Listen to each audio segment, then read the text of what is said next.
auspicious day of National Newborn Week and also the World Prematurity Day. So we are eagerly awaiting the arrival of our chief guest. And we have our dignitaries who have already arrived here. So once, Subhash, can I start calling them? Subhash is there? Yeah. So in this series of the people, the dignitaries who are going to be on the dais, let me call Dr. V.C. Manoj, President-elect NNF, to be on the dais.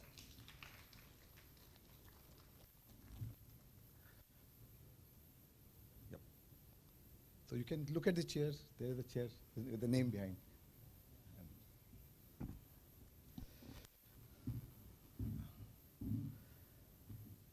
Dr. Ranga Naim Matema from UNICEF. Please give a big join your hands for her. Ma'am, you have to sit here.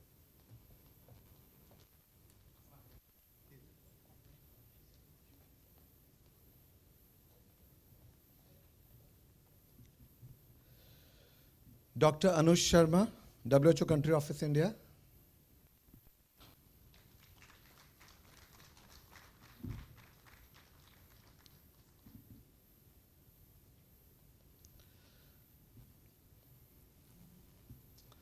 Dr. Shobna Gupta, the Deputy Commissioner, is on her way. She'll join us soon. Dr. Shushma Nangia, Madam, the President, National Audiology Forum. Please join hands for her.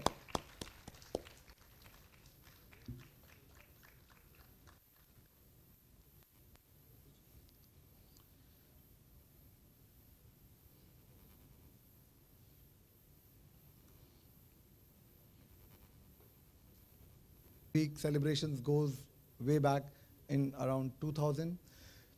The whole neonatologist community, the pediatricians who were taking care of newborns, were celebrating Newborn Week just after the Children's Week as a kind of a ritual. But then it got institutionalized in 2000 when late Prime Minister Atal Bihari Vajpayee ji declared from Prime Minister residence the National Newborn Week, bringing focus to the health and survival of newborns. Please join in. I think the guests are about to come. The gates are open. Yeah. You have Lieutenant General Shankar Narayan sir to accompany sir on the dais. Professor Vinod Kumar Paul, member Niti Aayog, has graciously agreed to be our chief guest.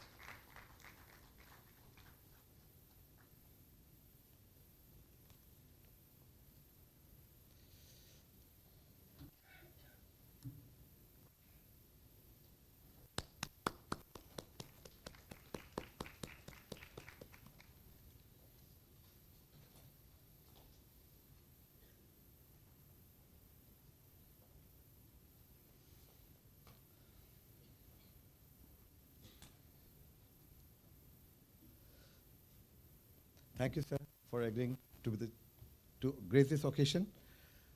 And I was telling you, late Prime Minister Atal Bihari Vajpayee ji declared from Prime Minister residence the beginning of National Newborn Week from 15th November to 21st November. And over the decades, which sir certainly will give those words and insights, the kind of progress it has been done.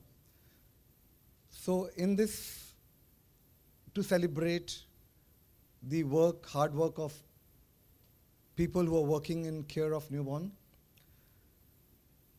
our founder members, and sir is one of the founder members. He's the signatory of the initial 13 and 14 people. Sir has signed the first draft of the constitution of NNF. So he's a founder member. So we are really great that on this day we have a founder member with us. And it is now 3 years because it started in 80 and the first convention happened in 1981. So the younger generations may not know the past history of NNF. It got published in around 90s in Indian Pediatrics, one part of around 1.5 decade and 2 decades of NNF. Now it almost 4 decades and more of NNF. So felt that it must be done. And to tell you all, NNF is fortunate and we can proudly announce that we have got a new National Neurology Forum office in Delhi, a very spacious one, looking like a good place to work, meet, and I've showed it, and I hope during lunchtime some of the state president secretaries can go there and visit that also. So in that series, to commemorate the beginning of that new office, we did some puja during the North Junior Con, and today, in this week, we have released a series of videos of our founder members and past presidents as an NNF legacy video. So in that videos, we have talked to them, we have gone to them, we've reached out to our elder people, the people like Professor Owen Baku, Professor Santosh Bhargav, Professor D.K. Guha, Professor Meherban Singh, M.K.C. Nair, Armida Fernandez, Shashivani Madam, and almost all the past presidents of the initial 2 decades or so, where we have talked to them, and we are releasing videos one by one in that series, and hopefully by NeoCon, all the videos will be released, and during NeoCon, those small Insta reels, because the attention span of the younger generation is very lesser, so the messages will be floated, and they will be shown in the hall in between the scientific sessions as well. So that was a thing, we did it in this newborn week. The theme, the slogan, and how it came into of this year, I think Dr. Shushma Nangia will tell, and along with Dr. Anuj from WHO. So with these words, I welcome the great people sitting on the dais. Professor Vinod Kumar Paul sir, again a big thanks. Lieutenant General Shankar Narayan sir, we are so grateful for the armed forces to have given us this platform. This kind of a place which is so pure that it makes sense to launch any new program from such a place and to launch our National Newborn Week themes from this podium. So we are grateful, and for last 3 years we are doing, I'm thankful to Dr. Ranjan, Dr. Dinesh, Dr. Ramji, and Dr. Praveen for having done in past, and Dr. Daljit Singh for having agreed to that in that time, and Dr. Shankar doing it again. And hopefully we are going to have an armed forces chapter of National Neurology Forum this year, certainly, and that is certainly going to happen this year. So this is last year we said we will make it. Last year we said we are in the way to do it, and this year we are going to sign that, and we are going to give you that kind of a affiliation letter to armed forces. Thank you, sir. Dr. Rangane Machema, thank you, madam, for coming from UNICEF. And UNICEF has been a big force behind National Neurology Forum in all its early years. Our accreditation criteria, our SNCUs, our FBNC, all has been done by UNICEF. Thank you, ma'am, for joining here. Dr. Anush Sharma, WHO Country Office India, thank you for actually being the co-host for the day also. So thank you, and you're going to tell about that. Our President-elect, Dr. V.C. Manoj, he has a vision, he has a plan, and he has been working tirelessly for NNF for so many years, and we hope to see the action continuing the next year also. With Colonel Subhash Shaw, Colonel Subhash Shaw is our liaison person. He is the point man which we reach out to every time we have anything. Please be seated. Thank you. Now I request Lieutenant General Dr. Shankar Narayan to make.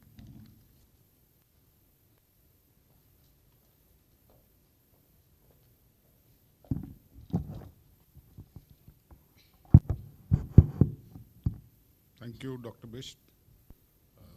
A very warm welcome to my guru, senior, and mentor, Dr. Binod Paul.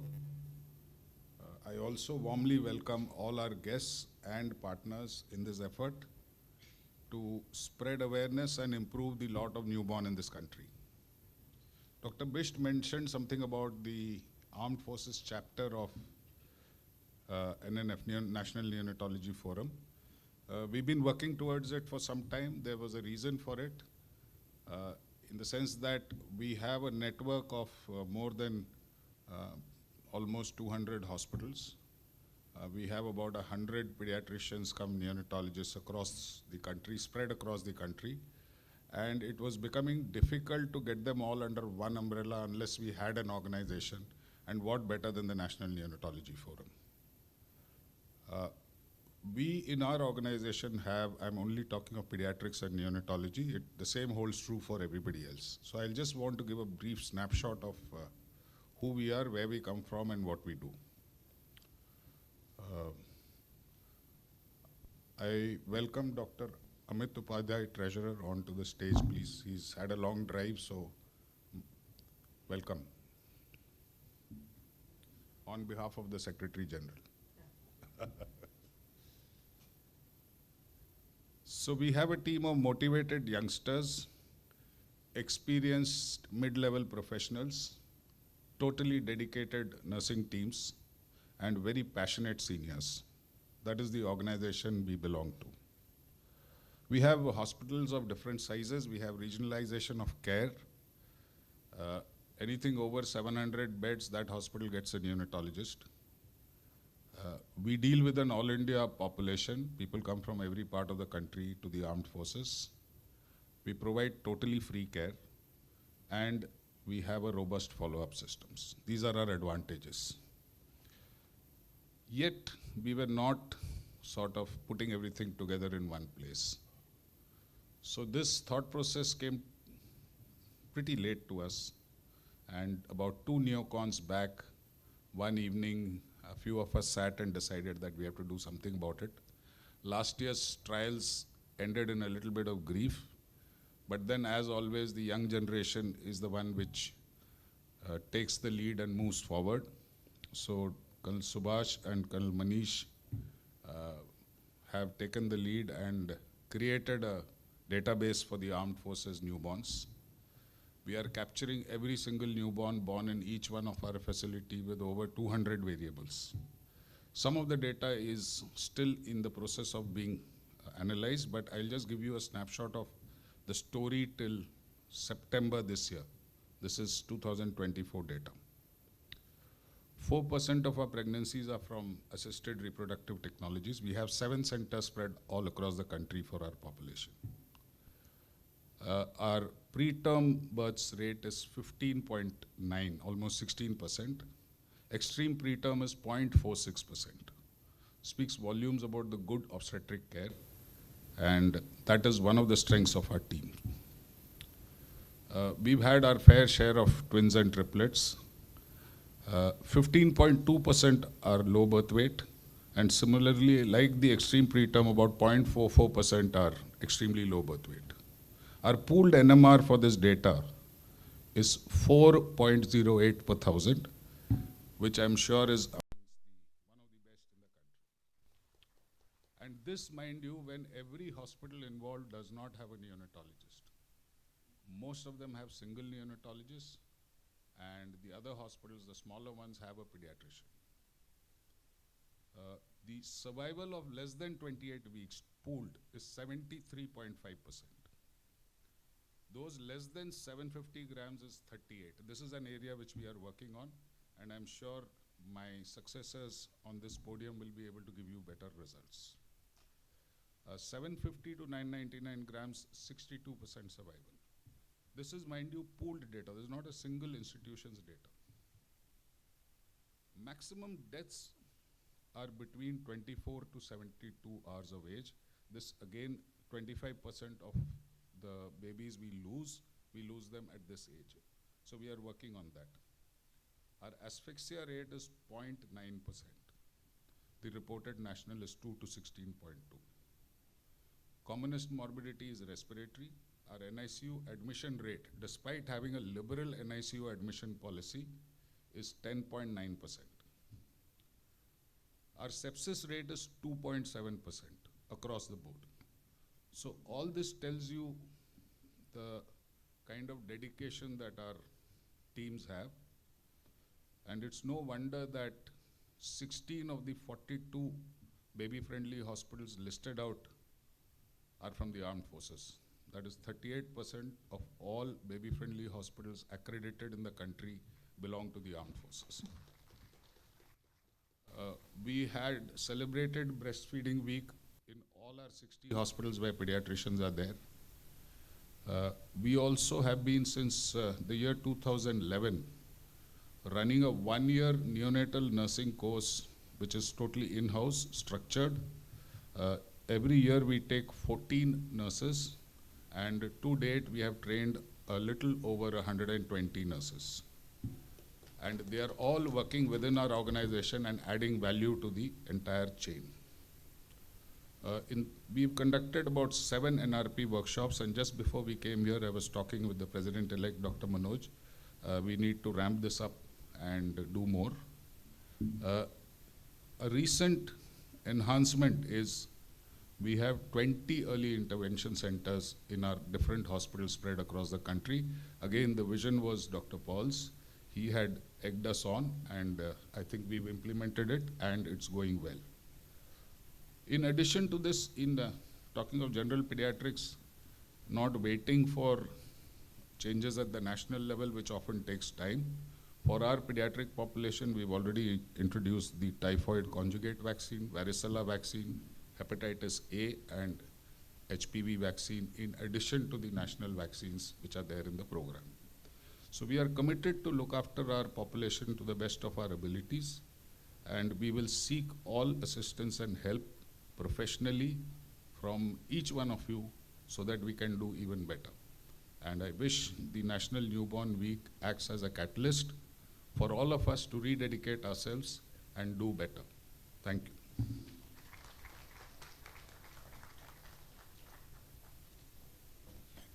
Thank you, sir, for telling how much volume of work you are doing, sir. And thank you for helping us all the time. Now I invite Dr. V.C. Manoj, President-elect, to say a few words.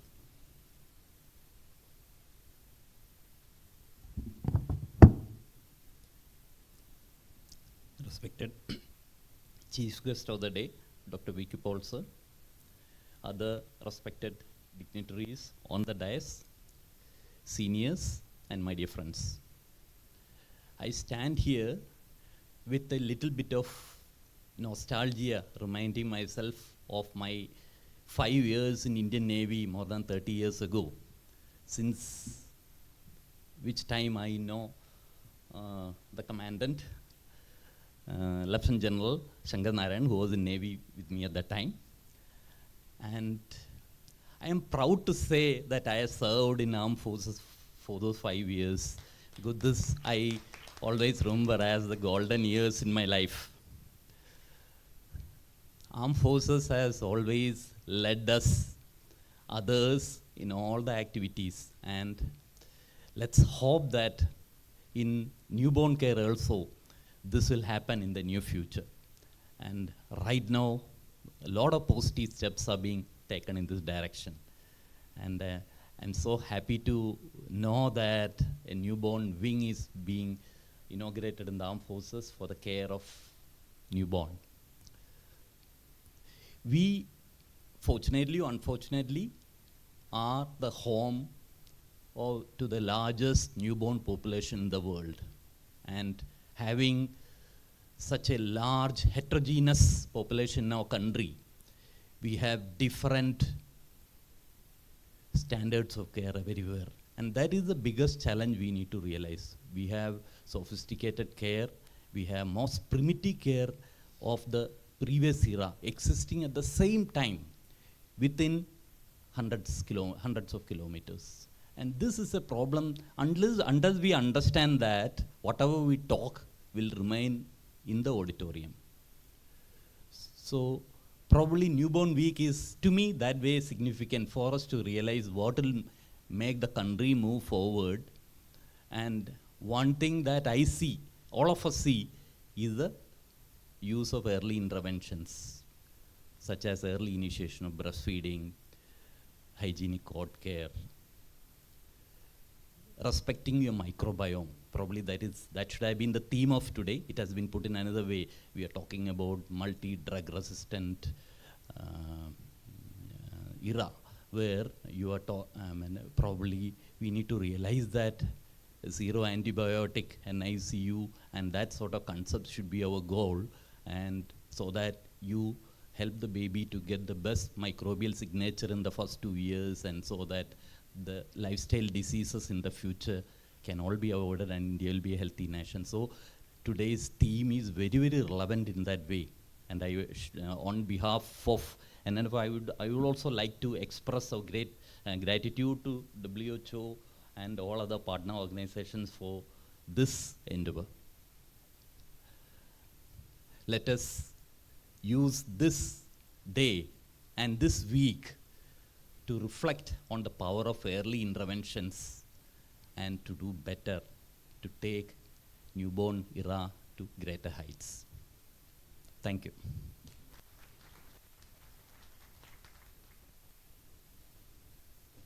Thank you, Dr. Manoj. Your words will certainly resonate across country, and I want to tell the House that this program is live on YouTube, and the members of NNF members and others across India must be watching, and a warm welcome to all those who are present here from NNF and those who are watching us from this, online. Dr. Ranga Nay Machina, you are from UNICEF. UNICEF has been a great development partner, sir, to us all the time. Thank you all.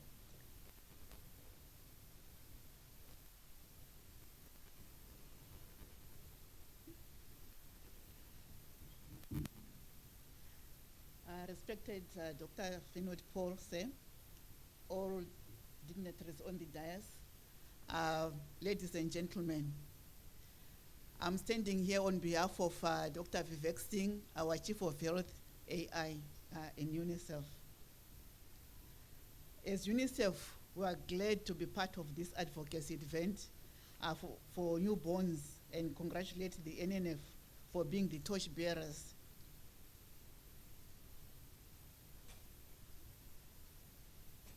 For being the torch bearers for this agenda since your foundation.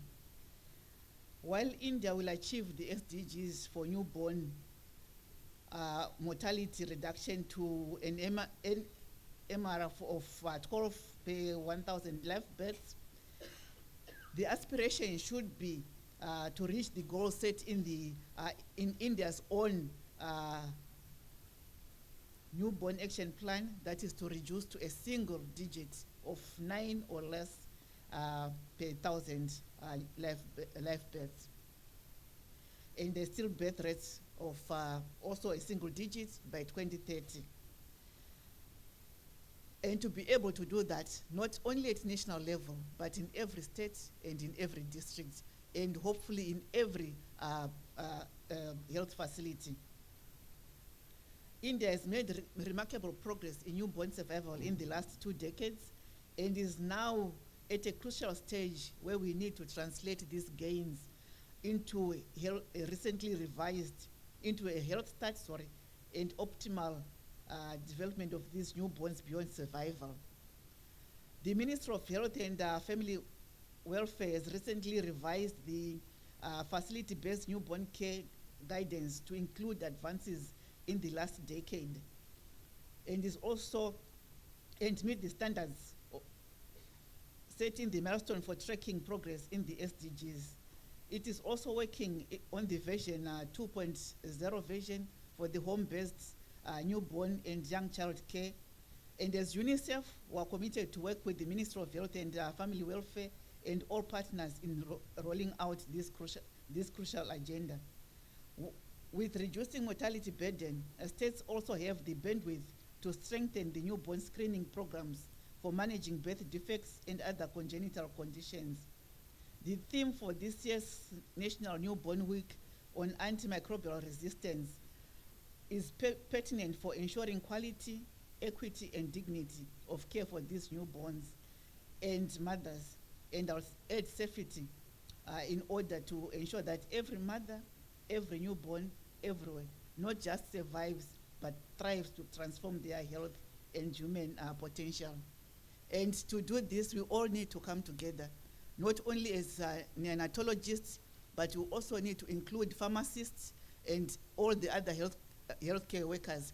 I was asking my colleague Pramit whether these discussions today, how they are going to be translated into practice in the community. Because unless all doctors prescribe antibiotics that are really necessary and not practice polypharmacy, unless the pharmacists are going to sell only prescribed antibiotics, unless the health workers and health facilities also do their part and ensure that communities are informed on how to take antibiotics, our work here will not realize our goals. I've worked in countries where anybody can walk into a pharmacy and ask for an antibiotic. Not the full cost, but just what they can afford. And this is what is causing this antimicrobial resistance. And unless everybody does their own part, unless there's monitoring of the practices that is done in private clinics, in every health facility, in every pharmacy, our discussions will not realize our goal. I wish you a very successful discussion, and I hope this will go into the community. Thank you.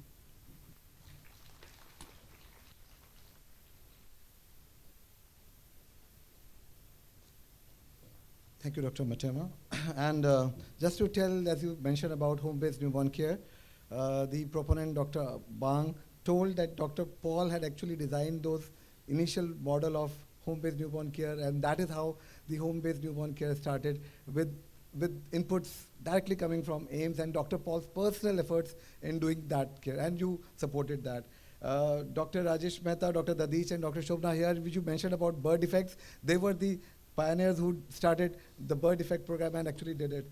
Dr. Shushma is there with UNICEF, madam, who did with FBNC and SNCU program, and so many of us who are sitting on the dais who have carried it forward. So now we are getting the support, the idea of AMR, and we really need UNICEF to strengthen the bond we have. We are trying for last 1.5 years or 2 years to have that bond come back again. And with your support and support of all UNICEF, we hope NNF and UNICEF will again bond again. With these words, I now request Dr. Anush Sharma from World Health Organization Country Office, India. He is a focal point in antimicrobial resistance and infection prevention control. Thank you. And he's the person who is making it happen today. Thank you, Dr. Bisht. Respected Dr. V.K. Paul, sir, member Health Niti Ayog, dignitaries on the dais and off the dais, colleagues and friends. A very good morning and warm greetings from WHO Country Office for India, especially Ms. Payden, who unfortunately could not be here for this event. First of all, I'd like to congratulate NNF and the Child Health Division to identify AMR as a priority for the National Newborn Week. And the theme, optimizing antimicrobial use to prevent AMR in newborns. That's something I think is something very important for all sort of, health professional associations to identify. Also, AMR is a global and a national priority. The Global Action Plan on AMR, India's National Action Plan on AMR clearly identified this as a priority. There's a Delhi Declaration on AMR signed by 4 union ministers which identifies AMR as a priority. And India's National Action Plan on AMR 2.0, led by Dr. Vinod Paul and Niti Ayog is in the final stages, and we hope to have that launched soon. But also at the global level, the high-level meeting at the UN General Assembly also sort of in September clearly identified AMR as a development issue across the world.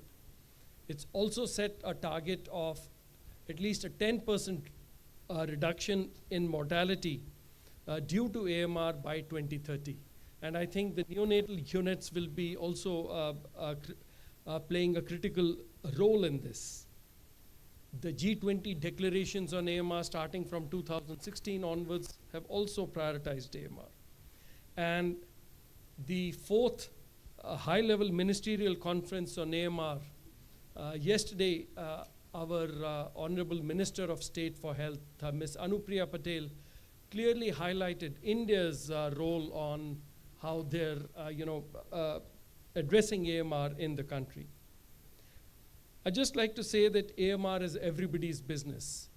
It needs a lot of stakeholders across sectors to work together.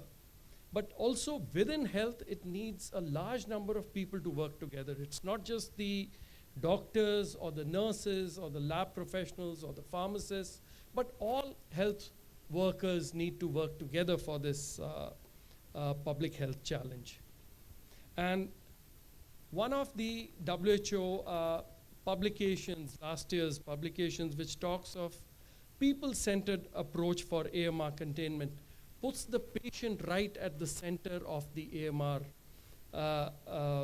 containment issues. It has 4 pillars. The first one is prevention. If we are able to prevent infections, we can prevent AMR. And out here, the nurses and the doctors play a very important role. Second is access to essential services. And here it's the administrators and the doctors who are critical in ensuring that these services are available.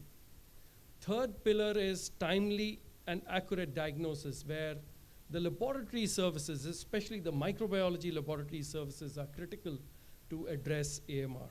And the fourth pillar is quality assured treatment, where I think the role of the doctors, the neonatologists, and the pharmacists comes together. I'd just like to, again, thank the National Neonatology Forum for identifying this as a priority, and to R&R Hospital for hosting this. Thank you very much.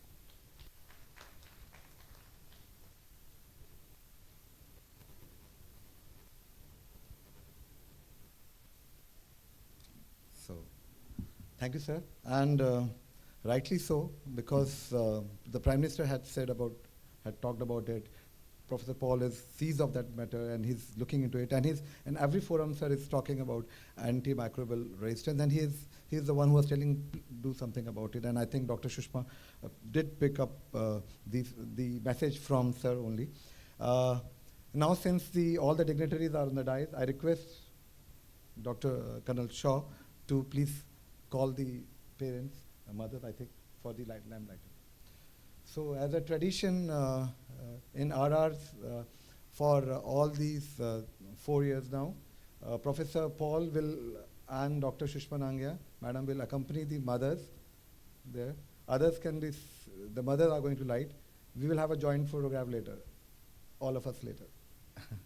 The mothers, their babies are in NICU, and they have graciously agreed to do the lamp lighting.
Thank you all. Thank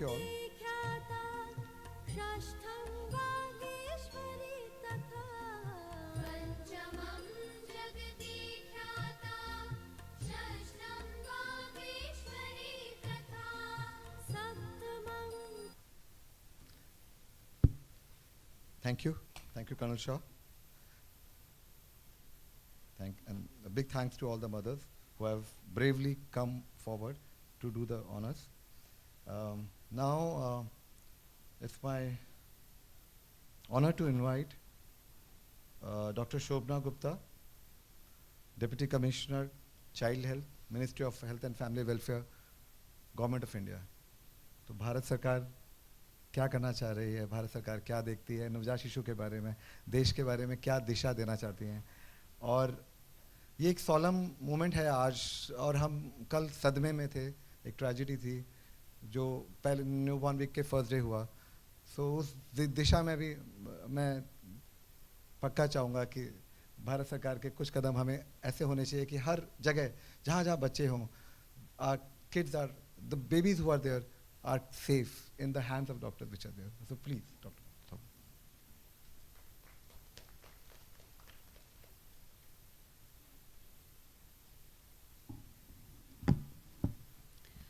Respected Member Niti Ayog, Dr. Paul Sir, President NNF, Dr. Sushma Nangia, my colleague Dr. Anuj Sharma from WHO, from UNICEF, and other colleagues of NNF, and all dear experts and colleagues sitting in the audience.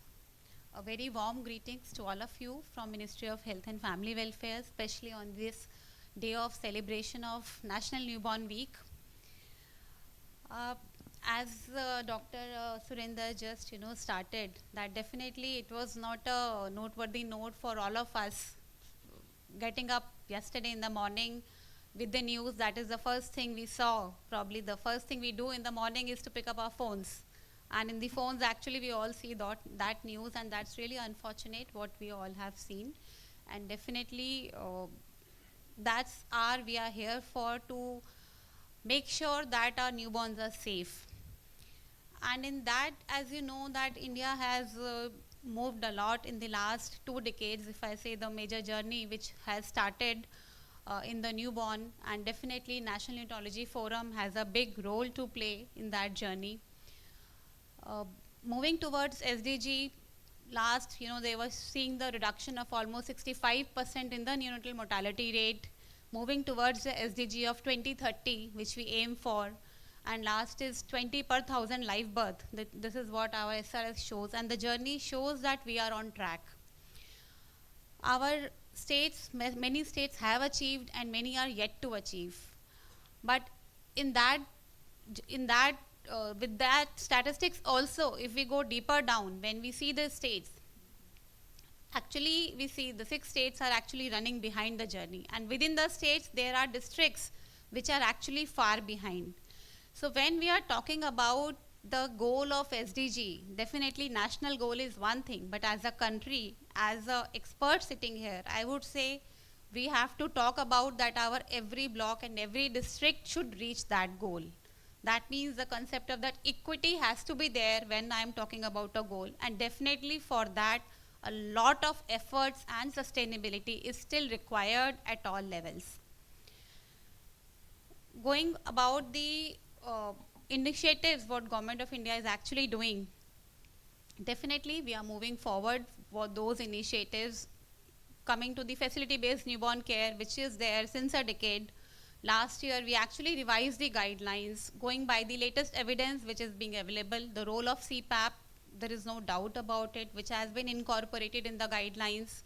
The role of immediate KMC, mother newborn care units, developmentally supportive care. So definitely the quality issues which have been incorporated in the new guidelines. And now moving forward with that, to make the states capable of doing those changes, even we are doing the changes in the operational guidelines. Actually the draft which has been circulated to many of you for your inputs, so that those facilities and those strengthening can be given in the hospital system, strengthening also to all these states. So that what we say is actually the states can do. Now the challenge is that definitely now since we are moving forward, so quality becomes a very big issue. If we talk about infrastructure, yes, we are having the infrastructure. We have the policy for those providing that logistic support. What we need to focus, I believe, is to have the continuous capacity building of the staff which is working in the SNCU, especially with respect to the quality issues and with respect to the definitely the safety, which becomes an integral part of that quality. If we talk about safety, whether safety related to fire safety or with related to trauma, with related to treatment related issues, excess of oxygen, so all those quality issues become an integral part of that related to complications. So that sensitization and that continuous capacity building of our healthcare, that the equipments, the logistics which are being provided at those facilities are being utilized. That becomes really important for us. And definitely for those things, what we require is our skilled personnel working towards it, the champions at those facilities, the supporting development partners which are working in the field, that they work towards those quality issues and see what are the bottlenecks in achieving those quality issues. Because many a times when we go for the field visit also, we see the equipment is there, the Bera machine is lying there, sometimes the worker is there, but there is a hesitancy to use that, to follow the protocols of follow-up. So for those protocols, I would require the support of everyone is required, right from the state to the district they are working, and the role of the academic institutions comes a long way in that how to handhold, how to make the personnel working at the ground level confident enough, how to facilitate the things so that there's a system being developed and they are being run. Coming to as Dr. Bisht also mentioned that facility based, definitely the babies who are coming to the facility are actually moving back again to the community. And this is the same cohort. I always say it is the same cohort. The same low birth weight and sick babies which are being admitted in the special newborn care units actually are going back and they are becoming sick and they come till the later on age. So a lot of focus, I would say, is required for these high-risk babies which are being discharged in the community. And in that purpose, actually, we are in the process of revising our home-based newborn care guidelines, where we are trying to put the extra emphasis that how to specialize the tracking and the focus on these high-risk babies. And a lot of work is being under process with the support of all of you for these guidelines. Again, connecting this, once the baby becomes, this newborn becomes as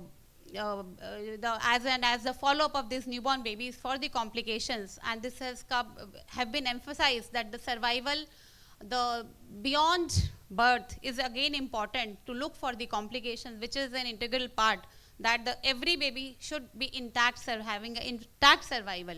So the baby should be screened for ROP, they need to be screening for hearing also, and they need to be seen for the developmental delay. So that sensitization of our MCP card, which we are actually advocating in the community, that please start using the MCP card.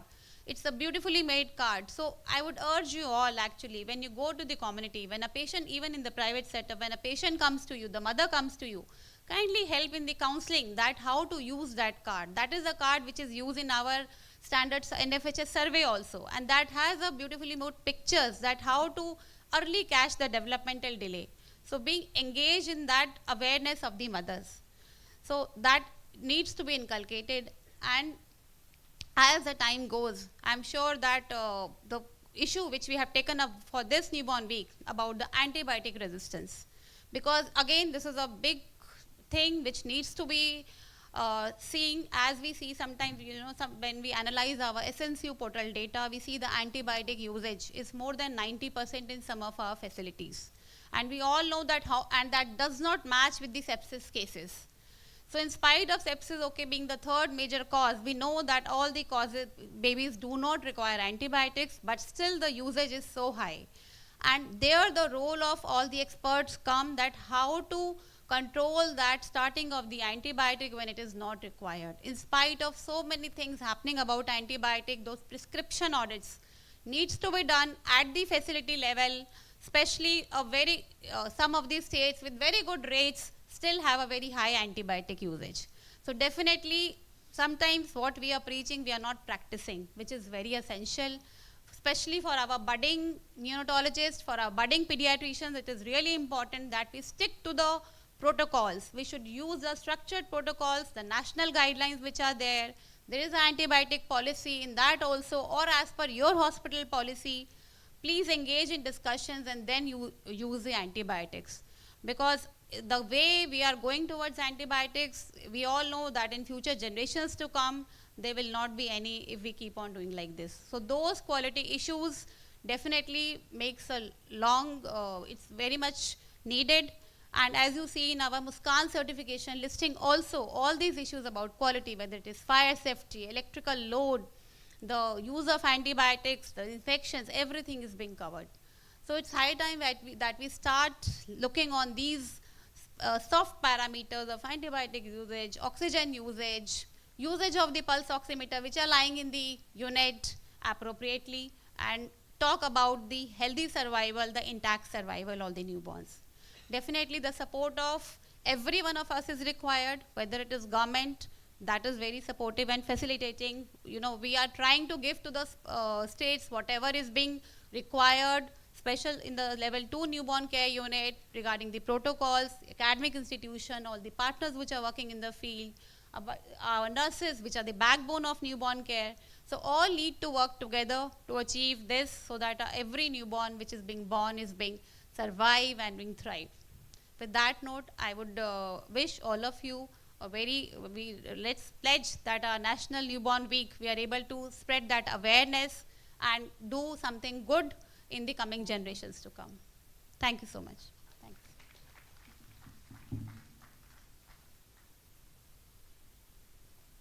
Thank you, Dr. Shobna. And it's always a pleasure. The government has been so supportive in the cause of newborn, Indian government. And in spite of the people who are there at the helm, the government has always helped. But certainly with Dr. Shobna, who has worked for years and years in a very busy unit in Safdarjung, and that communication to the audience always connects. That connect is there because it's coming from your heart. You have worked, you have felt the need of those young babies. You have seen those babies, you have seen and worked, and that connects so much. And that has helped all the programs whenever you are designing, whether it was FBNC, HBNC, HBYC, which is coming, and the counseling part. I think, madam, thanks for those inputs, and I sincerely believe that this will continue for many, many years and decades, so that the cause of newborn is actually heard truly from heart as it is being done now. Thank you, Dr. Shobna. Dr. Paul को अभी मैं अभी आपने उठेगा. हाँ. So, sorry to say, I'm trying to tell a personal thing. So I was working in a district hospital, very small district hospital, municipal corporation hospital, and could not have been seen anywhere in the dais as of now, which I'm there. So two people came, Dr. Ramesh Agarwal and then Dr. Vinod Paul came to our district hospital for a WHO study, sir. Thank you, WHO, for having made that kind of a connection. And somehow they said, you should come and learn. And then they did those hand-holdings, sir, with me. आपने मुझे polish किया, and whatever I am today is because of that event only. And this is why I'm saying, because all of the professors and HODs who can find anybody in the community anywhere, and please pick him up, please handhold him, please mentor him, he can be another Surinder only, if I have done anything good to this NNF for so far. So thank you, sir. Professor Vinod Paul, sir.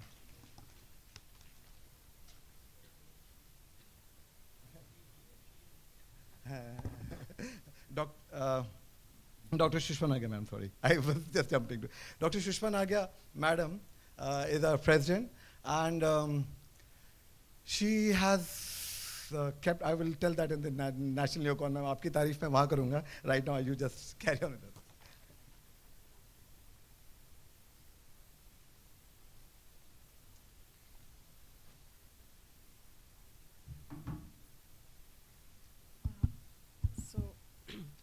Good morning.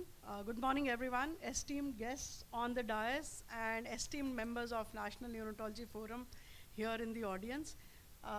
Ever grateful to Professor Paul, who is teacher of teachers, and I also happen to be one of his students. And what we have learned during those 3 years and subsequently interacting with him for different issues on newborn care, which we keep doing till a day before yesterday also when we spoke about the issues that came up. So thank you, sir, for being there for all of us and for the newborn at the core of it. Thank you, Professor Shankar Narayan, for being the eternal host at R&R Auditorium, which is a lovely place to be. Year after year, we keep coming here, and each time we find that it's a very welcoming environment and a very welcoming fraternity who's here. Thank you so much. And in the same league as Surinder had informed, we shall be launching the Armed Forces chapter of NNF this year. So thank you very much for all your efforts towards that. Thank you, Dr. Shobna Gupta, for being here. And what Surinder said resonates quite well, that ministry has been very, very supportive, guiding, helping, and with Shobna there, it's become even easier. Thank you so much for being there. We are grateful to our development partners, both UNICEF and the World Health Organization, and especially World Health Organization. This time, Anuj has been, he's been the backbone behind designing the whole thing for this week, for this program for the week, and which we will continue ahead. I will elaborate a little on that. Thank you, Dr. Anuj, for being there. Dr. Manoj, our incoming president, who's ever smiling and very receptive to the things that are going on. And thank you, Dr. Manoj, for making it here, and also for steering the National Neonatology Forum in the coming year. Thank you. Dr. Amit, our treasurer and the incoming secretary, a dynamic one at that. And thank you, Amit, for being here. Subhash, we could call you at any hour, at any time, at any hour of the day or night, and say this needs to be done, or in addition, this also needs to be done, and he's always been there, pleasantly smiling and accepting all that we have asked for. So thank you for that, Subhash. And Surinder, of course, you have seen, he's been here from the beginning and has been immensely active in the National Neonatology Forum, both in the office as well as for doing the various advocacy programs. So, as the president of the National Neonatology Forum, the forum which is the custodian of newborn health, newborn care, newborn welfare, and newborn safety. We are all seized, so we are not just responsible for health care of the newborns, we are also responsible for safety, and the recent tragedy has shook us, which others have also mentioned, and I can't go on without mentioning that it has terribly affected all of us, and the loss of those innocent lives really haunts us. It makes us promise to ourselves that we need to make our NICUs safer. So we definitely have to do healthcare, but we also need to look into the aspect of the infrastructure being safer for the babies to be there. Healthcare definitely is our forte, and we are treating babies with asphyxia, with prematurity, and so also with neonatal sepsis. But when we treat neonatal sepsis, there is a responsibility that comes on to us, which relates to using of antimicrobial or antibiotics.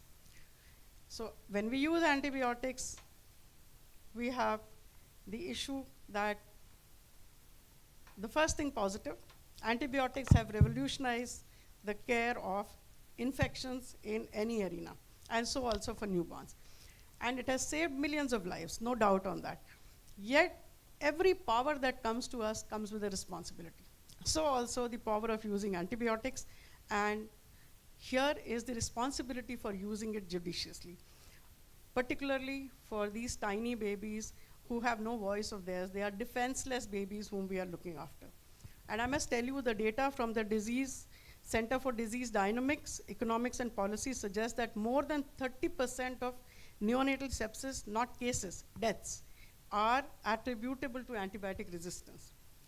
If we don't curtail that, not just for newborns, for adults also, we will see 10 million deaths related to antibiotic resistance by 2050, which is at the moment 0.7. So we really need to do something very quickly. There is no time, because the pipeline for the new drugs is rapidly drying. We don't have any more new antibiotics, antimicrobials coming our way. Hence, it is crucial that what we do, we have to do everything possible to try and mitigate or avert antibiotic resistance. So let me tell you that hospital infections vis-a-vis community infections, we are all aware that deaths are much more, so which means the horizontal transmission is quite high that is happening in our healthcare institutions. So with that in mind, with the discussions with Dr. Deepti, Dr. Anuj, Surinder, and a few others, we've come up with this optimizing antimicrobial use to prevent antimicrobial resistance in newborns. That's the theme. But it just doesn't end with a week or a day. What we plan to do today is to have a panel discussion on the aspects that haunt us most. So first and foremost is the infection prevention, the horizontal transmission to be curtailed. That's the first panel discussion that we would go through. The second would be on optimizing antibiotic use, and needless to say, we have to hold our hands when we are wanting to initiate. We have to decide every day, can we stop antibiotics in this baby? So we need to optimize the use of antibiotics. And the third panel that we have planned for today is strengthening action for tackling this antimicrobial resistance in newborns. So this is very important that we don't end with something which is done for a day. And so in the same line, what we planned today is, after the 3 panel discussions, we will have a group meeting for model development. And this model will be antimicrobial stewardship in the neonatal units. The model would be developed. Maybe it takes some more time for it to mature completely. Then this model would be tested in some of the NNF accredited units and in some of the SNCUs with the help of the government. And once we have the learnings from that, which would be collated, finally have the model which is near perfect after this piloting, and then we take it forward at the country level. Maybe that can be launched subsequently, that this is how we need to ensure antimicrobial stewardship. So that is the plan, and I'm so grateful that everyone who could make it for this newborn week from far and wide is here in person. And as Surinder mentioned, the other members are watching this live, or it is available on YouTube, that's being watched and also being watched live. So thank you very much everyone for contributing to this movement, and we all know that time is running out. We need to work on antibiotic stewardship and antimicrobial resistance that needs to be tackled. Thank you so much. Thank you everyone.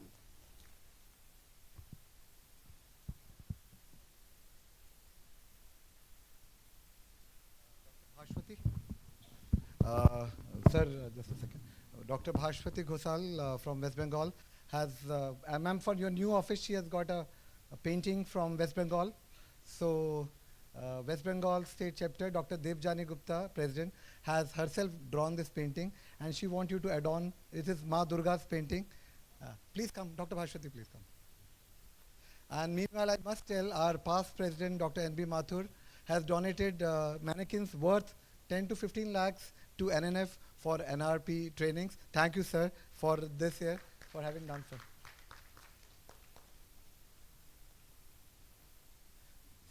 Sir, please can you just come? Dr. Shan.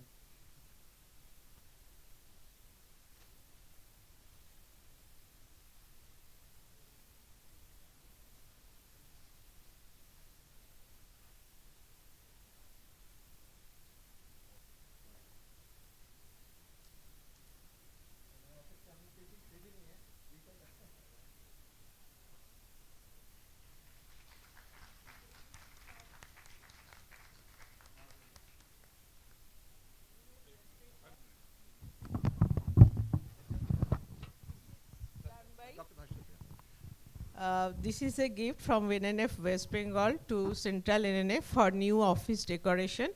This painting is done by Dr. Devjani Gupta, President NNF West Bengal.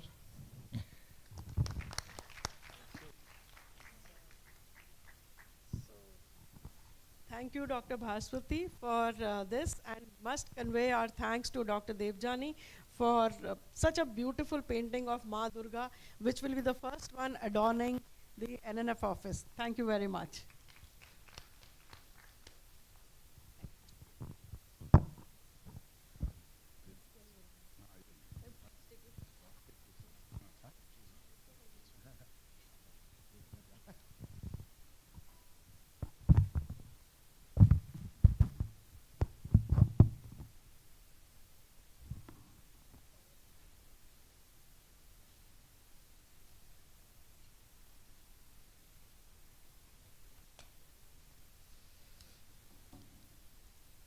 We are eagerly waiting for the words from none other than Professor Vinod Paul.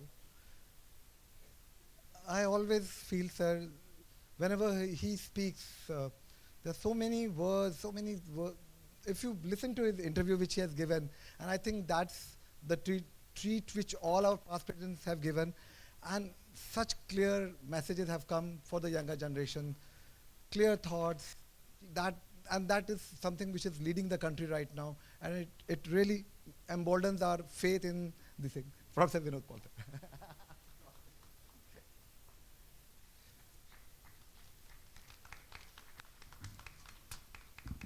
Good morning, namaste. Respected Dr. Sushma Nangia, President NNF. Respected Dr. N.V. Mathur, past President NNF. Secretary NNF, Dr. Bisht, Dr. Shobna Gupta ji, incoming Secretary Amit, and of course, very importantly, our development partners representing UNICEF, Rangamana Temaji, and Dr. Anup Sharma ji. Thank you for all your support. And a very, very special regard and welcome to Dr. V.C. Manoj, our President-elect National Neonatology Forum, distinguished colleagues, leadership of NNF from different states and cities, RNR, AFMS fraternity. Today is a day on which we assess where we have reached with regard to newborn survival in our country. Today we celebrate the week which helps in bringing together new ideas, new thoughts, new vibrance into neonatal health activities all around, working with the families, working with communities, and working with the society at large. First and foremost, I would like to congratulate on behalf of all of you and request for an applause for our incoming team of Sir as President-elect and Amit as Secretary incoming. Just smile to karo. So big hand to the new team, and what a pleasure. And our gratitude to UNICEF and WHO for being always a strong, consistent support to all the activities related to newborn health with NNF and of course beyond NNF as well. I'd like to thank Dr. Shobna Gupta, representing the Ministry of Health and Family Welfare, for outlining very core new developments which needed attention and have been addressed. We have revised the facility-based newborn care. The ministry has revised it, and this was much needed. That's a major pillar of newborn health program in the country, and has made, it was a model that would be offered to the world. And also now in the process of revising the second pillar, home-based newborn care and HBYC by extension. So thank you very much, Shobna ji, for your leadership and the leadership of the Ministry of Health and the Honorable Minister of Health and Family Welfare. I would like to first build on the big picture. Oh no, one more. To Lieutenant General Shankar, for all the warmth with which he has been instrumental in activities related to academics, in particular to newborn health, and his gracious hosting of this event, and also the kind of work that's being done in the space of AMS system of our nation, which is actually a role model way of working. Someday perhaps the entire society, entire population of India, all citizens will be working the way armed forces medical system works, in regionalization standards, HR standard, HR training, accountability, data, and working, as a cohort of families, and also promoting positive health. So thank you very much, Shankar, for your good work. Beginning with the big picture, you heard from Shobna ji that with an NMR of 20 in the year 20, we are doing well overall. We are on track as a nation to achieve our SDG. SDG remains 12 per thousand. Our own goal for 2030 through the National Action Plan has been single digit, and we will hit that by 2030. Please remember 20 is in 20. So there's a 10-year span, and we are in 24. I'm sure new data would come. And we know that 6 states and UTs have already achieved the SDG. And I want to name them because that represents the good work done by the stakeholders there, including the government. Kerala, it's only 4. Delhi is 9. NMR of Tamil Nadu is 9. J&K is 12. Maharashtra is 11. Punjab is 12. And there are a couple of other states which are very close to it. So a big achievement that some of our states are already at SDG level, and why not? Also, remember, overall urban India is already 12 in 2020. But the point that has been made is that several states are lagging behind. Several states are off track. And when you go to the district level, then the picture is even more uneven. So the first resolve today for all of us is to see where more efforts are needed. We need districts and the states and the blocks to catch up. And kindly, therefore, when new leadership is, look at where more effort is needed. Because some of us are already on the roll, which is okay. We'll maintain momentum, and there are other horizons to capture on. But where the weakness is, our efforts must redouble. So the next year's program, I expect, in those states, particularly the one, Dr. Shobna, you said, are actually off track or really, we must double our effort there. We cannot leave anybody behind. No one needs to be left behind, should be left behind. That is the whole philosophy of the SDGs, and indeed the health policy and health efforts of our Honorable Prime Minister. But let's also remember that there is now a horizon beyond 2030. The nation has come around to the vision of a developed society, a developed nation by 2047. So 2030 is now only one station, one milestone. But our ultimate milestone is 2047. Having said that, it also means challenges for us to raise the bar even higher and not to be too happy that we will achieve SDGs. So start thinking about on the other track to go beyond 2030. And when we look at beyond 2030 toward the developed nation goal, then let's be mindful of the fact that survival, quality of survival, the nutritional outcomes, the developmental outcome, and so on, and socio-cognitive outcomes, all of these should match the very best in the world, and perhaps be the very best in the world. Now that one indicator that you may now keep in mind to push the frontier for all of us is that at that time we will expect NMR to be below 3. That's the goal. That's the official goal. The vision for 2047 envisages on one side a great, vibrant economy. We are about between $3 to $4 trillion, close to 4 somewhere. And we will be third biggest economy in the next couple of years. But the goal for the economy of the nation for 2047 is $32 trillion. 32, okay? This translates into per capita income of $2,500 of now to be taken to $18,000 per capita by 2047. So this is the happiness part. Okay? We will work hard.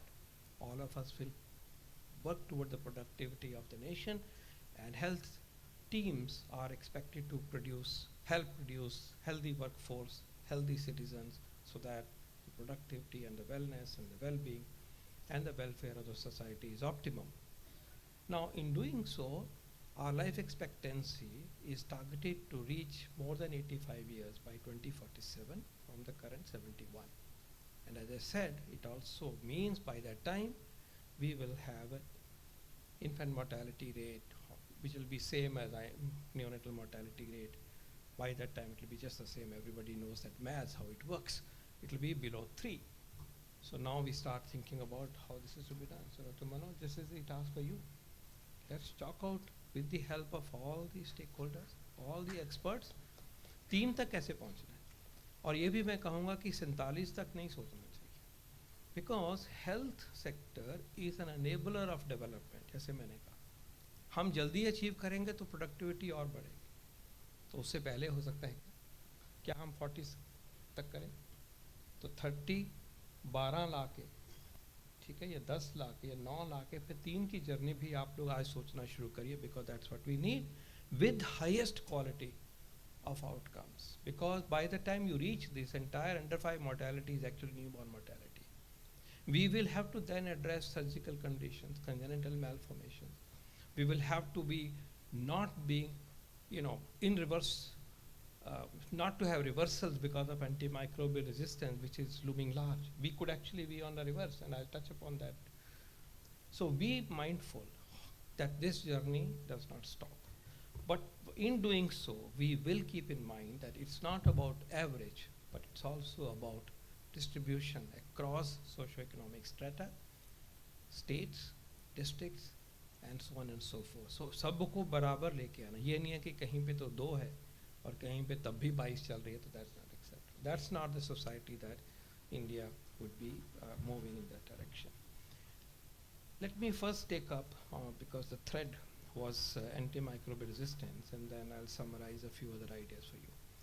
First and foremost, it has been very aptly stated by Anuj and Sushma ji and Shobna ji about the concerns about antimicrobial resistance. There is a lot that can be spoken. Antimicrobial resistance is really not the bane of only newborn health or child health for that matter. It is a huge problem, globally recognized problem. There are a lot of efforts. It's estimated that there are 1.3 to 5 million deaths due to AMR. There are estimates which say that this will be the biggest cause of mortality by 2050, particularly if we do nothing, and so on.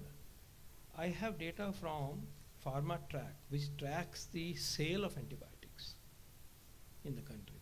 Supply में क्या चल रहा है? So there are 3 categories of antibiotics: excess, watch, and reserve. This is the paradigm given by WHO. Excess are those antibiotics which should be in plenty. Use them as you want, no problem.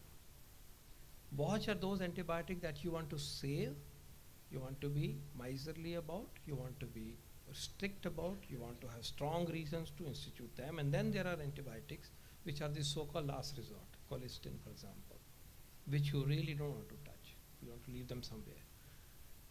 Now, in an ideal world, we would expect excess antibiotics to be in excess, right? But here is the actual data. Excess antibiotic in the supply chain are only to the tune of 27%. It is the watch antibiotics which constitute, you can say, sales, okay, and presence in the market to the tune of 57%, and reserve 14%. So we have pushed the frontier in the wrong direction.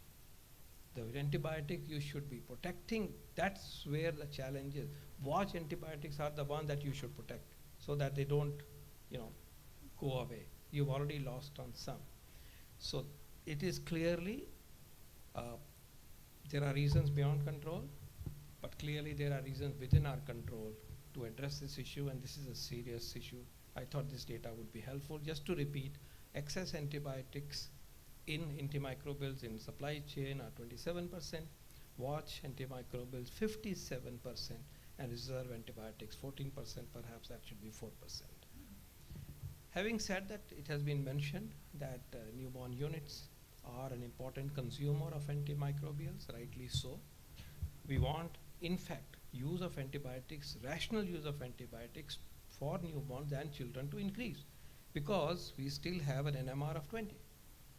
It has to come down. That means the judicious use of sepsis treatment must happen. And there is a true cause. Come to childhood, for example. Shobna ji will agree with me that pneumonia and deaths need to be brought down. And how will they be brought down? By using antibiotics, the right antibiotics. So the first call is that use antibiotics where they are needed, and therefore access to rational antibiotics, in fact, should increase. And we don't want to be dictated by developed nations who tell us everything to be stopped. No, sorry. Our child mortality, our mortality in other preventable mortality due to infections calls for more access to antibiotics. Having said that, there cannot be any place for unnecessary antibiotics, irrational antibiotics, wrong antibiotics, and not to stop antibiotics and keep on adding antibiotics. 5 antibiotics, 3 antibiotics. So there is really no place, and therefore we need a judicious policy to be able to do so. A report from ICMR more recently, which looks at tertiary care system, shows that our situation is going from bad to worse as we go along. For example, they say that for E. coli, sensitivity for amikacin is dropping, imipenem is dropping from 81% to 62% over 5-7 years. Not unexpected. At the national level, there is a national action plan for antimicrobial resistance, which lays emphasis on improving awareness and understanding. Second pillar, strengthening lab capacity and surveillance. Third, reducing incidence of infection, which Sushma ji highlighted, the prevention. Then optimizing use of antibiotics, which is our job collectively, because we are the ones which have the power of the pen to write antibiotics. Then promoting research and innovation. And lastly, strengthening governance and coordination and collaboration. These are the pillars and of the NAP. This is in NAP AMR 2.0 will take us from this year to 2028, and that should be an overarching frame in which we work. So one request there is that as National Neonatology Forum, what is it that you commit to do to promote NAP AMR 2? Aap bataiye. Soch ke bata. Because this time around, this action plan is different from the previous one, because this time 14 departments of the union government and ministries have committed what they will do to achieve the intent of the NAB-AMR2. So the agriculture department would say that we will, animal husbandry, let me take an example. They agreed to create standard treatment guidelines for animal infections. कभी था ही नहीं, okay? Human में है, पहली बारी है, उन्होंने बना भी दिया. इसी तरह से, DBT and DSTs and ICMRs will do research in this area. There are things to be done by other ministries. But the participation of professional bodies likewise must happen. States will have their role, professional bodies should have their role, critical care people, urologists. So everybody would chip in. So therefore, I would request you to think about on bigger picture, what will you do? I'm so heartened by the fact that you are thinking about antimicrobial stewardship program nationwide. It's a great beginning. Perhaps that's the big one. Can you build it? Can you start learning? And we'll help you in doing your pilot and do the very best way. Antimicrobial stewardship basically means I have an SOP and I give antibiotics according to that. Number 2, I track the infections. I track how the infection and sensitivity happens. But I also track the uses of antibiotics. If you do it systematically, and we did a pilot when I was in the last part of my stewardship at AIMS, that we found that when you do this, you can improve. So let me just elaborate, for example, example how it is will work. One part of antimicrobial stewardship approach would be, as a practical example, perhaps already covered in the format that you're developing, is the following. Excess antibiotics, anybody can prescribe in a system. Resident, junior resident can write or senior resident can write. The next level set of antibiotics, and you identify which given your situation will only be done by the consultant. Done. These 3 antibiotics only consultant will write. Then there will be 4 antibiotics which only the head of the unit will write. So there is more responsibility. So you don't take liberties. You are accountable. You are being asked, and you are asking. And then as a part of the pilot, apart from doing this, I said as HOD, in any specialty, pediatric ICU and nephrology or neurology, I will prescribe cholestyramine and 2 other drugs. By doing so, in that period, we could see that we could rationalize antibiotic usage, and the use of the real, true reserve antibiotics came down. Can this be replicated? This is broadly the AMS, but it's about measurement, it's about behavior change, it's about pharmacy control, and it is about being responsible, each one of us. So if you're really thinking, if you can launch this, this will be a role model activity for other professional bodies to follow, and I would very much like us to think about that. On this, the last bit is, Anuj, you mentioned that there is a global goal of bringing down 10% mortality by 2030 compared to 2019, mortality due to antimicrobial resistance. We need measurement instruments for this, but in the units, you can start having it, start there. And then there is also a second goal, which is 20% reduction in inappropriate use of antibiotic. You could link it to the AMS that you're thinking about. Bring down by 20% inappropriate use of antibiotics, provided you define what it means. And of course, the third goal is related to inappropriate use in animals, bringing it down by 30. These are the goals that we are talking about. So I hope today's meeting will be the launch of our systematic efforts and more intensified efforts to address the problem of antimicrobial resistance in our own settings, because all this has to be done by each one of the groups of stakeholders and providers in every setting. Let me now touch upon a few other concerns and ideas that I thought I should share with you. Firstly, we have this terrible tragedy. All of us are very saddened by what happened in a particular location. On this, we must also remember that if such an incident happens, one such incidents, there must have been many near misses in different places. ये कभी नहीं होता कि एक ही होगा, कहीं थोड़ा, कहीं बड़ा, कहीं ना कहीं हुआ होगा. So this is just the tip of the iceberg. On this, you have sent an advisory, NNF, which is a good step, but more needs to be done. One is to embed this into the Muskan program, where these items are being looked at. But I think there is a big responsibility for the administrative system of the hospitals. Please alert them, please, that should be stated, that ultimately there are things beyond the clinicians for, range of work that you do. Clinicians tend to do the clinical type of work, but then the electricity line, this, that, other things are really the responsibility of the administration. But having said that, we have always led quality care in our own ways. We are known for it as neonatal fraternity, if you go back to history. So therefore, I would advise that building from the guidelines and building from Muskan and building from the hospital codes of etc., can there be a simple checklist that as a neonatologist on the floor or a senior nurse on the floor, I make and take those checks using a checklist approach?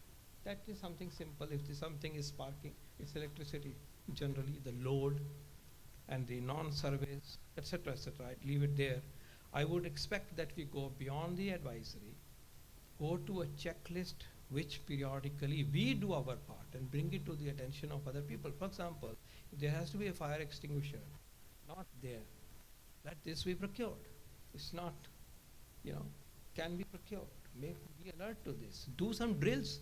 That is within our own hands. Administrators will do their job, and they should, and they are accountable, but we need to do our job. I like to touch upon 2 or 3 other issues, complementing first, once again, on FBNC and HBNC review that you are carrying out.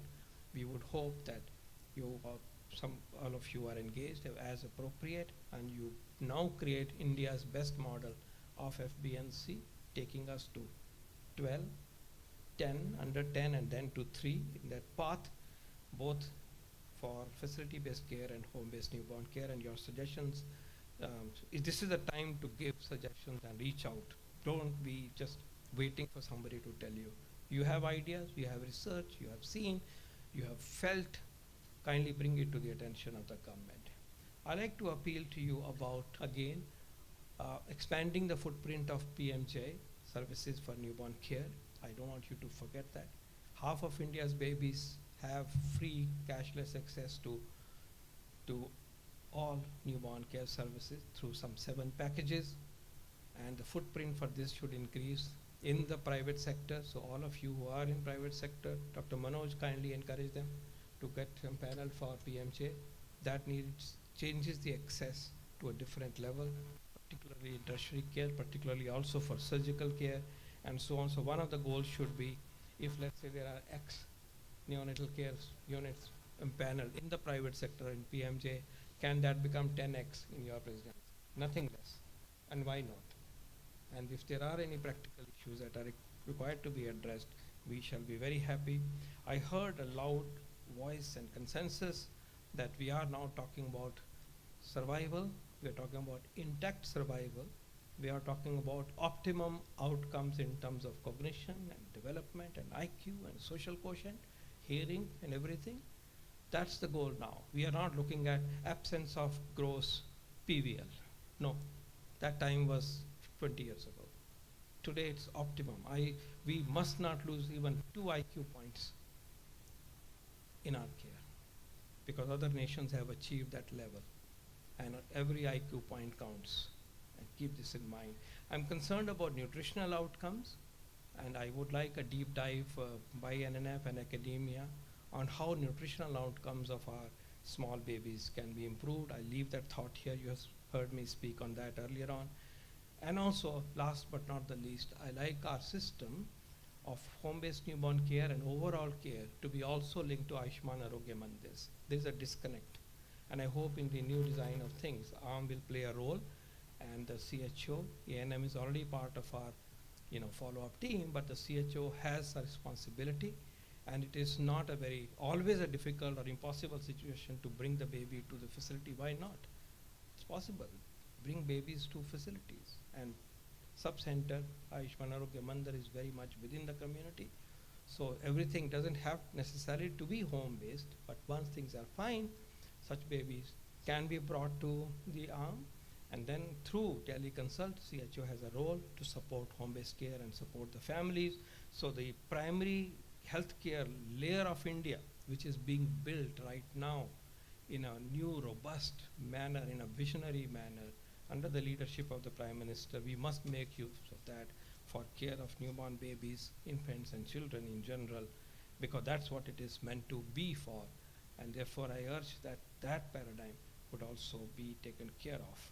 On education, very happy that NNF has NNF Shine, has introduced NNF Sonics and Neo Venture and other initiatives. Please also continue, Dr. Manoj, on pushing the frontier of DNB courses in facilities, fellowship courses. Continue to push the button for DM courses in neonatology in an optimum way. So there's a big list, but the point is, as we move forward, a lot of effort. We now have more energy, more opportunities, and bigger aims in front of us, and therefore we have to do more work. And today we all resolve that we will do more work to improve the health and outcomes of our newborn babies of our nation. Thank you very much. Jai Hind.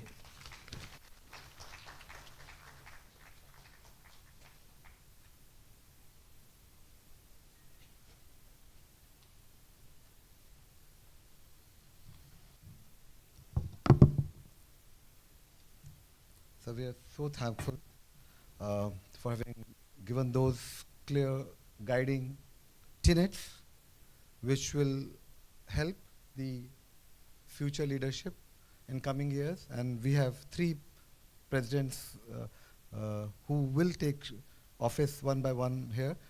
They have, I think Sir has given you some roadmap to start with and to carry it forward, the mantle of NNF further. Thank you, sir. Thank you so much. Now I request Colonel Subhash Shaw to propose a vote of thanks.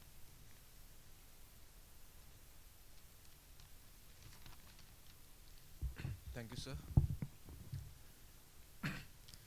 On behalf of the Commandant, Army Hospital Research and Referral, Delhi, I am here to acknowledge and express our gratitude to one and all who have supported us to make this event a success.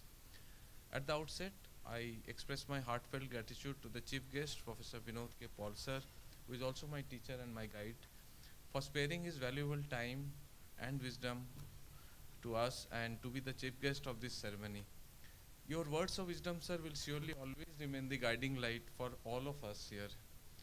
I also thank all the other dignitaries on or off the dais, all the speakers, delegates, for their gracious acceptance to be part of this mega event.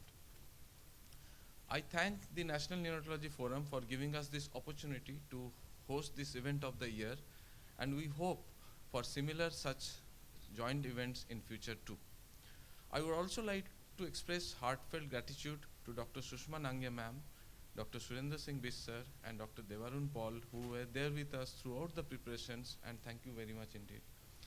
I thank the Commandant, Lieutenant General Shankar Narayan sir, Nausena Medal, Vishish Seva Medal, for his blessings, guidance and directions in every possible way for the event to be successful. I am also grateful to Major General Kanwarjit Singh, Vishish Seva Medal, the Dean and Deputy Commandant, for his blessings and encouragements. We are sincerely grateful to Brigadier Biju K. Varghese, Vishish Seva Medal, for his prompt help and unconditional support all the time. I would also like to put on record the support rendered by the Company Commander Colonel R.K. Malik and Lieutenant Colonel O.S. Mahmood Siddiqui, our IT officer, for always being there with us. We extend our sincere gratitude to Major General Sheena PD, the Principal Matron Ma'am, Colonel Deshan Choden, the Principal of College of Nursing, and Major Junti Jandas from College of Nursing for helping us organize this event and for the beautiful decorations for the venue. Last but not the least, my heartfelt thanks to our HOD, Department of Pediatrics, Colonel Sandeep Dhingra sir, to have been there at every step in the preparations. All my departmental colleagues, Havaldar Prasad, Seema, our lactation counselor, Havaldar Yadav, NCO of this auditorium, in charge of the auditorium, without whom this event would not have been organized. I apologize for inadvertently having missed anyone. Thank you so much, and thank you all once again. Jai Hind.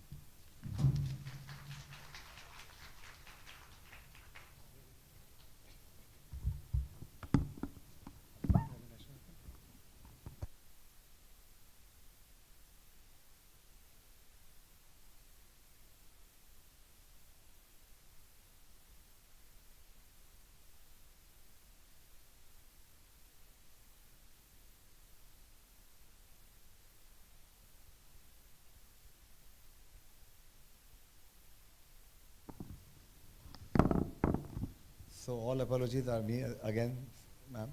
So may I request President Madam to welcome, not welcome, to give a memento to Professor V.K. Paul.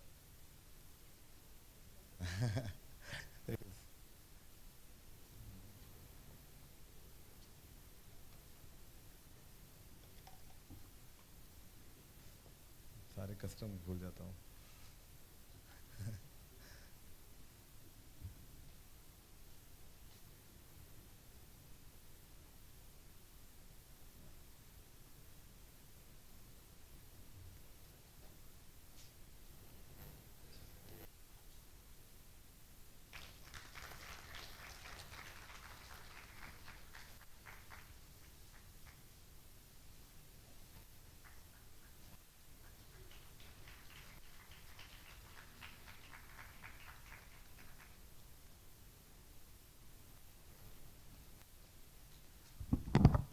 I request Madam to give it to Lieutenant General Shankar Narayan.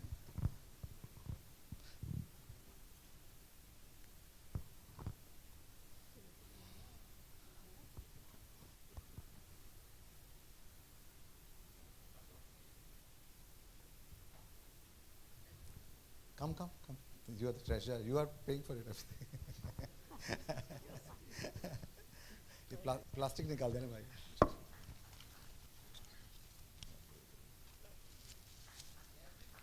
खोल. Open it.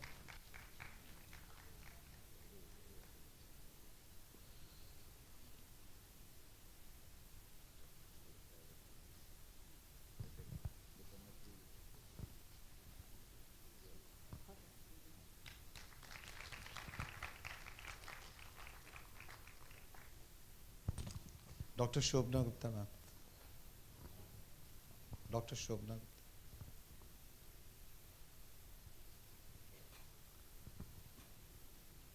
Amit.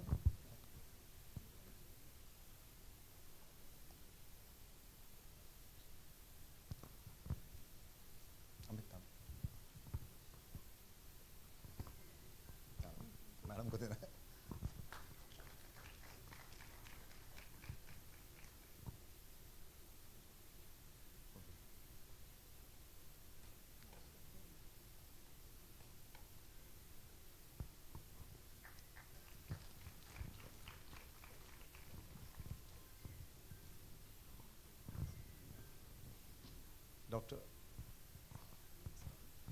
Dr. Mathini.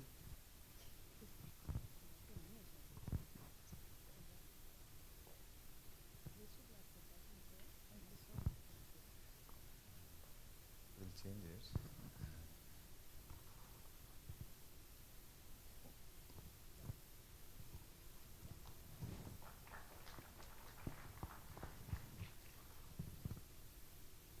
Dr. Anuj Sharma.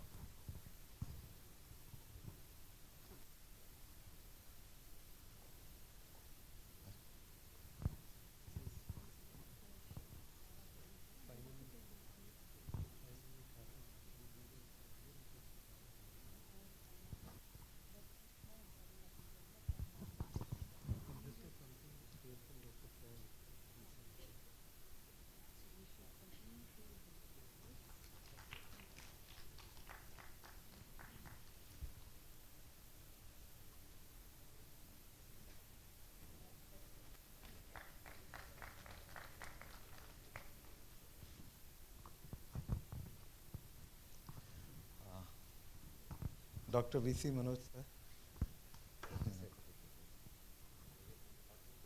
No, but you will get it. You will get it. Even this is just a memento. That's what I'm seeing. There are no notes.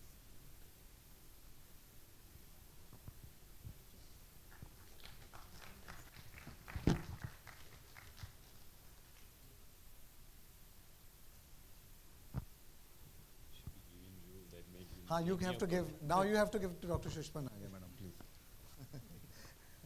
Now you have to give it to. Celebrating newborn week is our thing. So we all want to celebrate. Sir,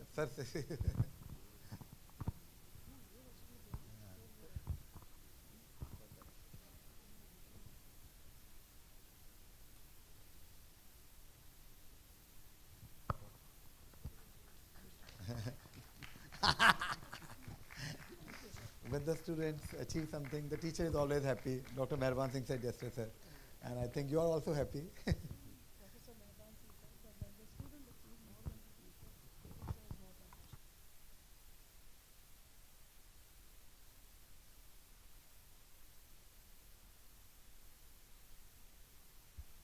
Dr. Surinder based.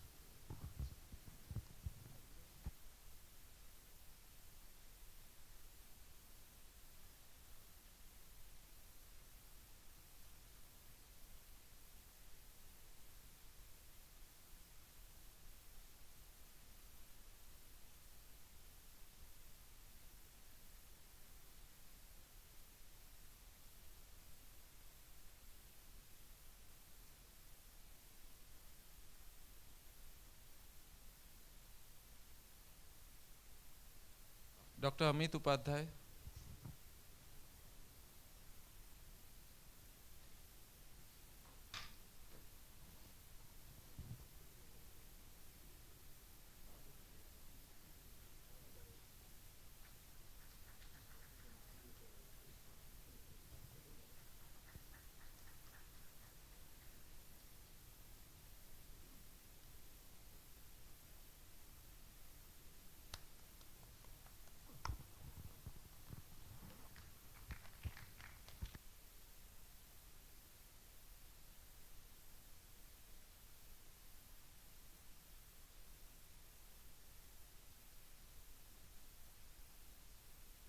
Sure, sorry. I missed the host. Sir,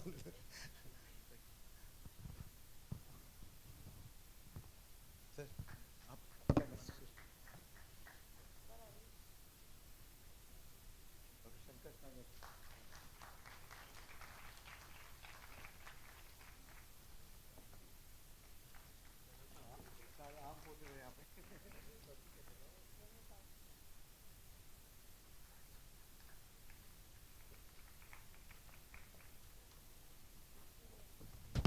So, I may request the audience to come up on the stage to have a group photograph if that's okay with all of you. So those who wish to come, sir has kindly agreed that we can have some group photographs.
Hello.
May I request all to please settle down?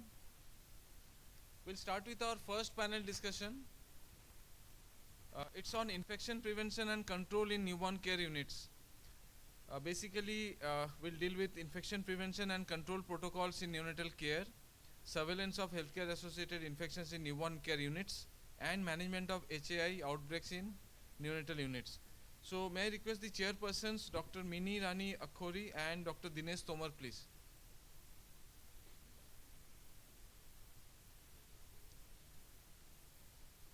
Dr. Tomar ko call.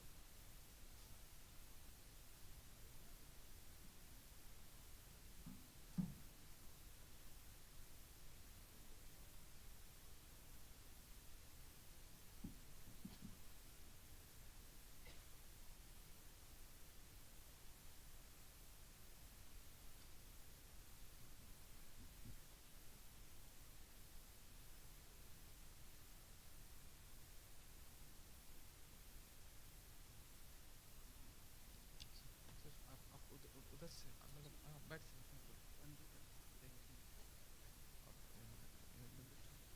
ये doctor Anu Sharma WHO से PWH से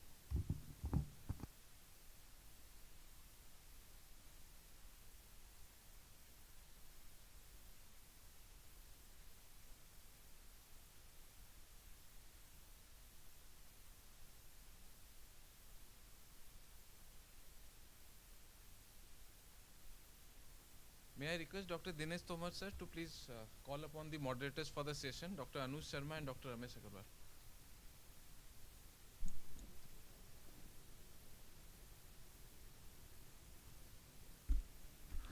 So good morning. I think we all had a good tea break.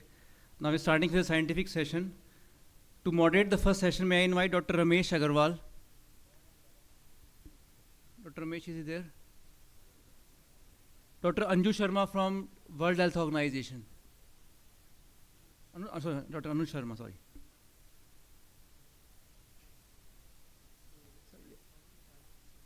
I think there are 7 panelists. We can sit on this side.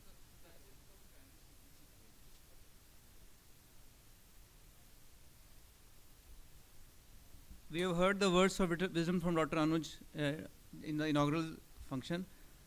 So, should we start? Should we call the panelists? Yes, I think people are still coming in. Can we wait for? I think we need to have Dr. Ramesh because he's going to lead the moderation. Or maybe we can start inviting the panelists in the meantime. If they're here. They are not here.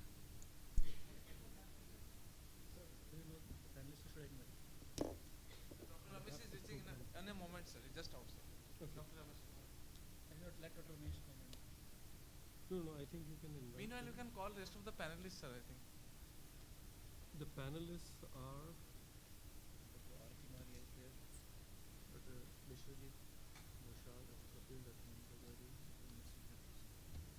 okay. So this is okay. So this is the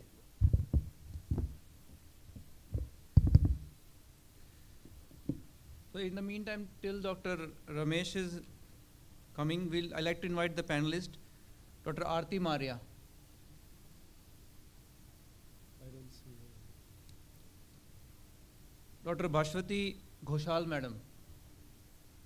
Madam is Secretary of West Bengal Neonatal Association. Dr. Kapil Joshi, I think he has given, he will not be able to come. He has just written a mail today morning. Dr. Mamta Jaju. Madam is the President of Delhi NNF. Dr. Ramesh Chaudhary. Dr. Ramesh Chaudhary is currently the Executive Board Member of Indian Academy of Pediatrics. Dr. Santosh Kumar Panda. Sir is from Bhubaneswar. Dr. Saksham Jain.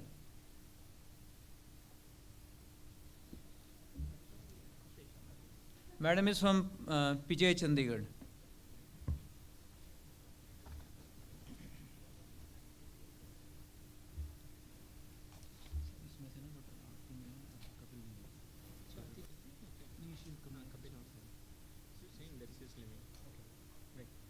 So we starting? Yes. Okay. Dr. Ramesh, we know, is the head of the department in neonatology at All Institute of Medical Sciences. Good morning. So I was downstairs and eating pakoras. Surendra asks, Kamal asks, what is important, pakora or panel? So you could have seen, what was my choice. Okay, right. So good morning, everyone. And we are going to have this important panel. And we have eminent panelist with us. And I'm quite sure you already introduced them. You can also tell us. Right. So we have Dr. Santosh Kumar Panda. Dr. Panda is professor at Kalinga Institute of Medical Sciences. Dr. Ramesh Chaudhary, he is additional professor of pediatrics at SMS Medical College, Jaipur, and I was just talking to him. So Jekyllon Hospital, which is the pediatric hospital of SMS Medical College, is 1,000-bedded hospital, perhaps biggest in the country or perhaps even biggest in the world. Dr. Suksham Jain, professor of neonatology in Department of Neonatology at GMC at Chandigarh. Dr. Mamta Jaju, professor and head Department of Neonatology. It's Department of Neonatology or Pediatrics? Pediatrics. So in charge of newborn services, Department of Pediatrics at Sasa Nehru Medical College. And Dr. Bhashwati Ghoshal.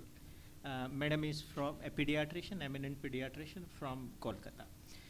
So we have people from different background, academic setup from different,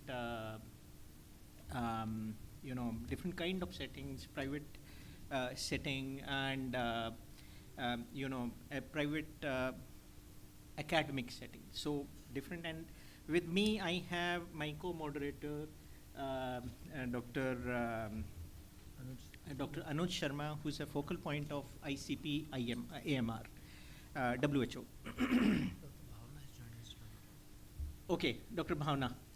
Dr. Bhavna is again at Department of Neonatology at RML, right? So to set the stage, I have just compiled a couple of slides. Can I have that PowerPoint presentation, please?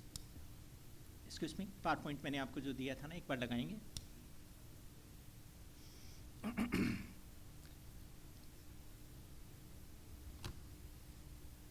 Pointer, do you want pointer?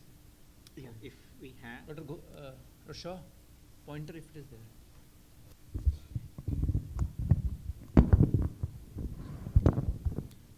No, I just yeah. So can we have that PPT? What is the name of the PPT, sir? That's the first one. Yep. Right. Just go to the slideshow. I just want to make 3 points before this this panel, and I will not take much time. That the sepsis death are more common than what is reported. Definitely true for hospital settings. 2, there is high AMR even in level 2 hospitals, and this is the data fresh from Owen, just completed at a 5 center district hospital study. And 3rd is high case fatality. And what is important to realize is that this high case fatality is even there with appropriate treatment and bugs being sensitive to the antibiotics that you are giving. These are very, very critical points that we need to understand, because we should not be missing the forest for the tree. Right? Next slide, please. So just letting you know, next slide, please. Acha, mere ko hi karna hai. Right, okay. Yeah. So we all are familiar with this cause of newborn death chart. And we know that the preterm birth approximately 40%, followed by sepsis, if you combine all the causes related to including tetanus, etc. Little late data, but it hasn't changed much, 20%. And asphyxia, 3rd one, right? So these are the most common causes of newborn death the starting point for everything that we work on. But I'm going to show you the three data sets, large data sets that we analyzed and looked at the causes of prematurity related deaths. So when you look at the way the prematurity deaths have been defined, that anyone who was less than 34 weeks and less than 1.8 kg, if they died, then it was attributed to prematurity related deaths. But then all the premature deaths are not not the same. They are dying of different causes. And here is the evidence from tertiary care hospital. So mind it, this is not from community. The story in community might be a little different. So this is a large cohort, and this is the data that looks at the babies that are below 34 weeks of gestation. What you find in this large data set, that nearly 20% of these deaths are due to sepsis, not because of the prematurity or related complications. The Danish cohort, again, this is the old one, this is a newer one, Danish cohort. Again, you see a quarter of death. And then the GLSC cohort, the surfactant study that we did at 4 centers, again, 41% of these deaths, small babies, are due to infection. So it seems that all prematurity related deaths, approximately quarter of them are due to infection. So if you cut this 5 from prematurity and add it to infection, then infection would be either the first important cause or the equal cause to that of prematurity. I think this is very, very important. Coming to the second piece, this is the Danish data undertaken at 4 sites, tertiary care sites in India, and published in Lancet Global Health. The quick glance that the inborn cohort, Dr. Mamta was very much part of it. There are many other collaborators, Pratima is there, So what you find is that the MDR in common organism like Klebsiella acinetobacter E. coli was very high. And in our subsequent studies, we find that the level has increased over time, right? Coming to this is the new data that has come from 5 district hospitals. We have just concluded this study, and this is going to be published in Lancet Global Health very soon. And we enrolled approximately 6,500 neonates. And what we find is that the Klebsiella E. coli and Enterobacter, the common organisms, have the same level of MDR. You see 81%, 85%, 89%. So the situation in secondary care hospital is no better than the tertiary care hospitals. So the problem has gone to the district hospital level, right? Right. Fine. So this is the another point that is very, very important. And what it says that, again from Danish data, just look at, focus on Acinetobacter species and Klebsiella species. And what you see is that the case fatality rate, when you have sepsis, these are hospitalized neonates, sepsis picked up reasonably well on time, treated well. These are tertiary care hospital, and what you find is that despite treatment, the case fatality rate is to the extent of 60%. I am not showing the data for the brevity purpose, that the case fatality rate was no different when the baby was infected with a sensitive pathogen or a pathogen that was resistant to the antibiotics that were given, highlighting that the problem of sepsis is far greater than the problem of AMR, right? AMR is absolutely an important development, has got potential to derail everything. But the problem of sepsis is actually the prime culprit that we need to address, and that takes us to the issue of, so this is data, actually I've shown the data, that you see the MDR, when the sensitive organism, the case fatality was 62%, and when it was due to sensitive pathogen, 41%, you may see some difference, but overall 61%, 50%, 69 and 52%, hardly there is any difference, right? So sepsis, any disease that has got case fatality to the tune of 50 to 60%, you can just imagine that how severe is that disease.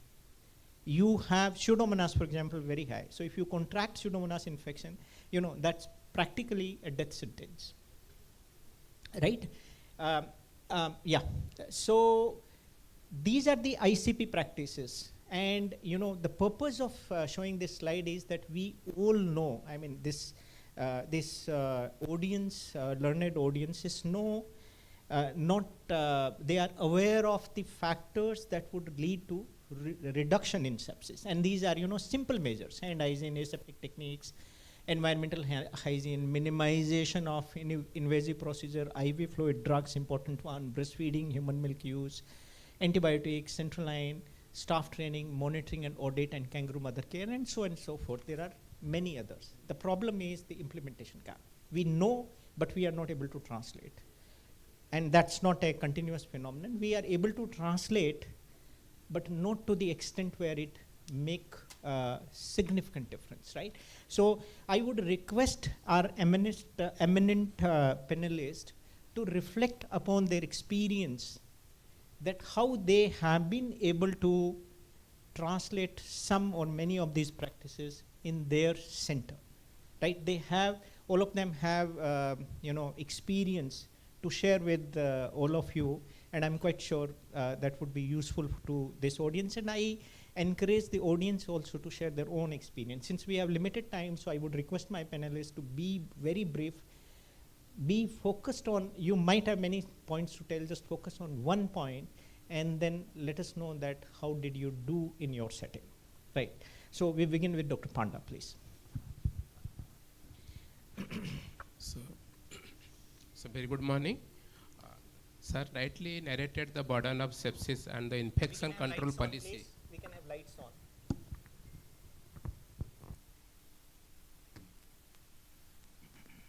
So if you look at the infection control policy in your NICU for prevention of this sepsis and even burden of the AMR, what I can tell, either you can head the 3 or 4 categories. One category like your most important prevent is the colonization of good microbiota. If you give a good organism to the baby, that will prevent entry of the bad bugs, which can be prevented by the breastfeeding and KMC. Or if your organism entered in the NICU, you cannot decolonization it, like your hand hygiene, environment policy, that thing. Another part is the surveillance, which can help awareness and how to improve by through the QI. So I will try to look at my own work on the how I look at my own unit practice for looking at particularly the availability of breast milk and the KMC. That part I will just narrate from my experience. I joined in Odisha in 2012 in a 40-bedded NICU in a private sector. Actually, I learned a mantra from Dr. Sitaram sir in a neocon that if you will just facilitate that what is so-called commonly practice of availability of breast milk for the preterm babies, which are more vulnerable for the sepsis, cannot be done by doctors who is so much busy. It can only feasible if a dedicated low nursing level and or even a non-nursing level simple 10th class to sisters who can dedicate for the breastfeeding. Actually, that helps me lots. In 2015, I tried lots, but I could not feasible. It is feasible after delivery of the daughter of the medical superintendent. When he felt that okay, they need a breastfeeding counselor, immediately within 1 month, she appointed 2 nurses to me. Those are dedicatedly working for the breastfeeding. Okay, then from that day, my journey started. What we have done for the preterm baby, first we took how much breast milk available for them. So we started a milk diary for each mother. And these 2 breastfeeding nurses, they work only dedicated for the milk counseling and milk expression for the preterm babies. So whatever I found that with these simple things, 80 to 90% preterm babies are discharged with exclusive breastfeeding. I am telling you. And what I also analyzed, the average time of milk expression, even with that time, is around 6 to 8 hours after birth of preterm baby. And the availability of breast milk volume on day 7 around 150 to 180 ml. Then I found and studied that if you do milk expression within 1 hour versus the milk expression at 6 hours, the availability of the breast milk volume just double. If you expressed at 1 hour versus you will start expressing at 6 hours. We had done a randomized control trial. And that's not the objective of the randomized control trial, which is published in Indian Pediatrics. What we found, sir, Dr. one minute, Panda, quickly I'll finish. Okay. Yeah. So milk expression. So let me, so what you are trying to say that you did something Yes. that led to increase in EBM of the preterm mothers, right? Yes. And that reduced your sepsis to a significant Yeah. extent. So can you let's leave apart trials and so in your opinion, what is the advice that you would give in terms of points to be able to translate into their setting Yeah. to replicate the results that you Right. had seen? So if you to make availability the preterm babies for overall colostrum care and exclusively enteral nutrition preterm, start milk expression within 1 hour of birth. So milk expression within 1 hour. 1 hour. And giving shelter to the mothers is more important because they are comfortness and practicing the kangaroo mother care. So second is kangaroo mother. Kangaroo mother care. We have found in KMC ward, particularly in our NICU ward, 4 things, level 3, level 2, isolation 1 KMC, we found the sepsis rate and the sepsis rate is just 3 per 1,000 patient hospital days. Let me take you to the first point. You said that you made it possible for the mothers to express milk within 1 hour. Yes, sir. So can you tell me 2 or 3 strategies that you did or the actions that you taken that translated into expression within 1 hour? Yes. So first of all, definitely counseling, participating in the labor room nurses, one thing. And Involvement of labor room nurses. Dedicated nurses should be available for the milk expression. Right. And milk diary. Right. 3 So things. you are saying the 3 points, and we stop there. That one, the involving labor room nurses. 2, that dedicated lactation nurses, and 3rd, asking the mothers to adopt a milk diary that might have sustained Availability is efforts, better, availability sir. of So we milk. can look Right. at that if the falling milk Right. production is falling, we can look at them. Right. So those are very good messages, and I'm so sorry to cut you short, but we have limited time. Coming to Dr. Chaudhary, Dr. Chaudhary is in SMS Medical College, and what he shares is that there was significant decline in antibiotic uses, right? And that is very much possible, in the setup where people have made team and made efforts to be able to do that. That's very much doable thing. So can you enumerate these strategies that led to decrease in antibiotics in a setup where which is relatively, given the load that you have, the resource constraint would always be there. You may not have enough number of, enough support from the microbiology. You may not have enough nurses, right? And there is always concern that overcrowding is there, so therefore infection would be there. So how did you convince your physician teams and nurses team not to use antibiotics, and how did you translate that into action? Sir, before going to that, I would like to emphasize one very bad incidence Mike. जिसने हमें सबको चिंतित किया कल का, झांसी वाला। वो आपको को मैक्रो इंसिडेंस था, इसलिए सबने एक्नॉलेज किया। मैं उसको क्लासिफाई करता हूँ एक्सीडेंट। एक एक्सीडेंट जो रोज होता है अपनी आईसीयूज एनआईसीयूज में, वो है health care infections, HAIs. And we didn't acknowledge that, and that reflects in the studies and the outcome. And final common path of death for every baby who is coming to us for any condition like parental asphyxia, HI3, prematurity for respiratory support, or so many. The final common path is the sepsis. I think you also agree. So now coming to your point, it's very difficult to change the thought process, behavior, and then ultimately the actions. So we tried both way, from the top down. We failed. We changed our strategy. We started from the bottom down. Bottom up. Yes. So what did you do in bottom We up? started sitting with the nurses, starting rounds with them, and just sensitizing them that this could be a source of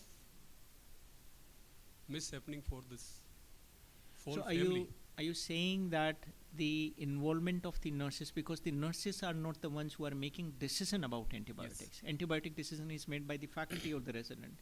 And the nurses are often not in the situation to influence their decisions. So how did you change that dynamic? Yes, I started to act with nurses because they are the static partner of newborn care. Residents keep on changing every month. So we try to minimize the bad incidents that happens with our hands, because if they know how to wash hands perfectly, when to wash it, then residents, those who are staying with them for a longer period, they will learn passively. So that strategy paid, and they started taking skin precaution, care of the baby with feeding, and starting with the KMC at the earliest. When we decide, so many times earlier it was more than 24 hours past that when we classify baby as KMC fit, but by the next day he is not still on KMC.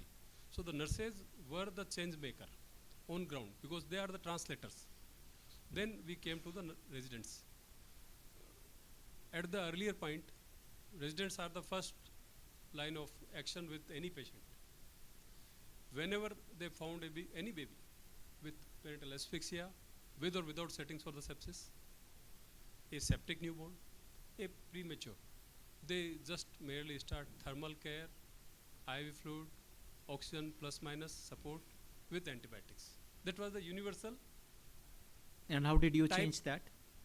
We Because that's a common started problem. that if you want to prescribe, just think what is the pathology, just like pneumonia. What do you think? It's bacterial or viral? You just think and then decide. If you write can bacterial pneumonia, you just start.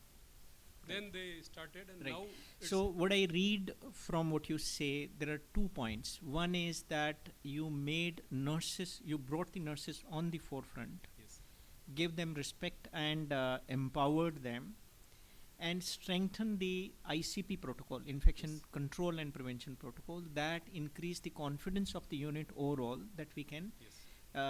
take care of the spread of nosocomial infection Yes. or healthcare associated infection. And then you stimulated your residents to think before they act. Yes. That what you have a sick baby, think that why the baby is sick, because everything is not sepsis. There are the alternative causes Yes. also, and start antibiotics only when you think this is bacterial infection, not for viral, not for jaundice, not for asphyxia, not for anything else. Okay, so those are good messages. Thank you. Thank you very much.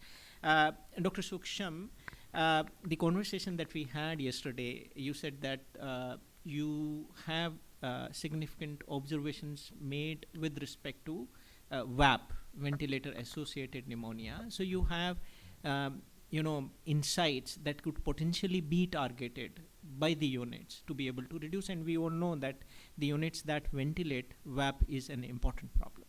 So before I say that on the WAP, one is learning from your own mistakes, one is learning from the mistakes of other. So probably you can learn it from our mistake, that our ventilator on particular bed, we used to find that every baby is developing VAP, because that ventilator duct which was there and the direction where we were putting the ventilator duct, you mean? so the AC duct. AC duct. Sorry, not the Okay. ventilator, the AC duct. It was just below the where we would put ventilator, because we have got the stations on which we have installed permanently the ventilators, so that the floor space is less occupied. So this temperature sensor knob which is there, it would come directly in line with the AC duct. So condensation was more in the circuit. So we changed the direction of our cot. Whatever it used to be open care or incubator, we slightly changed. Instead of putting it at right angle, we changed the angle, you can say, to maybe by 30 or 40 degree more, so that it's tilted, it's not exactly at right angle. I can't say that objectively we could decrease upon the VAP, because VAP is a bundle care of approach to prevent occurrence of VAP, but definitely the condensation decreased. Okay. And Right. yeah, if So- you permit me, then just So first, let me rephrase what you have said. You realized that the ventilator circuit, there was condensation happening, and you thought that was responsible for or contributing to high incidence of VAP. And the one possible reason was perhaps the beds were positioned just below the AC ducts, and that might be making the circuits, decreasing the temperature of the circuits, so that the circuit heating mechanism was not efficient and resulting into condensation. So just change in position resulted into reduced condensation and perhaps reduced VAP, right?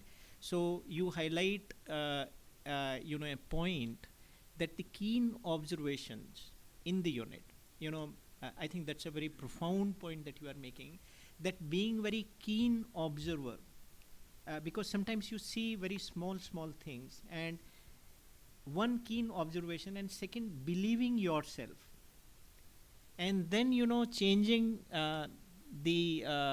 taking something and again being objective whether that is making a difference or not being very egoistic about it. Suppose you have made observation and did something and that did not turn out to be right, then stepping back and accepting that they did not work, and that does not lower our reputation in the eyes of nurses or the residents. But your intervention worked, and that resulted into lower condensation. Second just point. to add, not the second part, I'll just to add to it, this exercise was done after we had excluded rest of all the other causes, because we used to apply the wraps which company people asked us to apply on the tubing, so that the temperature difference is not less, because the more the temperature difference, the more will be the condensation in the circuit. Then there is from the AC plant also, we checked that the condensation is not happening, because behind every point there is a port which decondense this. And now the newer ventilators which we have, we got it installed in our ventilators also. There also, the older one, we got it installed. After doing all this exercise, this was the last measure which we did. Right. So right. I won't talk about the antibiotic audit sheet, but it does help. We can do it later So on maybe we also. can come in the second round Yeah. if time permits. But again, a very profound point personally to me.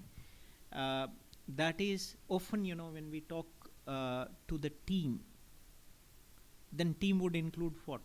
The physicians, the residents, and for the neonatologist, the nurses, most of us, right? Because the nurses are very much part and parcel of it. But perhaps the team goes beyond that.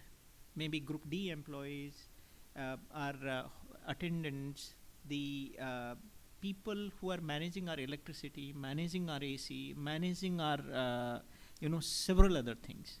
They are also very much part of it. And perhaps it's personally sounds to me, and this is what you are reflecting, that perhaps they make more difference than we do going bedside and making a decision for a given baby.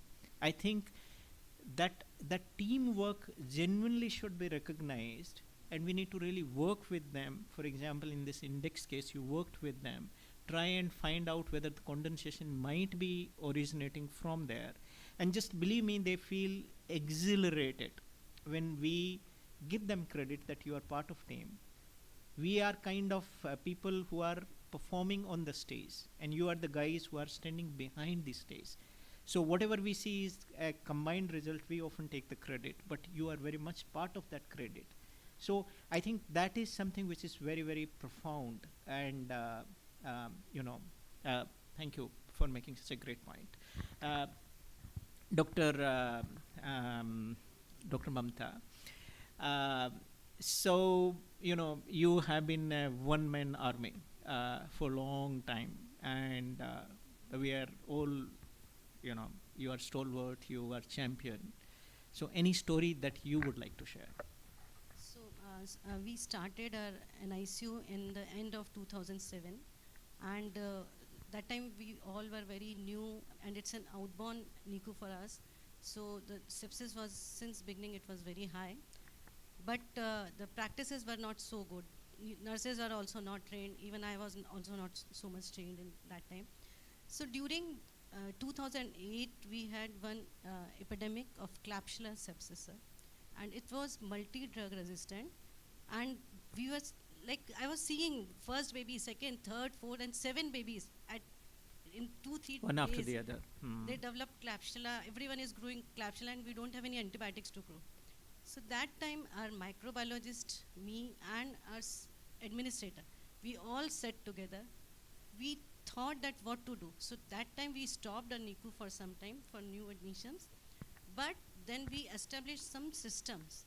So that important system we started is surveillance, and for that first thing which we did is to train some nurses.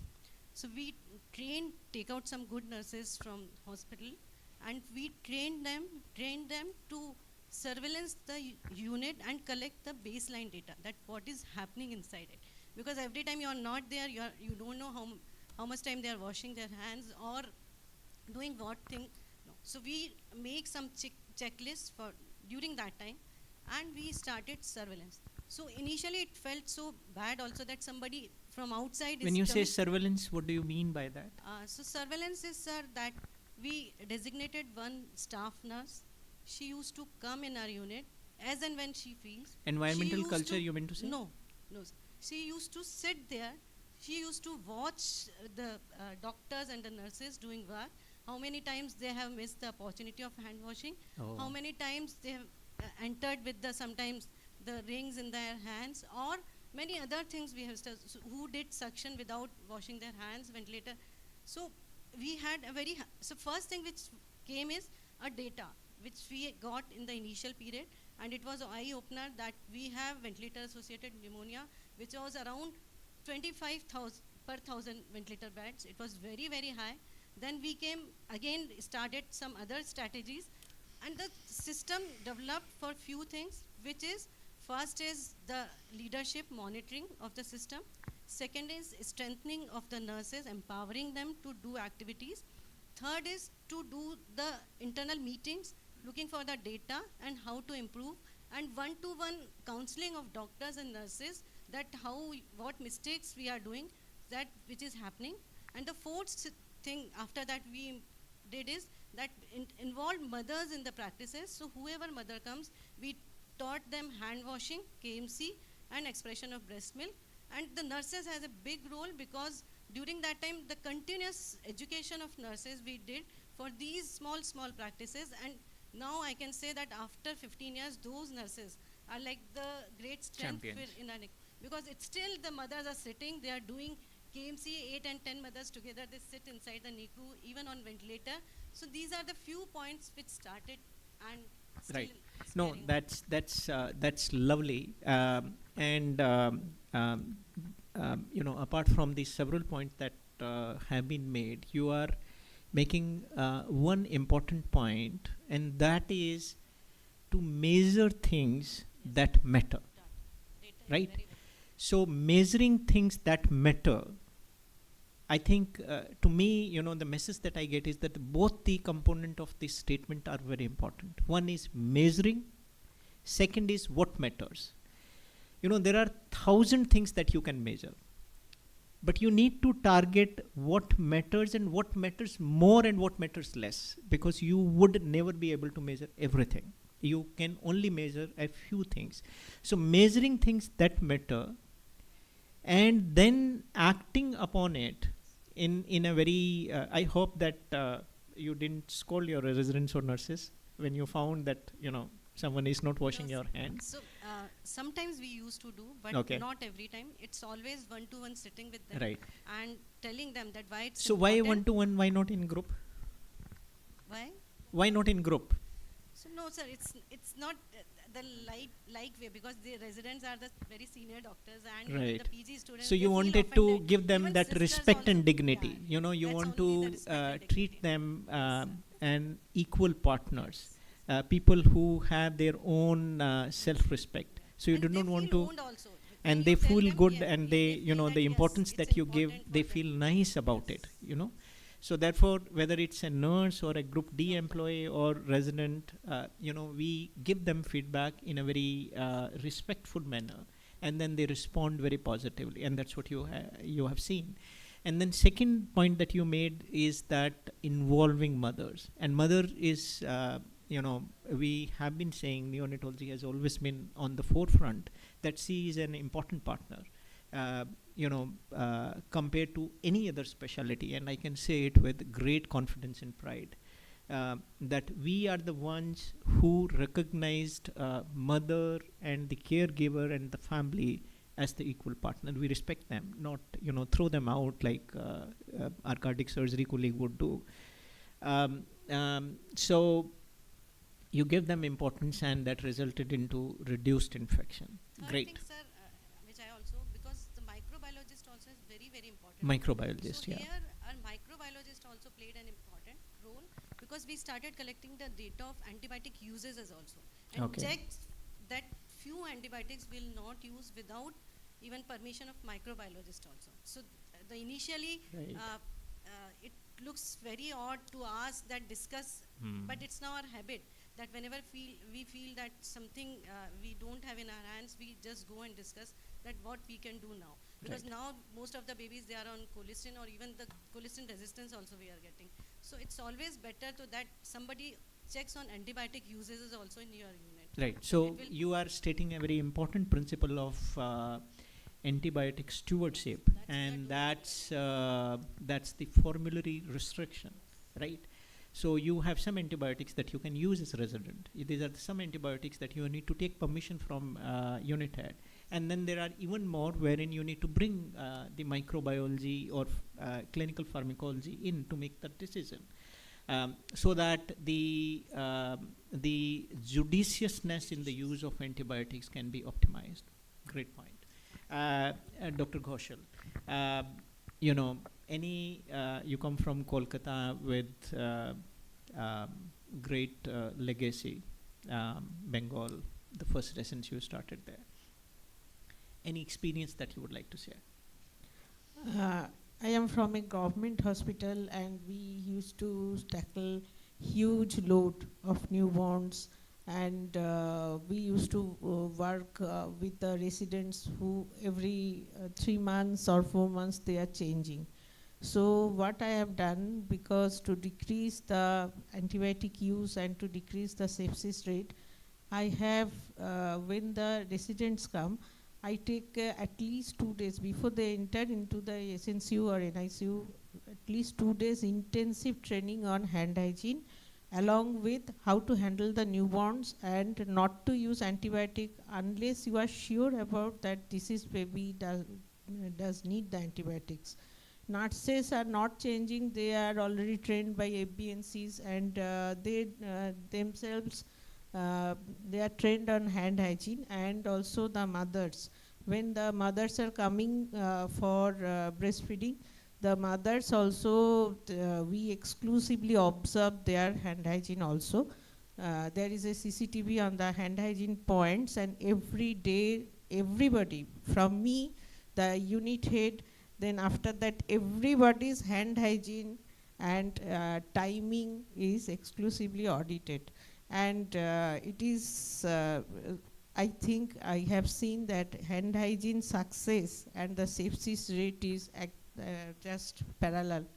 In our unit, what we have found out, that's why we have used 3-4 CCTV cameras on the hand hygiene points, and that is extremely helpful, and almost every alternate day I personally audit the timings, and anybody has any fault and has to come and tell that I will not do it on the next day.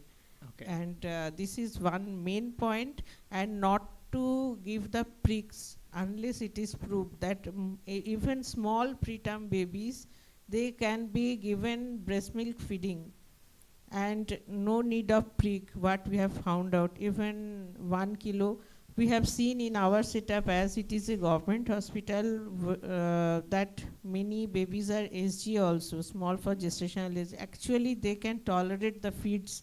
It's not always IV fluid is required.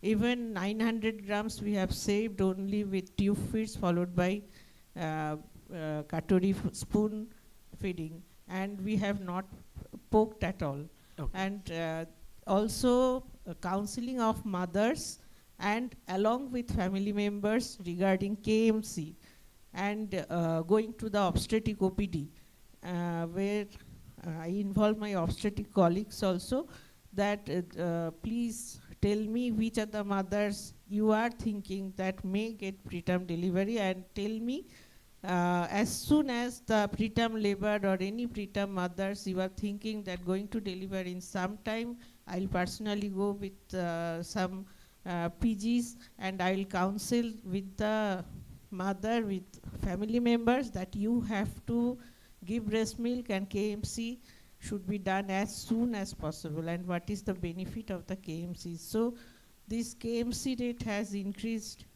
to maximum, and also the So discharge we- also has yeah, so, increased we without will- poking, right. without antibiotic and without prick. That is Right, one right. of the No, success. great points, and because you have mentioned 4 great points. One is the role of training and kind of providing supervision, right, for the hand hygiene. Residents, nurses, mother, and making sure you took it upon yourself to make sure Yes. that I think the doctors are maximum not following hand hygiene Right. guideline. That is my And observation. why is that so? Why the doctors are not following and nurses are following? What do you think is the reason? Because one of my PG, when I have not started this CCTV thing, they asked me that, one PG asked me that, ma'am, you are telling that if I wash my hands, that baby will be safe. Do you think it is possible? So I took a 1 day, 1 hour complete class, that how a microbe is transmitting from my hand. Even I don't wash it, well, no, I will not touch. I will go and touch the table and write the advice and come. Then what will happen? Well, that someone else will touch and go and touch the baby. So how it will spread to the baby? I had an explanation, one class for almost 1 right. hour, that Mhm. how the microbe will spread. Fair Then they enough, yeah. convince that way, okay, Yeah, right. we will wash hands. So you are highlighting a very important psychology principle. And what is the psychology principle? That behavior is determined by your belief system, right? What you believe. I find that, Lennon is my great friend. So that belief would make me smile towards him. I can see Pratima smiling at me, right? So that belief determines your behavior. Belief is a function of your knowledge, your experience, life experiences, your role modeling that you have seen, the recognition, several factors, right? So you need to look at, when you see behavior, then there is no point of just beating the person for the behavior unless we understand his belief system. And then try to change that that belief system, to identify what is the root cause of that particular belief system. And then that's a difficult thing to do. So in your case, because the residence is a malleable mind, they are, unlike, person like me, you have a resident who has got very flexible mind. They not only understand, listen, but, are ready to change their behavior, right? You rectified their knowledge, made them understand that why it happens and what's the consequence. Yeah. Then they were able to change your behavior. I think, that's absolutely lovely. Thank you very much. Dr. Dubey, RML under Dr. Aarti's leadership and, your constant hard work, and the RML unit is one of the best units in the city, in the country. I'm quite sure you must have learned a lot of lessons. Would you like to share one? Yes, daily cleanliness of the NICU, including the walls, surface areas, and daily housekeeping routines to be followed. They, along with hand hygiene and other asepsis measures, giving donor milk and mother's own milk whenever possible. And all these measures go a long way, along with resident trainings, which we conduct FBNC classes almost daily, on a daily basis. So we make a monthly schedule and we encourage the residents to attend them. and in fact, all this has also been inculcated in the MBBS program, so that whoever doctors, upcoming doctors are there coming up, they will know all the principles and they'll be able to manage the NICUs well. Good, great. So, what the point you are making, as I have understood, is that one, great housekeeping. And you know, the way you are describing it, it seems that the housekeeping is not just the job that the group D or sanitation workers or nurses only do. It's everyone's responsibility. Whether the unit is neat or clean or organized or not, it's everyone's responsibility. And again, you know, it goes to the fact that it's team, and that team goes much beyond the physicians and nurses. And no work is small. In fact, the small, so-called small work are actually much bigger than what we realize. And you emphasized upon them and then produced the results that were wonderful. Thank you. Thank you very much. Any experience from the audience? And then I'll request Dr. Anuj Sharma to wrap up and give the final comment, and followed by Dr. Tomar. Ashish, be brief, no more than 2 minutes. Come to the point directly. Okay. So the question is where the cameras were positioned, Dr. Ghoshal. The CCTV camera will be two. One is directly on the hand, one is on the face, the person I have to identify. But there will be people And who the, enter the face and the stopwatch is So, there. I mean, for the sake of time, let me ask the direct question. So, does that mean that this was there at the entrance of the ICU? at the entrance of the ICU, and Right. inside ICU, in ICU, near the basin. Near the baby? No, near the washing The wash point. station. One washing point is there inside NICU, Okay. and one at the entrance. So, these two in points. both the places, the You two have- CCTV at a time, and it is showing the watch with seconds hand and the person washing hands with face. So, if I understood. My concern is that if we have the cameras at the washing place, there'll be people who will bypass that and go. They are the main. So let's say, you know, there are people smart like me, and I know that Dr. Ghoshal has put something there which can capture me, and then I simply bypass and then go. So I then do my not come in the people are field. there, no nurses and other residents. They will inform that, and I will go do the head count that these many people are there. I have not seen that. Ashish, Hand so you washing. know, people in East India is different from people us in North India. So you know, so there is a difference in culture. We belong to a different you know, genre. Yes, Amit, Sir. please. Amit first, and then Dr. Sushma. No, Dr. Sushma first. Dr. Sushma, please. Okay. So, about AMR, I've been talking. Some concerns I have regarding, at times, first day culture itself, which we take in babies who are high risk for infection. They are multi-drug resistant, and how do we explain that? Such babies are obviously like mother has either prolonged oligohydramnios or intermittent leaking, but how does it explain? This is being inborn resistant baby or in- outborn inborn baby? babies. Inborn Inborn baby, baby. first baby directly coming to us from OT. We send a culture, and it is positive and it is resistant to most of the drugs.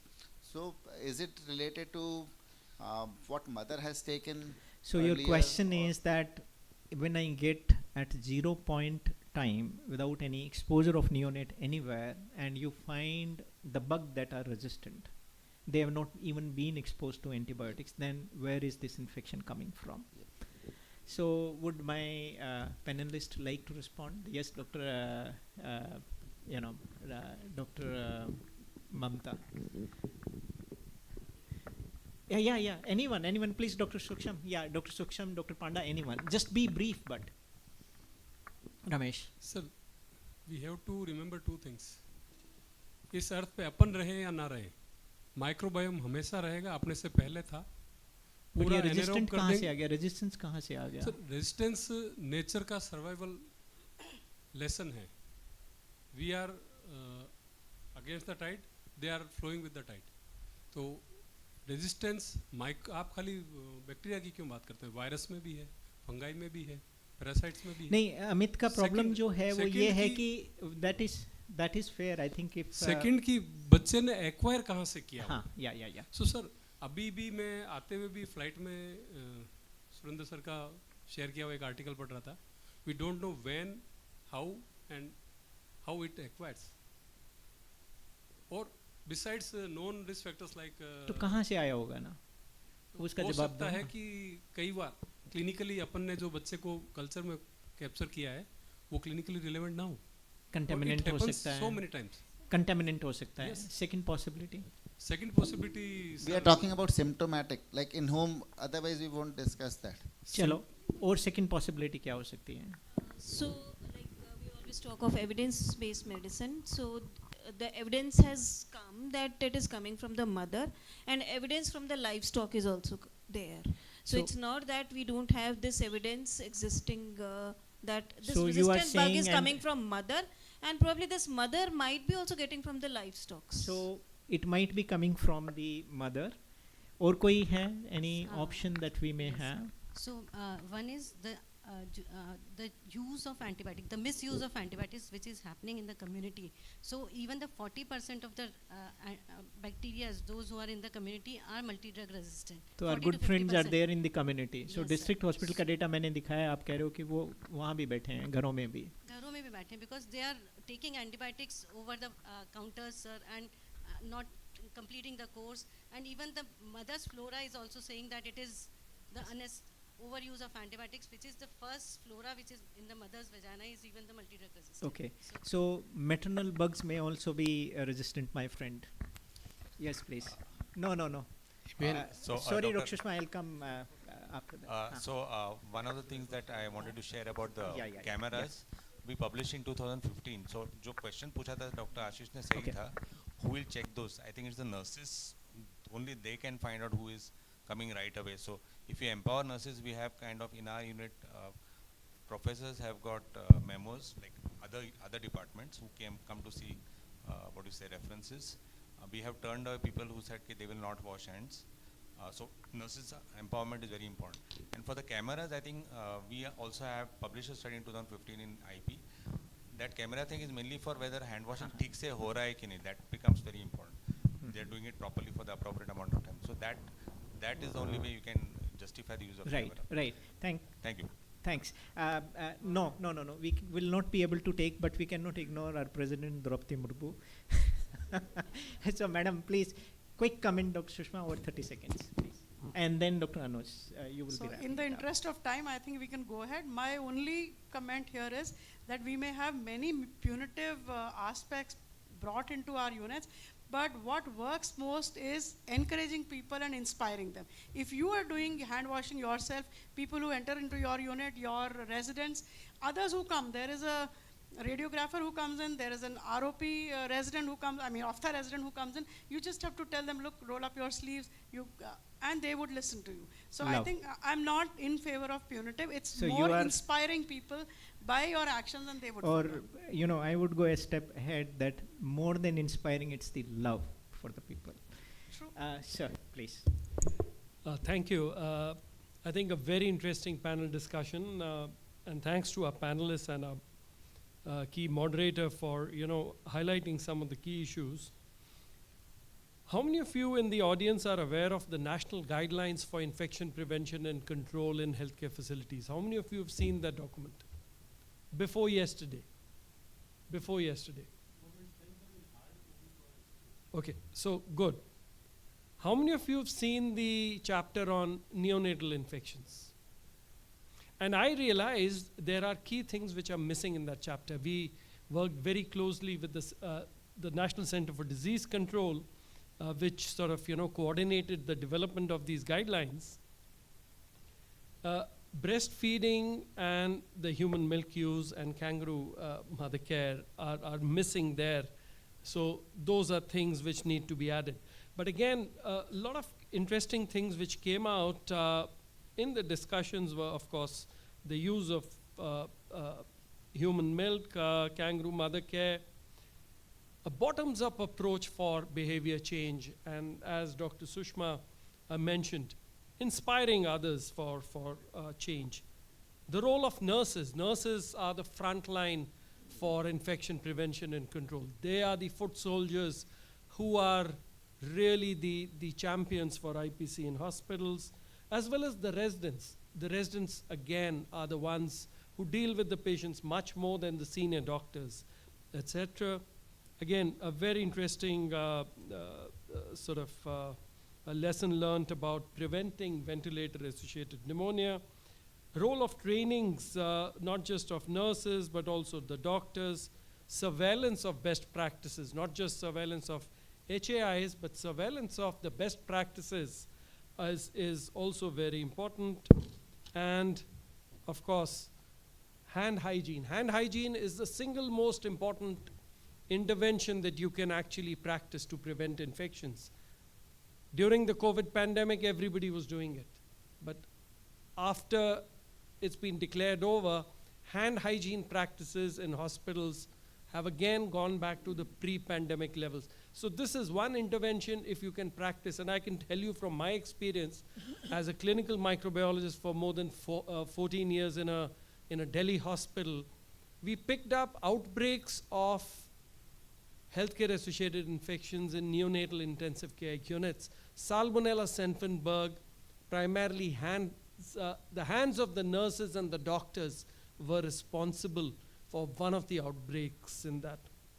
Also, the importance of minimizing pricks. And I can tell you, we picked up another outbreak because of the heparin multi-dose vial, which was the cause of the outbreak. But again, very interesting sort of lessons and experience sharing, which highlighted the teamwork. And just like AMR, infection prevention and control is also everyone's responsibility. And we need to work together as a team to prevent it. So thank you very much. So just to conclude, we had two great experts and luminary panelists from different premier institutes of the country. It started as a very scary movie when Dr. Ramesh presented the data, but we have a ray of hope, as all the stalwarts have suggested. If we really put all these steps together, we can definitely combat the infections in our NICUs. Thank you so much. Thank you so much. Thank you. Thanks, everyone.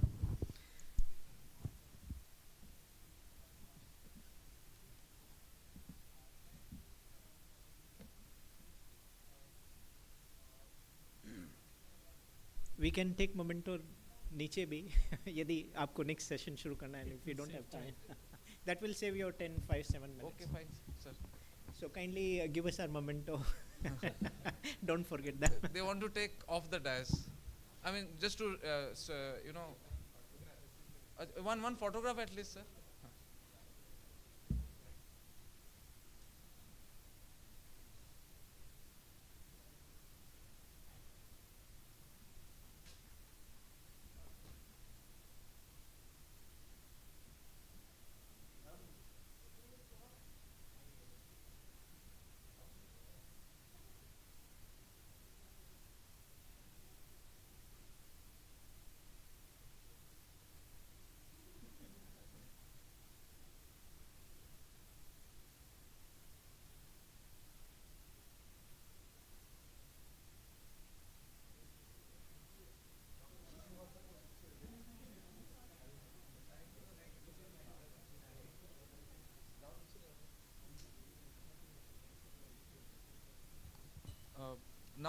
Now we move to the second panel discussion. It will be on optimizing antibiotic use in neonates, and we'll be dealing primarily with neonatal sepsis, meningitis, UTI, and pneumonia.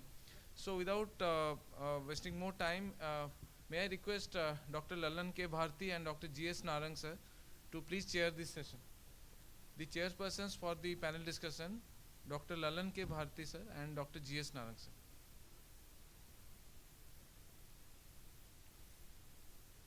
The moderators for this panel discussion are Dr. Umesh Vidyadhar Vaidya and Dr. Ashish Jain. May I request the chairpersons to please call upon the moderators and the panelists.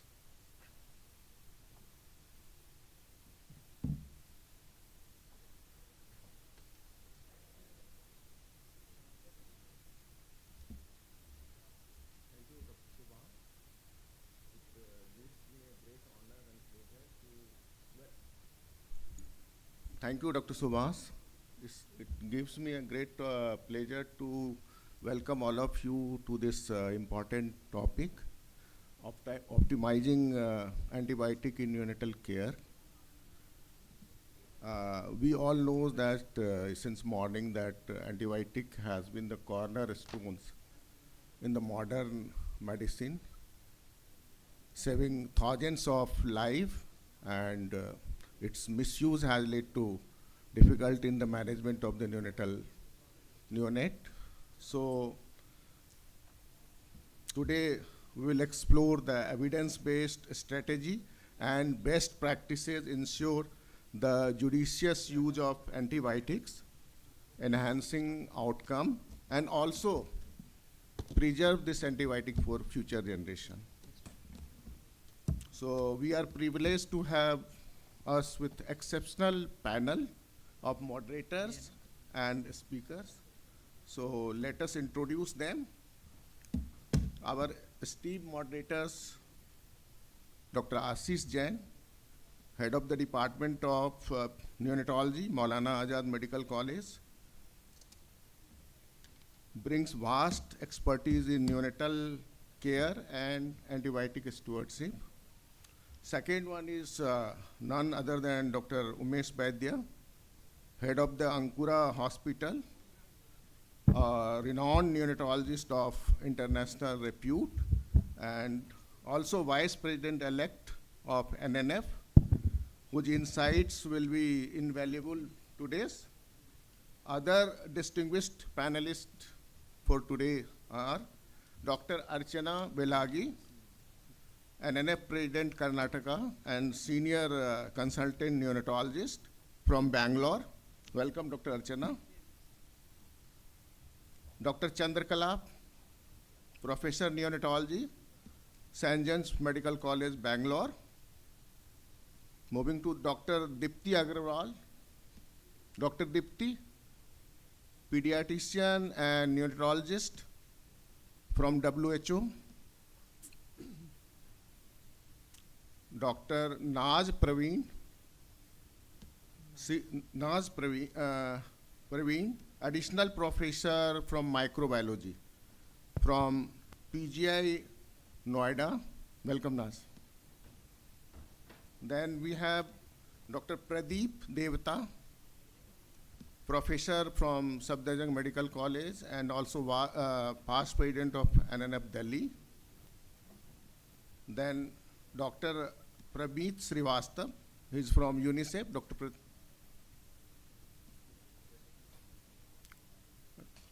We have also Dr. Ritu, professor of pediatrics from Medical College Haldwani, Uttarakhand.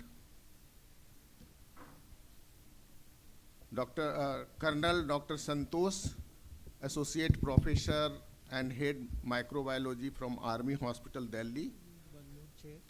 And can you put one more chair there? So now may I invite our moderator to lead the session.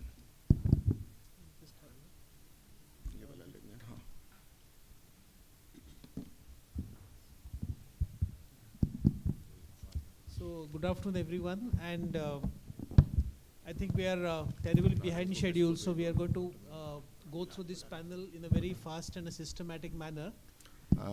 Before we start, can we request Dr. Mini Rani ma'am to just come for chair the session?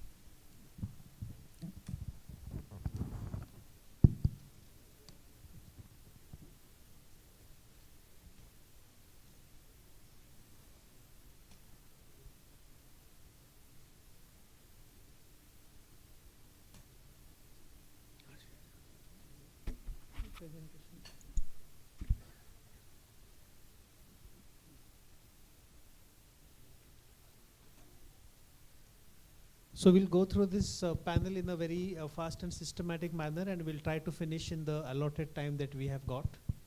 And just to set the ball rolling, I take you back nearly 20 years. This was an editorial in Indian Pediatrics by Professor David Isaacs from Australia. And in this editorial in Indian Pediatrics, nearly 20 years ago, he had mentioned that India is facing a very big crisis.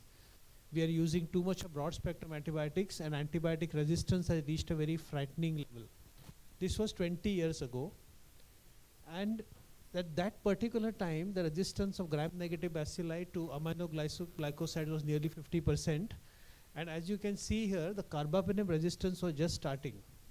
And that was was mentioned in this particular article, which was nearly 20 years ago. Where are we now? This is one of the studies from Pune with 3 large tertiary units and ICUs, and you can see here that the antibiotic resistance, the carbapenem resistance, which had just started in 2005, has now reached, you can see the last column, it's nearly 50% and more. So we are in trouble, and things are getting worse repeatedly for everyone. And you can see that this particular study, you can see that we are in deep trouble with carbapenems also, and we are really running short of all antibiotics. This is our own hospital data. You can see Klebsiella, and only 2 tall towers you can see colistin and tigecycline, and most other routinely used antibiotics, the sensitivity is less than 50%. Same is the story for Acinetobacter. So we are heading for trouble, and we need rationality. And today's panel, I'm very sure, will be able to address this issue of antibiotic abuse, increasing resistance, and let us see how the panel can contribute. One of the reasons is most units that we go to, they focus more on sepsis than asepsis, understaffing, overcrowding, not using cultures, not using sepsis screen, poor design, overcrowding of NICU. This NICU had gone for accreditation. You can see here, in every ward there are 3 babies. So we are faced with certain issues, and we have to see how these can be addressed. I think we have a very, very complete panel here. We have representation from WHO, UNICEF, we have clinicians, and we have microbiologists. So we have a real complete panel, and I'm sure they'll be able to throw a lot of light on the various issues that I just have discussed. So I will hand over the mic now to Dr. Ashish Jain, and he will ask a few questions to the panelists.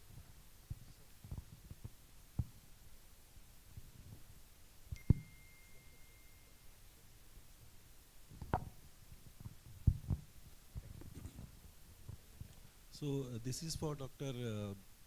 Praveen Srivastav, sir. The NICUs are developing a rapid pace. So, you see NICUs mushrooming with different capabilities and different, volume in public sector as well as in private sector. There are operational challenges in the infrastructure. We all know that. Staffing is one, which is a major one.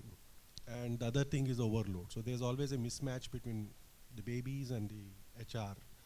In such situation, how do you tackle the infection control practices? We all know, we are all knowledgeable about them, but the issue is that with this big mismatch, how do you actually improve the outcomes and tackle these, dissociation between the staff and the load?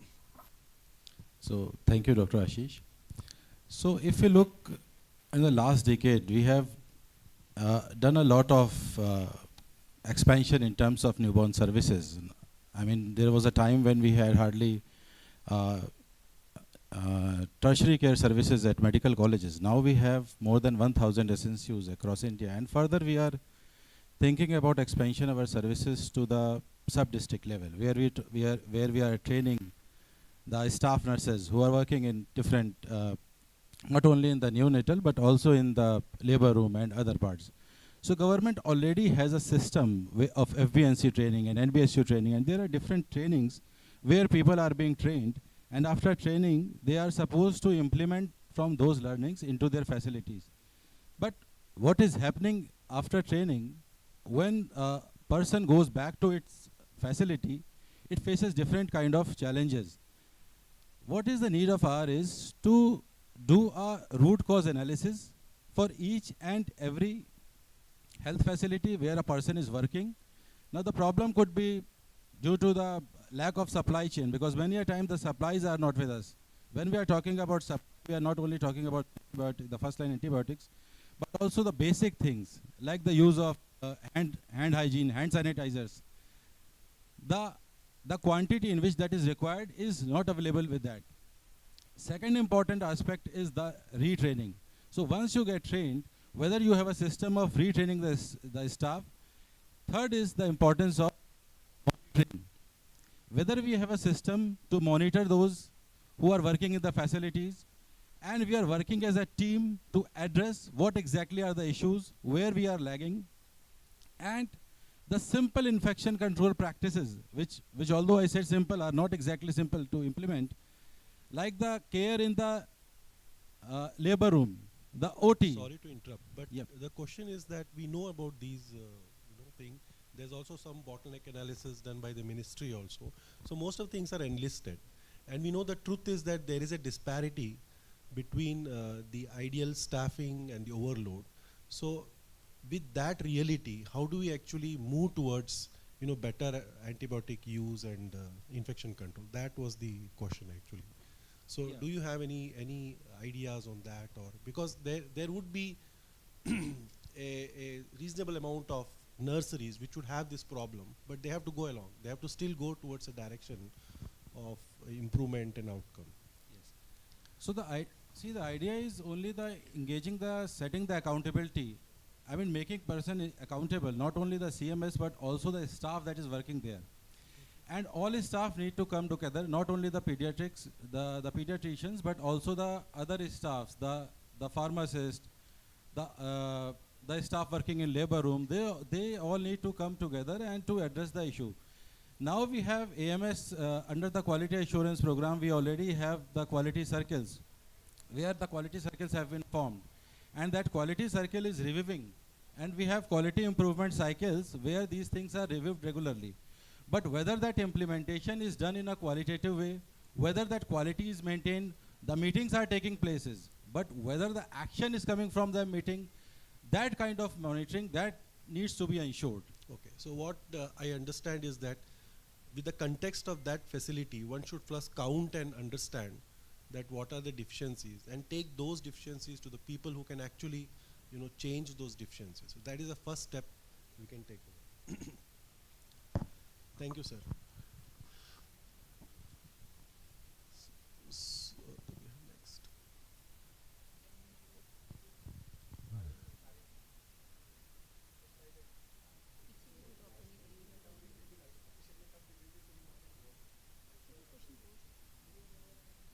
So here we have a situation like the baby was referred from a smaller NICU, a term baby actually. And this baby, the term baby, had a stay for 9 days in that particular NICU. And this referred baby he was already on comoxiclav, amikacin, piperazine, netromycin, vancomycin, meropenem. So the list goes on. And no blood culture was sent there. Decisions based were mostly on clinical sense and hemogram, and complete sepsis screen was not done. So this is a question to Dr. Deepti Agarwal.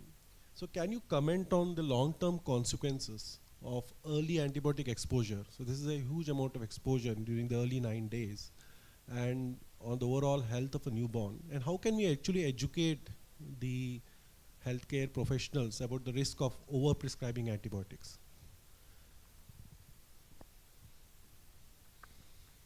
Thank you, Dr. Ashish. I think the first question you can ask some neonatologists to explain more, from their experience.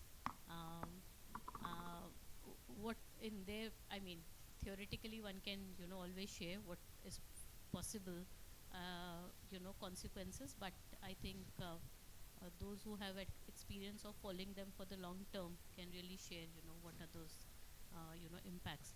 But coming to the next question about how we can educate professionals about the risk of overprescribing.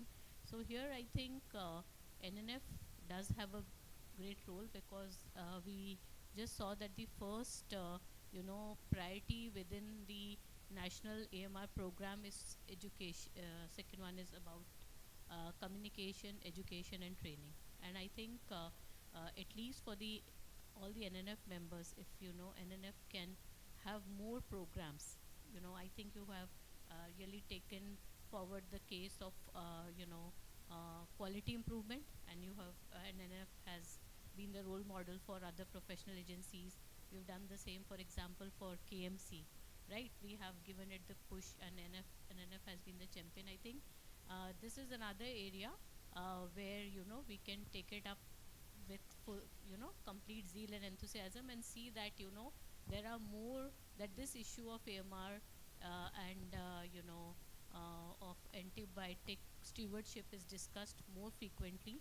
For example, in the coming neocon, it is taken up, for example, for over the next year as a theme for various zonal or regional meetings, and to ensure that our training packages, and also the national one, the focus is so much on treatment protocols that we really sometimes lose sight of important things like the infection prevention and control measures. And especially we are delivering the same packages to the nurses and doctors, so we really have to see, are we bringing those key issues to the forefront also, and not just treatment algorithms. So are we talking of IPC, are we talking of microbial stewardship in our training programs, and if not, can we bring it to our programs? And to all your forthcoming communication to the NNF members or to other stakeholders, that is important. And as much as also the role of NNF in reaching out to the parents and general population on sharing with them that antibiotic use or exposure can have detrimental consequences for their newborns. So I think there are a great number of opportunities, since your main role, of course, is to build capacity and continuous medical education for nearly all the neonatologists and newborn care practitioners in the country. So what I understand, the message is that the advocacy is most important at all levels, and more frequently with more reinforcement, and maybe it should be taken at upfront in the coming meetings. Yeah, show a sense of urgency also for all the members. And the other thing is commitment from the NNF members, and also commitment from them to take the advocacy beyond the membership, beyond to the smaller hospitals, to the other pediatricians about the importance. Thank you, ma'am. Yeah, clear, I think, direction on what practices they should follow. Advocacy, I think, yes, but also, clear guidance on what practices must be instituted and what is the behavior change that you're expecting from all the newborn care professionals. From the president, ma'am, the commitment towards developing a model for the AMR may go a long way. Show the way. Thank you. This is for Dr. Archana. How to... I said, I'm listening, and we are committed to it, what Ashish just mentioned. So that model would be developed and it would be tested. So we are committed to it, it will be done. Yeah, thank you, ma'am. This is for Dr. Archana. How to evaluate the risk of early onset neonatal sepsis in a asymptomatic newborn based on risk factors? So do you use some risk scores which are available? Because these babies are actually like at risk. They are not having sepsis, or we have to just find out that we don't miss the train or don't over-treat them. So how do you handle it? Right, thank you very much. Now, treating asymptomatic babies is the toughest decision to make, whether to treat or not to treat. We know there are certain risk factors, and we take a look at that and say, okay, should we treat? Now, I think it depends on what is the gestational age and how sure are you of your clinical assessment, and whether you can observe the baby for 24 hours or not. In babies who are more than 34 weeks, if they're asymptomatic, I generally do not start antibiotics, nor do I do a sepsis screen, because sepsis screen many times is false positive. Yes, on one hand, we're worried about sepsis and the baby can deteriorate rapidly. But if you can observe the baby closely for 24 hours, preferably in the ICU setting, I don't think there's any need for sepsis, any need for antibiotics. If there are any signs of sepsis or any vague signs, then I think sepsis screen can be done, the hematological screening. Again, with them also, you have to remember there are false positive results and there are false negative as well. So they can help you with the decision to start antibiotics and even stop antibiotics. Again, to decrease antimicrobial resistance, if you feel the baby is clinically well and those soft signs can be attributed to things like low birth weight or transition, if 2 CRPs are negative, then antibiotics can be stopped even before waiting for blood culture reports. The other risk scores that you are mentioning, they are the fancy ones. In fact, the M-SOFA and Neos, they are the ones which are meant for sick babies. I mean, they're symptomatic. They're not asymptomatic babies. So taking their criteria like respiratory criteria, cardiovascular, skin color, those are all for those babies. Asymptomatic babies, none of those scores apply, except the one, the Kaiser permanent one. There they look at the gestational age of the baby, the presence of risk factors, how old is a baby, and then the risk is assessed. But there are a lot of false positives that it's only for term babies, not for preterm babies. So the application is quite low. Hematological risk scores, that's only the CBC, CRP, procalcitonin. They can help, but they, again with a pinch of salt. Okay, so the message here for this baby, who's a term baby, you say you categorize the babies into less than 34 or more than 34. So if you get a baby at risk of sepsis with certain risk factors, and the baby is more than 34 weeks, you just observe the baby, don't even do a sepsis screen. Yes, over time. And during the observation period, if he has any symptoms, leading towards sepsis, you do a screen and then take a decision to start antibiotic, right?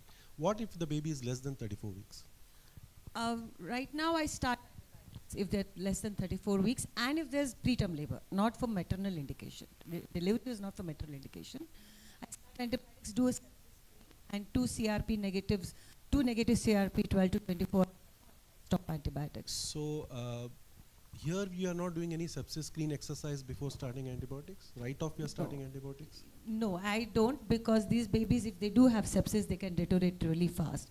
And they could be born because of sepsis. That is why the mother went into preterm labor. So here, can I take a liberty for any alternate, among the panel? Yeah, please. Sure. Actually, like if a child is symptomatic, so and there's a risk factor. So risk factors So are we are categorized discussing as of a baby who is less than 34 weeks. So less than 34 he is weeks. asymptomatic, and there are risk asymptomatic, factors. But again, the risk factors are classified as red and yellow. So if you have a red risk factor, like clear evidence of chorioamnionitis, for instance, if the mother has fever more than 39 degrees, or between 38 and 39, half an hour later you find that the fever is still there, a TLC more than 15,000, high fever, and foul-smelling discharge coming from the os, that's a high risk factor. So if a child is less than 34 weeks, a high risk factor means you start an antibiotic, you send the culture. If the child is between 32 to 34 weeks, the child could have 1 red risk factor or 2 yellow. And all the red yellow risk factors include child who could have maybe premature rupture of membranes or rupture of membranes more than 16 hours. Just to understand, so again, so if they are risk factors, just to understand, from where is this classification of red, yellow? So actually, these are given by WHO. So these are the risk factors that have been given by WHO, and these are the guidelines that have been given by NNF CPG 2021. So they have clearly said that in a symptomatic, as ma'am has said, if a child is symptomatic, you have to start antibiotics and you have to send culture, because we have to remember we are worried about antimicrobial resistance, but we are also worried about killing children with sepsis. So symptomatic has to be treated. So according to you, that baby should be again classified in 2 categories. Yes. One is a very high suggestive risk factor like So foul-smelling liquor or chorioamnitis, and a low risk factor. Yes, and again, like you send the culture and you reassess like if you have a rapid onset culture, you get the report in 36 to 48 hours, and you send a sepsis screen also, and then you reassess. Okay. So any other panelist would throw light on this? Actually, 35 or above, 34 and less. 2 categories, 32, 34. That NICE and ICMR, you can combine or follow any guideline. Yeah. If less than 34, more but than if you are following the NICE guidelines, then so even the 34 plus gestation baby also gets antibiotic according to the NICE guidelines. Okay. That is. So we have to, we can't take this from this side, this from this side. Okay, you follow any guideline, but consensus that our CPC has given less than 34, 34 or less, but more than 32. You can have 2 yellow, then only you start. And less than 32, even there is 1 yellow sign, you can start antibiotic. That is the CPC what is saying now. Okay. So for more than 34 weeks, there's no confusion. If there's more than 34 weeks, as ma'am said, that if it's asymptomatic at risk, you observe the baby. If it's symptomatic, do a screen, and then if it translates into giving antibiotic, give an antibiotic. If it's less than 34 weeks, then see whether it's less than 32 also in that category. Look for the red flags, sort of. If they are there, then you can start antibiotics. And the red flags are not there, then what do you do? Just the yellow signs. You do a screen, and then decide on antibiotics. Okay.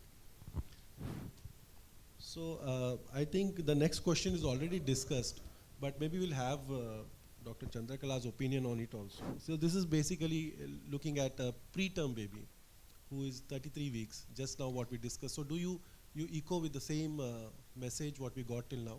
Yeah. For a baby less than 34 weeks? And here we have maternal fever. So you can tell us what is that, yellow, red, blue, what is that? Yeah. So we have clear NNF CPG guidelines 2021. It's the first one is term baby with risk factor is there. The mother had fever and the baby is not symptomatic. So of course, if the baby is not symptomatic, I'm not term baby. I'm not going to do anything. I'll just observe the baby. Okay. I'm just again reiterating whatever. So that's okay. The second part will take 33 the weeks. 33 week. So the NNF CPG guideline clearly says. So there are three options for the second baby. So the first one, observe only. The 38 week. No, so I'm going to the 33 week. That is very clear. Yeah. 33 weeks with the same thing. Okay. What will you do? So 33 week with similar history, observe this baby. Yes, I want to observe because he is not symptomatic. But I will do septic screen, and if septic screen is positive, I'm going to start antibiotics. Okay. This is again based on the category of the CPG guidelines, which says red and yellow category. That yellow, the red one, which is a major, the chorioamnionitis, which mother has fever of more than 39 degrees, and the second one is 38 to 39 with other symptoms or one or more symptoms.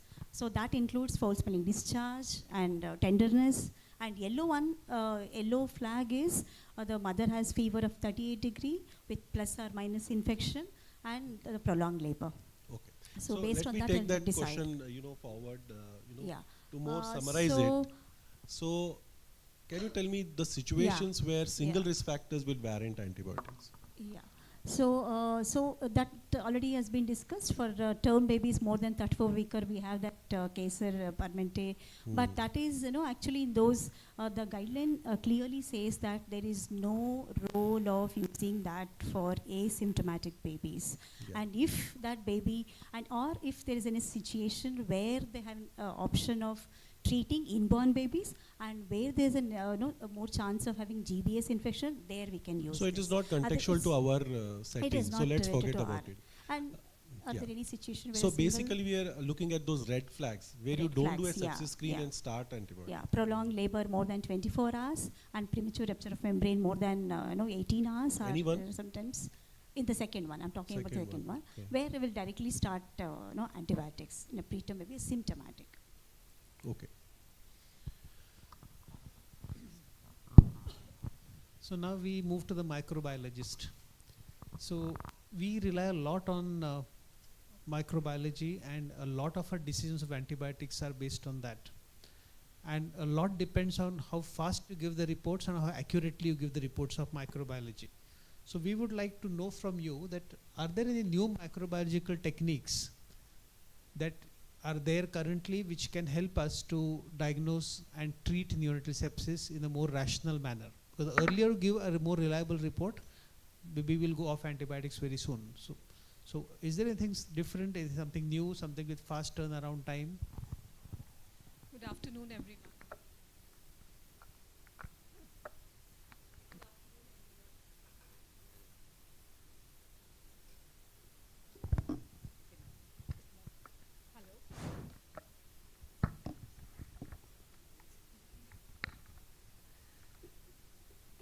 So we are the backbone for all of you. Without us, it's very difficult to treat and manage any patient with sepsis. So we have a large number of tests present at the moment, currently dealing with diagnosis of neonatal sepsis.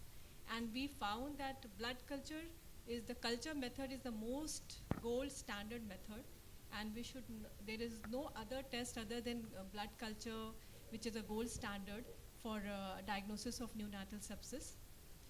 Other than blood culture, we have other tests like MALDI-TOF, BioFire, which is based on multiplex PCR assay, and it gives result within an hour time, and also shows some resistance pattern of antibiotic also.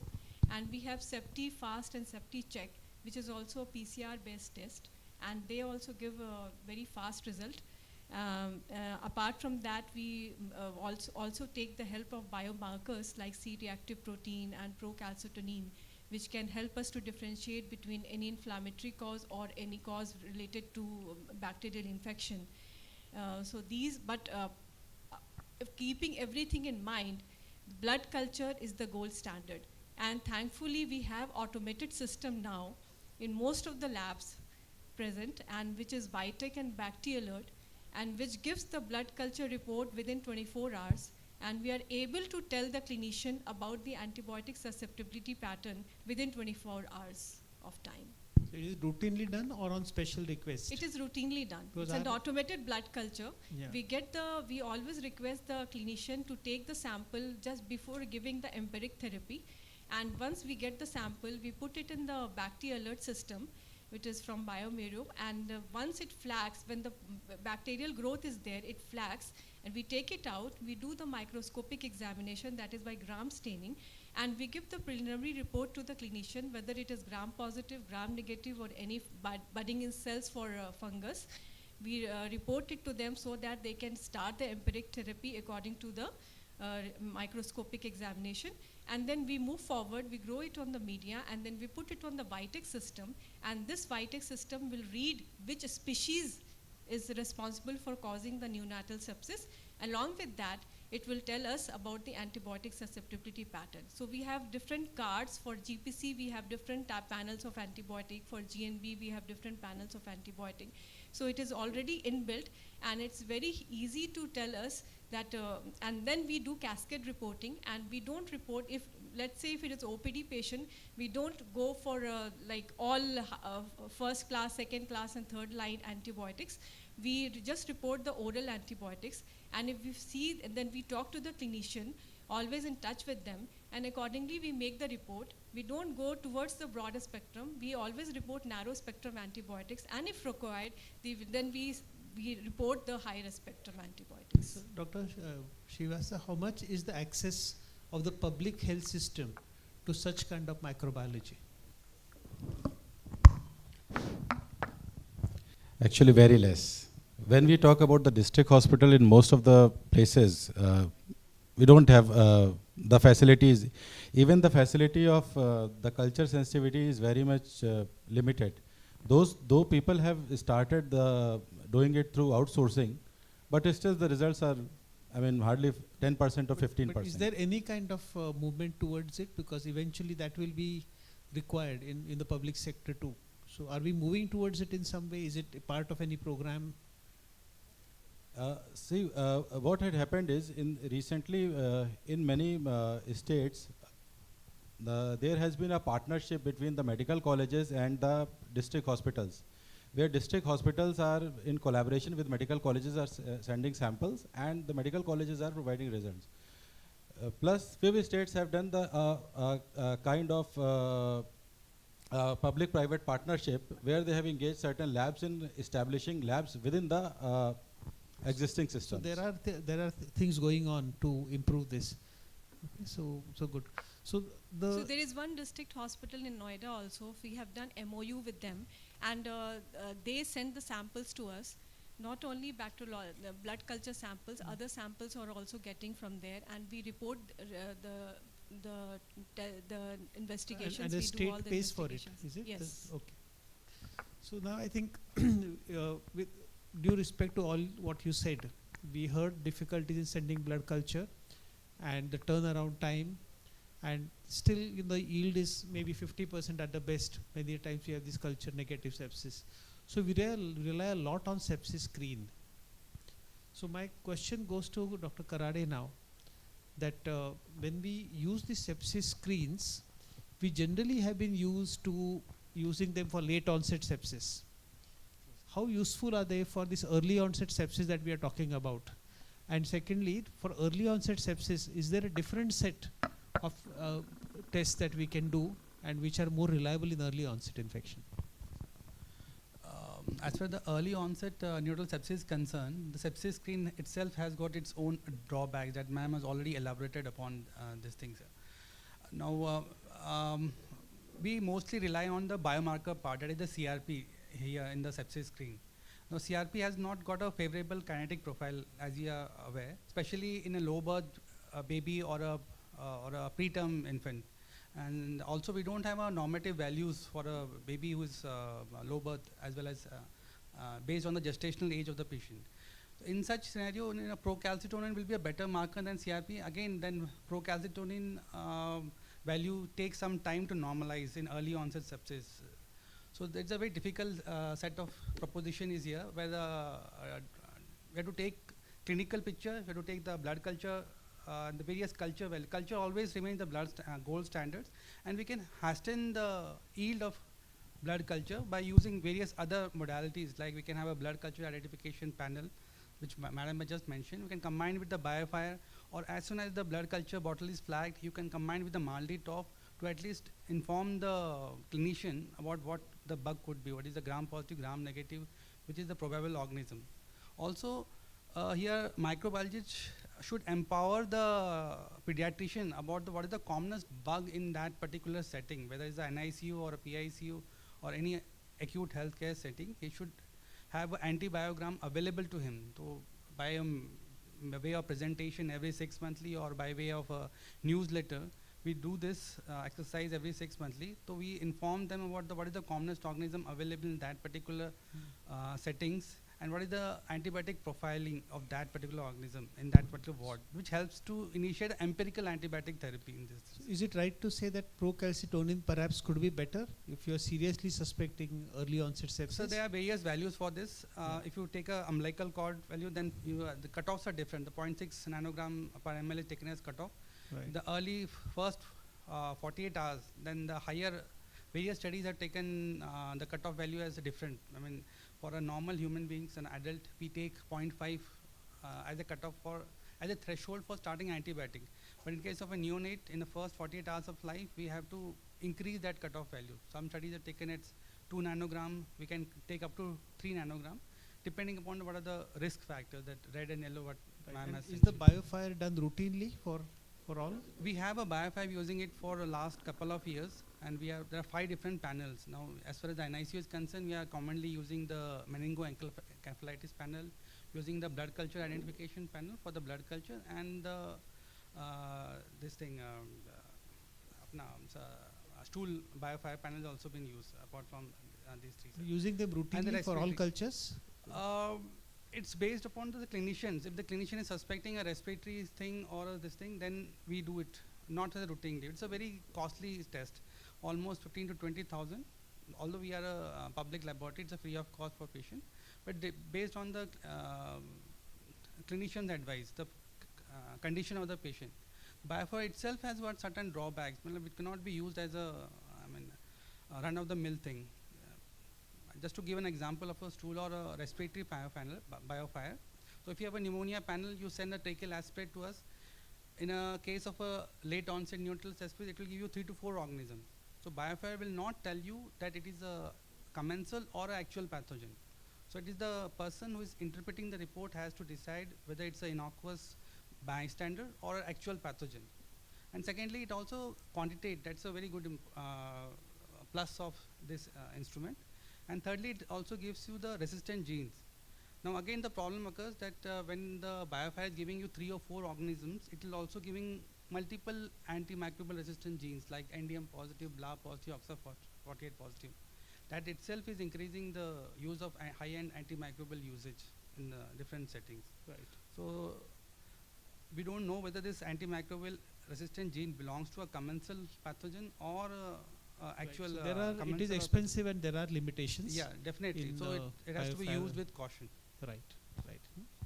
Thank you. I think now we will now move on again to some clinical question now for Dr. Ritu now. So we have discussed this to some extent, but you can just quickly tell us what you would do. That we have this is again a term and preterm. So actually And this question was- PROM for 6 days, no risk factors, and then we PROM for 6 hours without any risk factors, but mother was given antibiotics. So just quickly tell us what you would do in both. So naturally, sir, again, like with the huge experience that people have and the lot of knowledge and literature that we have, again, diagnosis of sepsis is not so easy because of a lot of overlapping syndromes and vague symptoms. So again, what they have given us is guidelines. So out of these, if you see, the approach is definitely different for term and preterm. For any child who's symptomatic, definitely we have to treat. And we have to send the sepsis profile and we have to send the culture.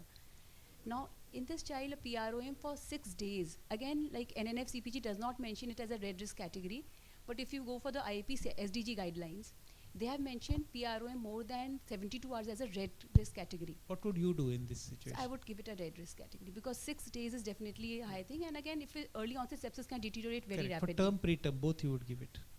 Probably yes. Yes. Because again, it's more than 6 is it's a Yeah. very high risk category, and I would investigate again. And 6 hours with 6 hours again, sir, mother like again that antibiotics? is just a yellow risk category, and the mother has been on antibiotics. So here again, this is just a yellow risk category, and it's a single thing. So again, this child would probably, if he was less than 32 weeks or any, like then probably I would send a sepsis screen. I would just be observing this child. So this first child would need antibiotics and a sepsis screen and culture. The second child would need to be observed, and probably again a sepsis screen. I'll just be observing this child. Right, fair enough. So now to Dr. Archana. We have so many of these babies who are brought to the NICU for observation. There's history of meconium, mild distress, not settled in the labor room, brought to the NICU. We don't know whether it's TTN, maybe early onset sepsis, maybe aspirated some meconium. Now in these term babies who have distress and a little bit of requirement of oxygen, would you start antibiotics? I'm assuming the mother doesn't have any risk factors, No, right? no. Okay. So then no, not these babies. If their Downey score is less than 4 and the baby is clinically active, even if it is MSAF, I will not start antibiotics. At least 4 hours observation. If any time the baby is worsening, then definitely start antibiotics. But if the baby does not worsen, Intubated, baby now gets intubated. You see fluffy shadows on the no, X-ray. Downey score Oxygen. 4 or more, I would start antibiotics. Baby is intubated in meconium, you would start antibiotics. Most likely, yes, definitely. Until and then Chandrakala, use the sepsis screen and the culture to decide whether to continue or not. What would Chandrakala do? What would Ritu do? So I will start antibiotics and I would repeat, I would send the culture, and if the culture is no growth after 72 hours, I will stop the antibiotics. Ritu, you agree with this? Again, so this is a very tough TTN. Definitely, there's no No. doubt. I would not start antibiotics because these children are not very sick. They come out with CPAP. Now, if a child with MAS, if I'm doing a lot of interventions, we know very well that MAS is not an infection. So it's just actually a lot of chemical inflammation, if at all. So actually, antibiotics are not indicated. But if a child is very sick, I don't know whether I would err on the side of caution if actually that child was admitted under me. I'm not supposed to start antibiotics. It's not one of the indications. But again, if you have intubated a child, you're doing a lot of invasive procedures, you're able to ensure asepsis, then probably antibiotics are probably not indicated. Because as a panel, we have to give what is recommended. And for MAS, actually, unless and until your sepsis screen or something is indicated, we are not supposed to start antibiotics because it's inflammation, not infection. Actually. Let's see what our president has to. Shushma, you've published work on meconium. So if a baby with meconium gets intubated, would you start antibiotics? So starting antibiotics is not related to the baby getting intubated. The intubation is telling you that the baby's respiratory status has worsened to a situation But you are that seeing shadows on the X-ray now. you are seeing shadows, but those shadows can very well be meconium per se than pneumonia. So you still need to do the sepsis workup for that baby, and just because he's required a higher level of respiratory support doesn't kind of entitle him for starting antibiotics. So TTN certainly no. Meconium yes or no, depending on the X-ray, the condition and the anxiety of the physician. So I think that also plays a role. Experience of the And physician. clinicians have their own characters. Some clinicians are conservative, some of them are aggressive. It's exactly like the cricketers. So some neurologists are aggressive, some are little more conservative. And we see these differences on the floor between all of us, and I think they're well within the garb of disagreements.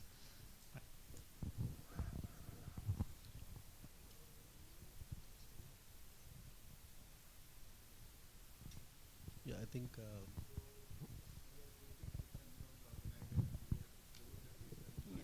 Mike. We have to close the session by 1:30. So be brief in answering.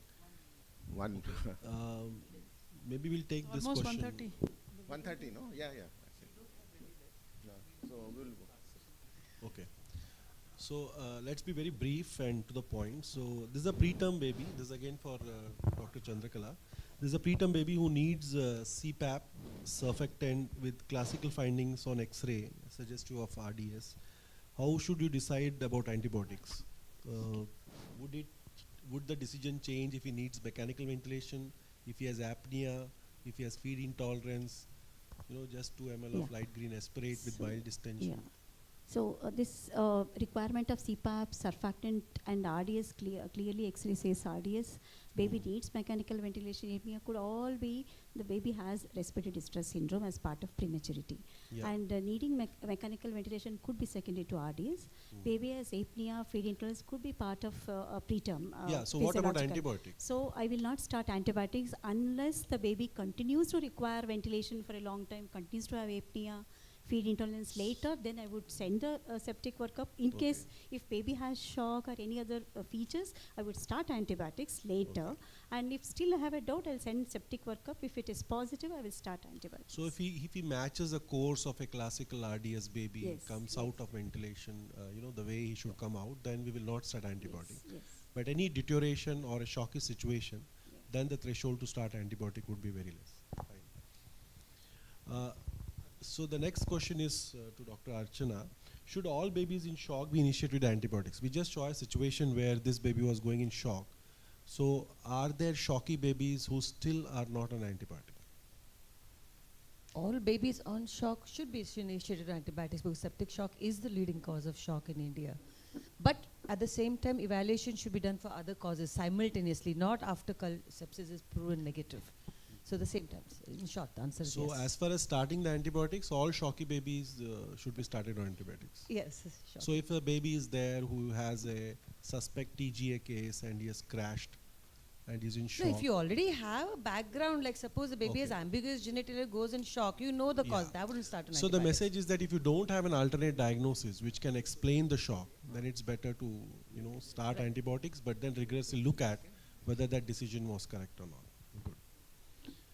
Then another situation here to Dr. Pradeep sir.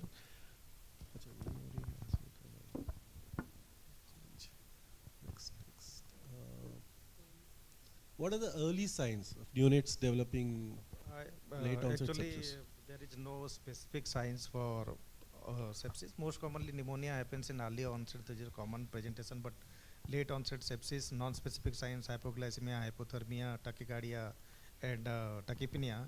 Along with that, specific organ infection specific manifestation may occur.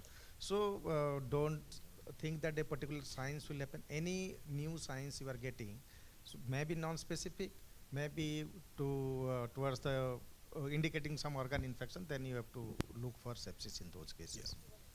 So maybe we'll go to the next question. We can skip this question, sir. We'll go to the next question. So this is to Dr. Ritu. So a baby is there who has a UVC, UAC has been inserted. He's a ELVW baby on an IPPV. And men has been initiated on day 1 of life. On day 2, the baby had few episodes of vomiting. Maybe they are very scattered episodes. Maybe So Ritu, be brief, we have to wind without up. distension and the vitals are stable. So actually, this So is just the yes or no? You'll start antibiotic No, on sir, this because baby. these are very low index of sepsis. It's just mild feeding intolerance. So this child will just need observation. So they are not yellow, red, they are just white. Okay, good.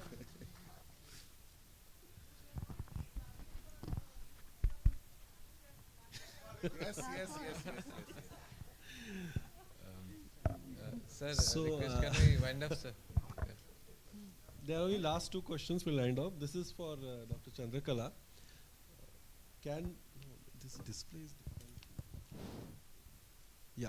So can one differentiate neonatal viral from bacterial infection, and can investigation help? No.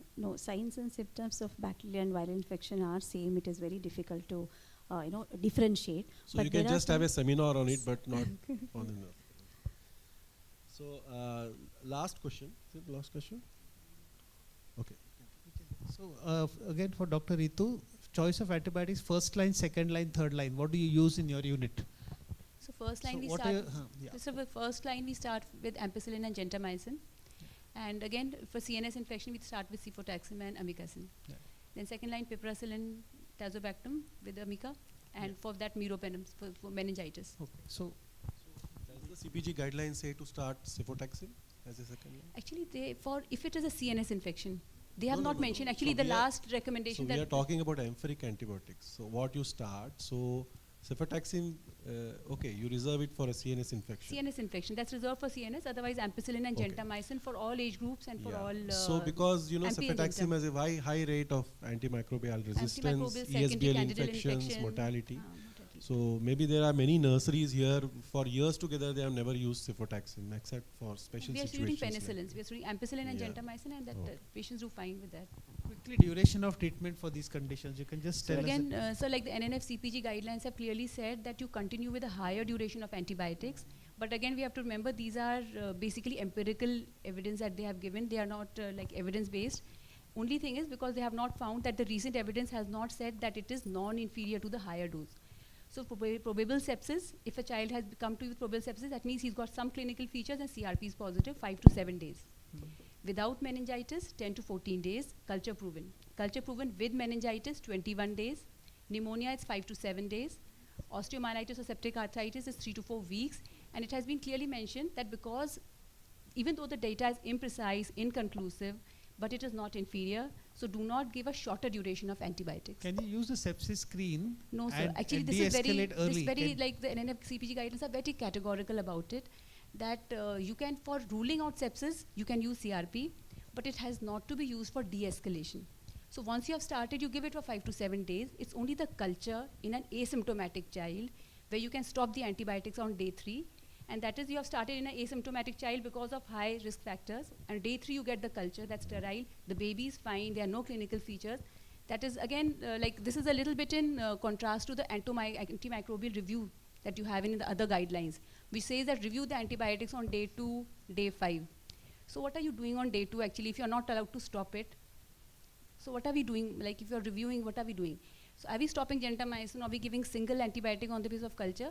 But as of now, what is recommended is if you have started, give it for 5 to 7 days, and only in an asymptomatic child, culture negative, you can stop it on day 3. Otherwise, the higher duration has been preferred. Okay. We will just ask one question now to Dr. Dipti about the National Antimicrobial Resistance Program. How is it relevant to optimizing antibiotic use, and what can nurses do in this regard? So this will be the last question. So can you just elaborate on this? So I think much has already been said about the nurses' role, that they are of course the champions and the driving force in most of the SNCUs. I'm not talking of tertiary care, but at least in secondary level care across public health facilities, they're the driving force. They are the interface with the parents. So a lot of messaging and communication that we want to go to the parents about the adverse effect of antibiotics and all can go through them. And of course the IPC, they are the flag bearers for IPC, and also not just about the environmental cleaning, also the management of equipment, disinfection and keeping equipment ready and using the right disposables and all. So I think they have to be part of every decision or planning on AMR stewardship in the newborn care units. So I'm just being very brief because we don't have time.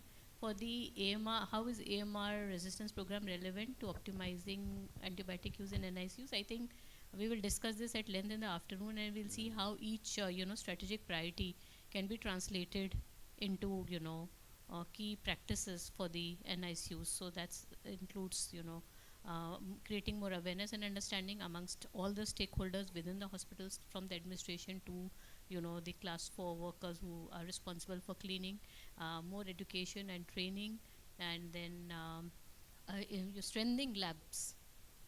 That is really important, because I think right diagnosis will guide right treatment, and I think that is where the first step is where we are failing. We do not have the right diagnostic setups.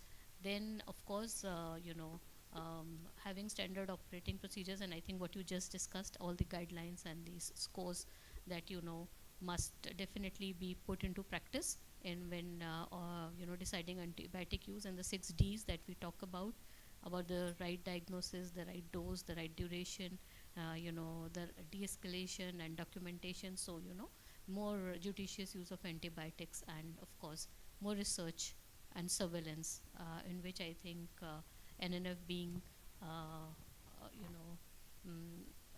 having members who are into academics and who are trained neonatologists, I think it is their forte. So I think we will see that our antibiotic stewardship models in the newborn care units aligns with the AMR program. Thank you. So thank you, and I must congratulate both the moderator for very excellent, nicely moderating the session, and all the panelists for their insightful intent.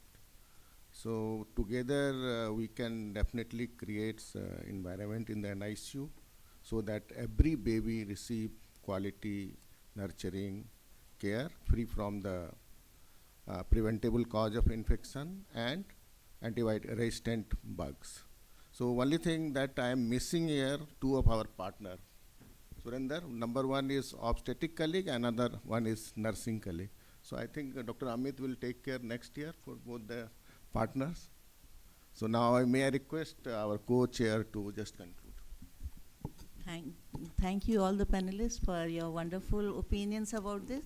From all these discussions, we can conclude that antibiotics should be used very judiciously, and whenever there is wherever there is definite signs and symptoms of infection or sepsis, then only we should start right away the antibiotic. And if there is no clinical presentation of infection, then we should hold our hands and wait for the report or to see the progress of the baby to start the antibiotic. Another responsibility of ours is that we are trendsetters. So whatever we prescribe, that is being followed by other centers.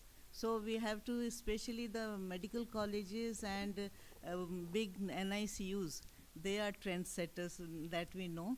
So that responsibility is also ours to avoid this AMR to develop. And the rest of the thing, all the panelists have very nicely explained. Thank you so much.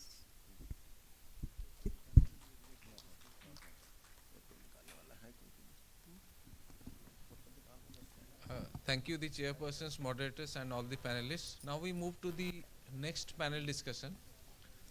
It's on strengthening action for tackling AMR in newborns. Yeah.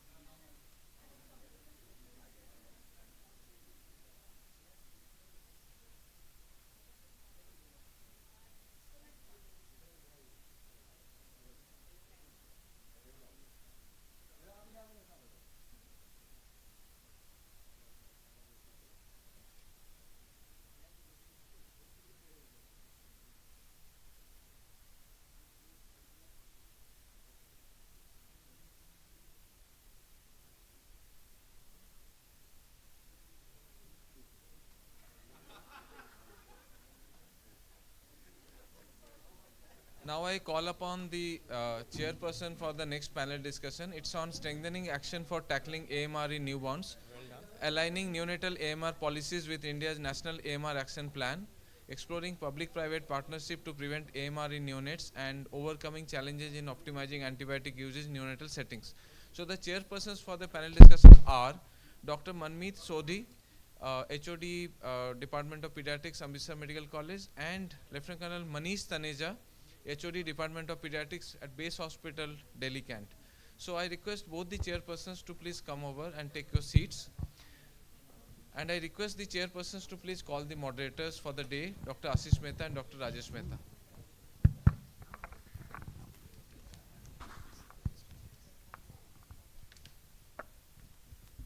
good afternoon all. I'll be calling upon Dr. Ashish Mehta, moderator for the session, and Dr. Rajesh Mehta. Dr. Ashish Mehta is consultant neonatologist, well known to all, requires no introduction, and same for Dr. Rajesh Mehta. He is MOCH, WHO CRO, and we'd love to have you and start the session in time. Kindly call the panelist. All right, so this is the last before the lunch. So we will do a little bit of experimentation also. Okay, we'll be very brief and try to give you some actionable messages. I don't see much of the audience paying attention because they are sitting so far apart from us. So while I invite my panelists onto the stage, kindly try to come forward. Occupy first and second row. Those VIP seats were for only inaugural function, okay? So Dr. Anuj Sharma, please join us here as a panelist. Colonel Shaw, Colonel Subhash has been in action since morning. Dr. Ravi Sachan, PPT hai sir koi? please come. Dr. Shwetal Bhatt, please come. Dr. Somashekar, lovingly called Somu. I think Dr. Ranjan Dr. Tagare. Very good. Dr. Vaibhav, come please. And Dr. Aarti Bahal. So that's half the audience on this stage, okay? So please don't sit. Are you not tired of sitting? Come, stand here. So as a change, only the chairpersons need to sit. as a change, we will do a standing meeting. Will not sit. One of my students, in his OPD, he has no chairs. वो बोलता है कि patient बैठते तो 10 minute बैठते, खड़े रहते 3 minute में खत्म होता है. Sir, then can we stand the session or chair the session? So chairpersons have a choice whether they want to sit or join us here. So this is a chopal. Chopal, you know chopal? Eh? The village gathering. So we are that kind of people. We are all equals, and we want to contribute to the theme today. So therefore, my request is that each one of them, when they get a chance to speak, when they are invited to speak, will kindly tell us 2 things about themselves, maybe 3. What is their name? What is their main affiliation? And third thing, if they have any special area of interest, okay? Just 3 points in 6 words, okay? All right, so may I pass it on to Ashish to start the proceeding? Yeah, I'd like to ask Dr. Vaibhav to start with. Where is he? Yeah, Dr. Vaibhav, yeah. So like since morning we're discussing about what is infection control, and then we had a big discussion about the panic because of that. We also discussed about the antimicrobial resistance related to that, and we had good suggestions and good insight into the whole thing. Now the question is that how can we implement this? And we know that the success of the whole discussion or the whole implementation would be how much can we do it. दिखने में तो बहुत अच्छा लगता है, but when you perform it, then you realize that that's not the easy thing to do, and that too, the country like us, where so many languages, so many different sectors, public, private, trust, semi-private, and then so many geniuses and so many grassroots workers. Now all of them saying the same language, and since you are coming from Ministry of Health, which is the prime place from where the whole strategy will be implemented, how do you see that we can implement this at country level or at regional level or district level? Sure. Myself, Dr. Vaibhav Rastogi from Ministry of Health and Family Welfare, and my primary interest is QI. Yes, sir, you have requested. Now coming to the question, I will be just brief. Tackling AMR is the biggest challenge because first of all, it is not only a one vertical decision. Like the Child Health Division decides to implement such a structure, it is not that easy to implement because it is cross-cutting convergence is needed at multiple levels, and since you have already briefed, there is lot of diversity, private sector, government sector, level 1 to level 3, so there are a lot of variations which are needed. Very so true, yep. so number one is from the ministry's point of view, we are doing lot of things. I can just give you a few things which we are doing. First of all is creating the theme of this year, because this helps in creating awareness. Unless there is awareness, we cannot push anything, because at least few of the healthcare workers will imbibe this, try to work on this, and obviously this will help us to change the to carry the movement. So number one. The second is how we will do this. The second is capacity building. So capacity building through the, as we have, ma'am has already told in the morning, that we have updated our FBNC guidelines. So we are doing the capacity building of at least the government functionaries, but these guidelines are also being utilized by the various medical colleges for education purpose. These are also being utilized in the private sector by the IAP also, by NNF also. So this will help us in dissemination of the information. This is the second. The third is through the Muskan cycles. In the Muskan, there is a QI cycle which needs to be implemented for various challenges. So the quality improvement can be initiated for antimicrobial resistance as well. So the teams can sit and decide how to implement this in their own facility, because this is very important, because as per my experience, and obviously I believe everyone in this room will agree, it is very easy to just send a DO letter from top and say that you have to implement such and such policy, but it is difficult to see the real action. The real action starts from the grassroots level, and the base of that is QIs. The nurses, the doctors, the healthcare workers, the hospital administration sitting and then deciding how to improve the antibiotic usage in their own facility. Excellent point. So, Very good so point. is it something like we are discussing the same thing, but it is coming a different way, like surveillance and discussion and implementation? But so many times it happens that it's all this strategy remains on the paper. No. But what is the strategy to get the feedback? So this year what we have done is, during the newborn week, we have also added a new indicator that how many prescription audits have been done by the government facilities in the SNCUs, in the NICUs and in the NBSUs. So we will be asking the states that in how many number of facilities you have really done it, and if you have done it, show us the results. So we also do the field monitoring visits. We'll definitely try to see whether real action is happening or is it only on the paper.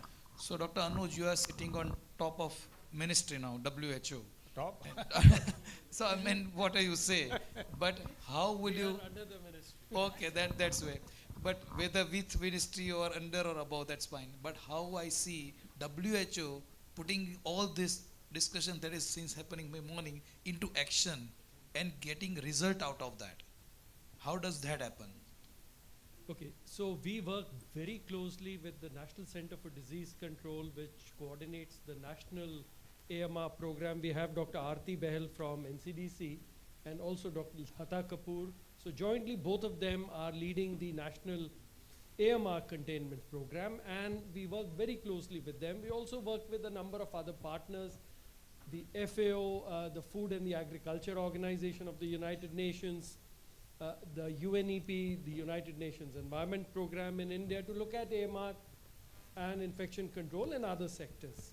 We also work with Department of Biotechnology, ICMR, and all the other development partners. But one of the critical things in India's National Action Plan on AMR is that all the sectors important for AMR, which is whether it is human health, animal health,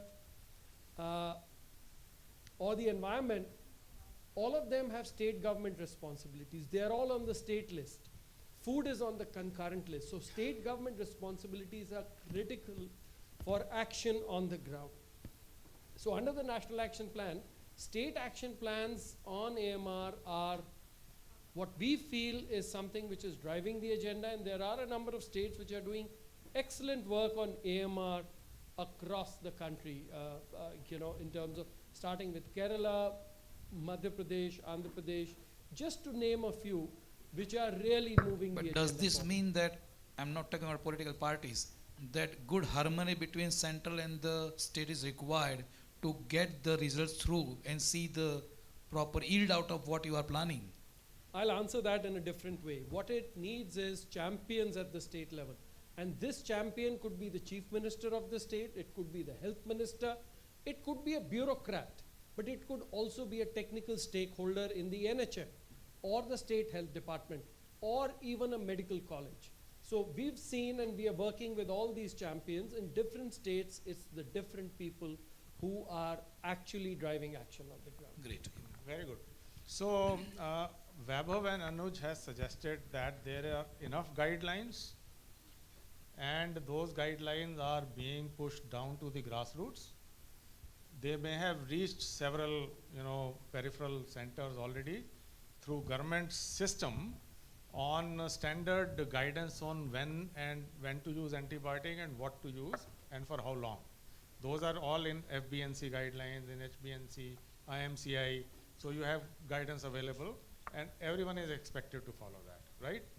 And WHO said that they are technically backstopping, providing all the support, and they also are trying to, look at if champions can be created. So when Anuj was listing the champions, his focus was, because it is practically, this is how it has been, is limited to the government system. But here is a big champion in the form of a professional leader. NNF is a huge professional body, and we have capacity there. Now you have brought them together today. So Somu is here, who has been in the leadership role in NNF for a long time, and we are looking forward to him for the further escalation in his role. So as NNF, how do you think you can help the government in actually making it happen? Thank you, Dr. Rajesh, for the question. So when the government has formulated the AMR policy, it's said that is in line with the international policies. So I think in the similar way as we have discussed, and the NNF policies also will be in line with the government policies, so that there is synchrony amongst all the policies. But what NNF can do is, we have 11,000 members across India. We have state organizations as well as the national organizations. So one of the most important thing is making policies which can be kind of cascaded down the organization across state levels, and ensuring that there is synchrony among the Indian policy and as well as the NNF policies that we can have. As we have discussed, AMR is not restricted just to neonates. It's not only in adults, it also goes to animals. 70% of the antibiotic use actually is in the veterinary sector and not in the human sector. A lot of resistance comes from there. So it's while this cooperation across sectors is happening at the government level, I think for the neonatal community it becomes very important to do it at different levels. One at the state and the central level, maybe working with other organizations such as microbiologists, pharmacists, etc., to develop policies in line with the government of India. Yes, so but what we need to discuss is at the grassroots worker, how we are going to strengthen the implementation of the policies. At the NICU levels, or at the levels of independent hospitals, SNCUs. I think working across, like in a hospital, like whether it's a multi-sectoral hospital, having a good and stewardship program, because when we did MBBS or when we did MD, antimicrobial stewardship was not taught. Most of us don't know, and it's like a new concept. So I think strengthening that concept and ensuring that antimicrobial stewardship program is done perfectly well, and we can kind of take leadership in that and work with other departments in the hospital, and NNF can provide leadership as to how to go about it. So as if I'm working in SNCU, I may not know much, but if I get guidance from the state NNF or the central NNF how to go about it, that becomes very important. Yes, CPG guidelines 2002-1. Yeah, but how to go? Today we are discussing those are guidelines. So how to go about it? How to do that? So forming committees, like we have a lot of accredited NNF centers, so they can send their what is the stewardship program. They can seek help from the center and the state NNFs to how to go about it, and they can send monthly data or every 3 monthly data as to what is happening in the centers, and they can seek guidance. The accreditation policies, we have antibiotic usage, etc., that is there as part of accreditation, but it is just one tick mark which is there. Absolutely. But how they're doing it and whether they're doing it regularly, that becomes an important factor. Probably what Dr. Vaibhav said, we need to implement something by we get the feedback. Yeah, Maybe so some more QIs for QI the programs which can be used. So that is another way to kind of do it. So, but I think working with microbiologists, as we had, like even today when we had this panel, we had microbiologists. We didn't have any pharmacologists today, but I think working with microbiologists, pharmacologists, nursing people who can work with us. So having, so in a way, it is QI, but I think having a broader sense, and because you're developing policy in QI you're doing a unit 1, but doing it across the hospital becomes very important, because what organisms are there in the adult ICU will enter your NICU if it's a big government hospital. It's not like it's going to stay there. It's going to come across. Policies for the entire hospital should be there. Yep. Sure. So we heard NNF also is a very democratic organization. National level, state level, at least there is a continuity which can happen. And the beauty is, Anuj, when the Government of India Child Health Program drafts those guidelines, NNF sits with them. So NNF is already feeding into standard technical guidelines on antibiotic usage. Now I think it is very practical and easy and natural for NNF to promote that the government guidance is not only for the government sector health facilities, it applies equally to small and big facilities in the private sector. So the compliance will come through your advocacy with your members and your constant hand-holding with them, that first apply the national guidelines, and there is a way to escalate antibiotics. We will give you that stewardship model also. So huge opportunity is there that NNF brings in the membership, 11,000 now? More than 11. So many of them would be practicing, many of them like me would have retired, but still members. So those who are practicing, and and NNF beauty, Sushma ji, that you not only have doctors, you have nurses as well. So interprofessional requirement, then microbiologists and all that can happen in big hospitals, but in smaller units at least basics can be practiced. So Ashish is constantly reminding us, try to get them implement and then take the feedback, and Vaibhav said prescription audit is one of the method. And in over at HMIS, if you have 3 indicators of quality of care in newborn units, that will help you monitor. The fact is that meropenem introduced in front of us, cholesterol introduced in front of us, and now we are seeing resistant in front of us. So what were we doing for last 10 years then? Very good. The programs were there, stewardship was there, leaders were there, but then we were. Now 2024, we are standing on this stage and saying that let's form another policy. So तारीख पे तारीख, लेकिन वो तारीख आती नहीं है. That is what. So there is another point which happened at the inauguration. You saw parents of coming and inaugurating the lab. So there is a trend across the world to have interaction, like patient reported outcomes or involvement of patients in healthcare. So I think we need to do that, and having patients involved in antimicrobial resistance and in another way to create awareness. So when patients say कि antibiotic क्यों देना है, क्या ज़रूरत है, then people start decrease the use of antibiotics. So I think creating awareness among patients, etc., that antibiotics are not good. It is there, and to a certain extent. Maybe this can go other way. Like we do not want customer to ask so many questions, and that to the scientific questions. Yeah, whenever and you are giving them lead to ask me that why are certain antibiotics. Things are changing. We must empower the patients to be equal partners. Okay. But he is asking you to consider parents' opinion. There are 2 pressures. One is why are you giving antibiotic? The other is why are you not giving antibiotic? So doctors are vulnerable to both. Okay, so let's be clear that we have to follow what Vaibhav Rastogi and Shobhana Gupta give from the top, that these are the national guidelines, no deviation from there, right? So from Dr. there, Shwetal, so we now come to, we have seen the national level, policy Leaders, level. yep. Now practice level, we have at least 3 panels. Yep. So if you can, engage. Dr. Shwetal, please introduce, and then would like to know in your setup, which is a Baroda Medical College, and you are heading the unit, how will you implement it? Question is how, and make sure that you yield the result out of that. Yep. Sure. Myself, I am Dr. Shwetal Bhatt. I am professor and of pediatrics and in charge for intramural inborn NICU. We have inborn and outborn, both the NICU different. And I am president for NNF Gujarat this year, 2024. So for antibiotic stewardship, I'll go long back. antibiotic stewardship program. WHO has launched online program which was of just 1 week, which I could do it long back. And then I met Dr. Rajesh sir for that QI workshop which was done by Dr. Devrari sir. So it is not how you implement, I am already implementing.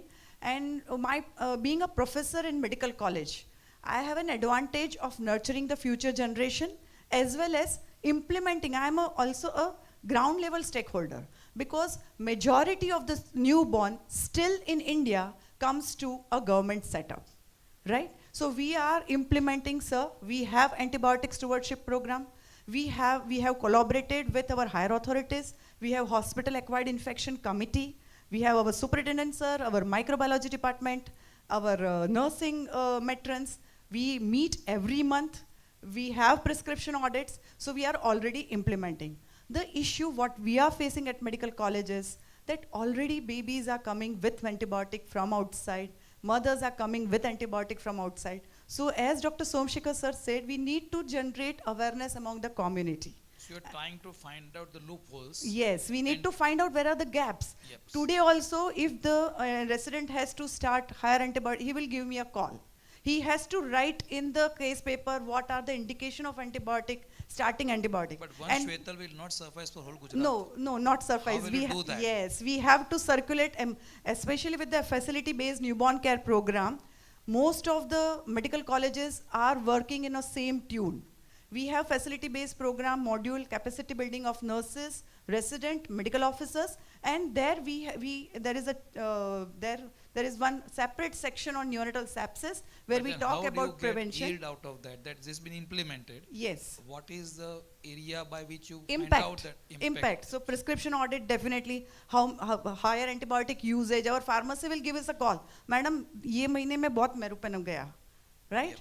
So that is the impact. Immediately we are alarmed. We have every 3-month antibiogram in microbiology department. So they will send, Madam, ये organism बहुत ज़्यादा आ रहा है. Madam, बहुत सारे contamination. आपके blood culture ठीक से नहीं आ रहे हैं. बहुत सारे contamination. See, these are the impacts. Day to day, you come to our, it is across Gujarat Medical College because most of them are trained by, those who come new, we train for the FBNs, facility-based newborn care program. Take of this data?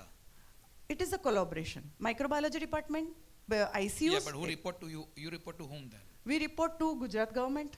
HIMS is there. Yep. And we get feedback from that also. We have every month SNCU review meeting where we have to answer to the secretary. Why ये बच्चा क्यों मरा? 7 दिन के बाद भी आपके पास मरा क्यों? So we have to answer him. Perfect. So these are the So factors. there is a system So by there is which a the system of quality improvement Great. constantly going on at my center, and we wish it is going on everywhere. So we are trying, but we have to try more. Thank you. Dr. Tagare, you had been trained overseas, and please introduce yourself, Dr. Amit. Yeah, I'm Dr. Amit Tagare. I am a neonatologist at Bharati Medical College, and I run my own pediatric subspecialty hospital, which is NNF accredited. I have the chance of working in a tier 3 city. That makes me different from everybody. I work in private sector, and what I always realize at NNF level, at IIP level, at every level, the tier 3 cities, what we call sub-rural or suburban area, and private sector is always missed. All these guidelines run in government sectors. Excellent. Yeah. It is running even in my private medical college, where I am heading. When we write cholesterol, the microbiologist will come, why you are written cholesterol. When I tried checking with all my obstetric colleagues in private sector, 3 years back I had made a sheet, and I said, told everyone that let us collect a private sector obstetric data, because private sector is a slice of the whole community. Medical colleges always cater the lower class. We never get the complete picture from a medical college. Absolutely. So when I tried to collect data on preterm outcome, twin outcome, and I suggested we'll take the swabs, high vaginal swabs, after 7 months. I got only 5 things. So I had printed with my own money the forms. I sent it to 17 obstetricians around me, and I got only 5 papers back. I kept on calling. My manager was sent there to collect. Nobody responded. So what I feel, we have to focus more on the private sector more on the tier 3 cities, because we have to accept that whatever we are seeing in, like today morning we discussed, we had patients with Klebsiella who are sensitive to those antibiotics who don't respond to them and die. Now this is the cruel reality. You are telling the relatives that okay, we are on the right antibiotics and still the baby dies. When I spoke to my colleagues in Mumbai, Pune, then everybody said, okay, this is happening with us, you try something else. So the private sector is uncontrolled sector who caters a big chunk. We have to accept it's a big chunk. And enough resources are there. Enough resources are there and they are under a pressure of performance. So whenever I ask somebody, they have access to good antibiotics. say, when you what get about stopping them at drug delivery level? I mean, at the pharmacy level, that they Nobody is don't there. get access to these antibiotics. Is it possible? So the problem is the patient comes from day 1 on vancomycin meropenem, then what are you going to do it on day 3 also? So what we have to do is we have to have some methodology. One is the price. Meropenem you get at 120 rupees. You get oral pharopenem. We are getting patients on pharopenem. And your senior people are writing pharopenem. When I called, madam, you are so senior, why you did this? See, performance matters. If my patient dies, the next time the obstetrician won't send. This doesn't happen in the medical college. My obstetric department has no choice. They will just come and how tell will you me. overcome all these issues? That So we I know think this what we have to do, we have to have some, the best way it works is the price target for all those reserved and not to be used medicines. That has to happen at government level. Government has to decide that certain medication should be so costly that people should think before. What was discussed, like they will come and ask, they will ask only when, okay, meropenem cost 2000 rupees. Now that person will go, itna mehenga dawai kyun shuru kiya? Nobody will bother about 200 rupees. So that should be there.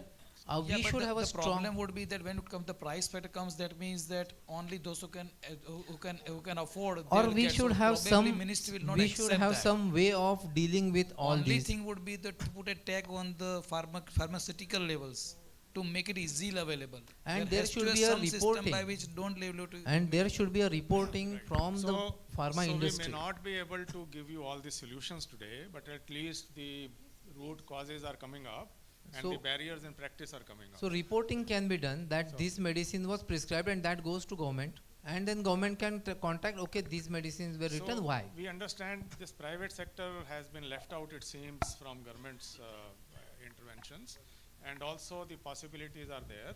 So we will have to. You want to comment on private sector? So we are a medical college, rural area. We have inborn NICU, as madam said, and an outborn NICU. We get referrals from private sector, and like he said on first day, vancomycin or whatever. So one of my concerns कि ये NICU से patient है तो मत लेना ही मत, because वो patient, because and so that is the level of issues which are there. So I agree with him. Yeah. I'm Dr. Ravi Sachana. I'm professor at UCMS GTB Hospital, Delhi, and looking for the inborn nursery. So I have a request. When Yeah. you speak, Yeah. we have heard about antibiotic, but the back to basics about IPC. Are there any challenges on hand hygiene and bio waste management and hospital acquired infection? That also, if you can, illustrate and tell us any good practices which you have used in addition to antibiotic usage, the IPC part also. Okay. Okay. Because I hope you are pertaining to the government sector, you know. Your own unit. Oh, at okay, this okay. So, see, as far as the government sector unit is concerned, in general, there is a lot of unequitable distribution of resources. So he is is also there. in a medical college. Shwetal is also in a medical college. We heard from him 2 roles, medical college and a peripheral unit. So we have a variety of situations. Yeah. please So as far government sector is concerned, in a medical college or in a tertiary care center, we have a unequitable distribution of resources. As far as the country like India is a vast, country is there. So there is a urban-rural divide. Plus, even I think the most ignored population is, and that is the urban, urban poor. What we are calling this is going to be emerge as a different kind of set of population. But back to the unequitable distribution of resources. Many government hospital facilities, they are overloaded. They do not have any adequate resources to screen the sample as far as the sepsis is concerned. If at all they are there, they may not be equally they are not giving a report at a right time. Overcrowding, overburdened staff. Yeah. That's a usual scenario. So Yes, yes. anything which we have done to improve this? Sir, Despite as far as that, we have to follow IPC yes, law. definitely, definitely. So as far as particular my unit is concerned, the best practices, of course, that is the best way of learning. You know, exchange your ideas and share your experience. I think the one of the best way to learn each other. So what I did in my hospital, you know, but there was a delay in receiving the blood culture report. You know, it took around earlier 10 days or maybe 8 days, maybe a week later. So later on, we are sit together with the microbiologist, and for every week we have scheduled there. One microbiologist will come to my an ICU. He will give the feedback in the written. Every week he is visiting, and then we have some collaborative kind of the WhatsApp group or some media there. So immediately she send on the growing reports. So depending upon if we get the earlier culture report, we can immediately able to start. If it is at all it is started, we are able to stop the antibiotic depending upon the feedback from microbiologists. This is not an interrogation, but we are trying to tease out the issues for people and ourselves, that where we can act immediately. Okay? Yeah. So you are describing a good situation where all of these common factors. Yeah. And thank you for sharing us what good practices have you followed. Okay, sir. One last comment is, as far as I honestly disagree with the people from the ministry and people from the just making a guidelines will not ensure that everything is going to there. And there is a published Lancet in the literature is there. You can address him. Yeah, no, everybody. it is everyone. It is open forum. I think we have food for thought.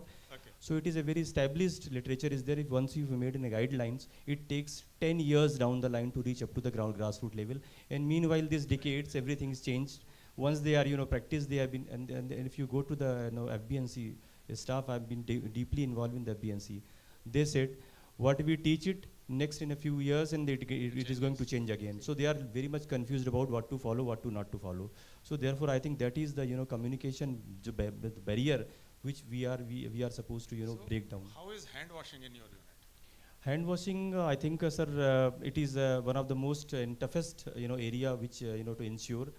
As far as day is concerned, yes, of course, okay, they are following it, but in the night shift, the feedback is getting that's absolutely low.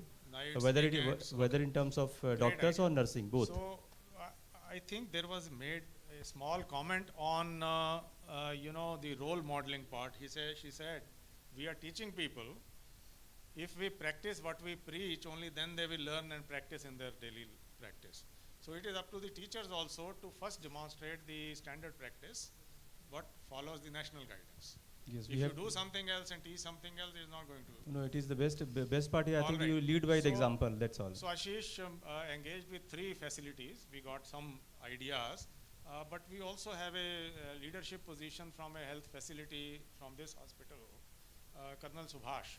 So I would request him to kindly summarize what he heard and his own ideas. What are the major barriers in terms of AMR practices, and what can be done? Quickly, it has to be a telegraphic language, because Sushma is looking at us, we have only 5 minutes. So, actually, if we Thank look you, at madam.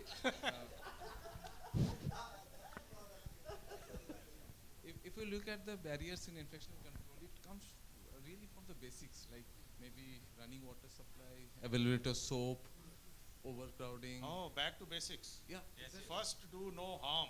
So the problems are that basic, that there may be not proper water supply or running water supply or availability of soap, disinfectant. It can be this. Subhas, but this is all of us know that. Why still the water supply is not there? Okay. And if it is not there, why NISU is there? Yes. That's the problem. So okay. ये तो ताले लगवाएंगे सारी units को. So coming to that, so there comes the role of leadership, the administrative role, and the role modeling. So like coming to hand hygiene, a very simple thing. If the top man washes hand every time, the below everybody will wash hand, and it is irrespective of day or night. I mean, in my unit, मजाल है कि कोई बिना हाथ धोए अंदर चले जाए. I mean, it is as strict as this. Rather than watching the cameras, that is to be the culture. Yes. That So- no one so- can enter. That's the culture. So even a senior resident or junior resident, if ever seen or heard that has not washed, will get a beating like anything. So I'm just like kind of not really we saying it with anger. It's a kind of culture that we have developed that nobody will enter NSU without washing hands. So Second, comply to the national guidelines. Compliance is important, and it becomes a part of the work culture. Yes. Very nice. Next. Sir. Second, sir, the best practices. Like, why are you putting IV if you can give oral feeds? Wonderful. I mean, So most of our avoid babies today, unnecessary treatments. you go today to our NICU, I think out of 17 babies, hardly 1 or 2 babies are on IV, sir. Rest all are on feeds. I mean, why are you breaching the integrity of skin of the baby? So that is one. Second, sir, you look at your equipments, Again, Dr. Subhas, the problem is that this everyone knows again. Why it is not being practiced? Yeah, that's what. I'm practicing, ma'am is practicing. So, exactly. So, we are not trying to teach you. You guys know this, but you have to take this message down. Sir, once I was discussing with someone, 3 basic questions to be asked in NICU. Why this baby is on antibiotic, why this baby is not on feeds, and why the baby is on oxygen. These 3 questions. That's it. And mothers NICU in nutshell. Why this baby is not on KMC? Yes. Mother's own Yes. Why the babies are not on KMC? We are again debating from the fact that everyone knows that तारीख पे तारीख चल रही है. Implement क्यों नहीं हो रहा है? Why we are again here? Okay, fine. That's the thing. Okay, I'll get into that also. I did some literature But search yesterday. If you practiced all Okay. these 4 things, which we are saying all Yes. babies should, then AMR can be prevented. Yes. That's your point. Yes. Okay. Yes. So coming to the hard reality, sir. Yesterday I went through a lot of literature. Even in West, the antibiotic usage is 15 times of the culture positivity. This is the rate even in West. So Index forget of about suspicion is so high. Yes. So culture negative suspect sepsis, the antibiotic usage is this high even in West. So I mean, it is there. Let's accept it. Yes. So the way to solve is this way only. Said don't put IV. None of my babies who are probably 1 kilo plus will be on even IV fluids, sir. From the day one they will be on feeds, no antibiotics, Very no infection. So these are doable things. Yes. Very good. Next, So next is your disinfection protocol. Like every shift the disinfection of the walls, of the floor, all these things, equipment disinfection. These things are important. Washing hands, again extremely important. KMC, enteral feeds. These are all doable things, and it can be done in any setup. So and in all of them will prevent infection. In overburdened unit, overworked staff, still this can be done. All your mothers are like nurses for you. Very good. So utilize them. Good ideas. Excellent. You have more? But I think others can pitch in. So I think this is a good summary, and he is acting. Yes, He is sir. acting like a Gadadhari Bhim. So he wants us to practice immediately. So Somu wants to add a point, and then I will shift my. Yeah, so one I think I wanted to mention Dr. Ashish Mehta's unit for hand washing has temperature control. So ठंडी के मौसम में गर्म पानी आता है. हाँ, so it is very good, and it's not like extremely hot. It is temperature controlled. Something about culture, sir, just two, three And small points. Just the last thing, we had a baby who was discharged 500 grammer, 24 weeker. The surprising part is that baby received only 5 days of antibiotics, which is. So even regarding culture, send 1 ml of culture. Very important. Don't send less. And please respect your culture reports. If the why did you send for culture if you are not really going to restrict The problem antibiotics? is that the kind of the baby is being referred already in vancomycin. Wait, you said which venom you said? Ferrovenom. Okay. I have an answer to that too, sir. Even 2 days back, sir, I got a baby on vancomycin. Okay. I had no choice. I continued that, but within 24 hours, I put the baby on feeds. Today, baby will be on full feeds. My culture report will be available. Today, I'll be stopping. So de-escalate kar loge na? Yes. Very nice. De-escalation in your hand. So very good. So we have spent a lot of time on antibiotic usage, and I think it was mentioned where we have to tackle both underuse and overuse, right? Underuse also can be a problem, which is a life threat. Okay. So we have to be balanced approach, and we have an expert with us whose job is to monitor the antibiotic usage. So she will introduce herself and kindly let people know what can be achieved through antibiotic surveillance program, for example. So I'm Dr. Aarti Behel from the National Center for Disease Control. We are looking at the antimicrobial consumption and use in various healthcare facilities in India. And I was impressed to see many of your facilities are in the NCDC network. Oh, and like SNMC Jaipur, then even MAMC is there, and Haldwani Medical College, and many more. And we have also done point prevalence surveys in your hospitals, in 25 hospitals of the network in the last 2 years. But I realized that we've not done, the medical colleges did not come forward with doing it in the neonatal units. Pediatrics, yes, some hospitals did, but most of it was medicine, surgery, gynae, and other units. So, I would like to tell the medical colleges which are under our network. So, your pharmacology team is already trained in point prevalence surveys for adults and children. We had actually developed this protocol based on the WHO protocol. We had actually fine-tuned it to India. And if need be, we can even make it smaller for the neonatal points. And you can do that in your hospitals maybe every 6 months to see what is the trend going on. Because I feel prescription audits sometimes become a little targeting, because you see the doctor knows that the prescription is being audited.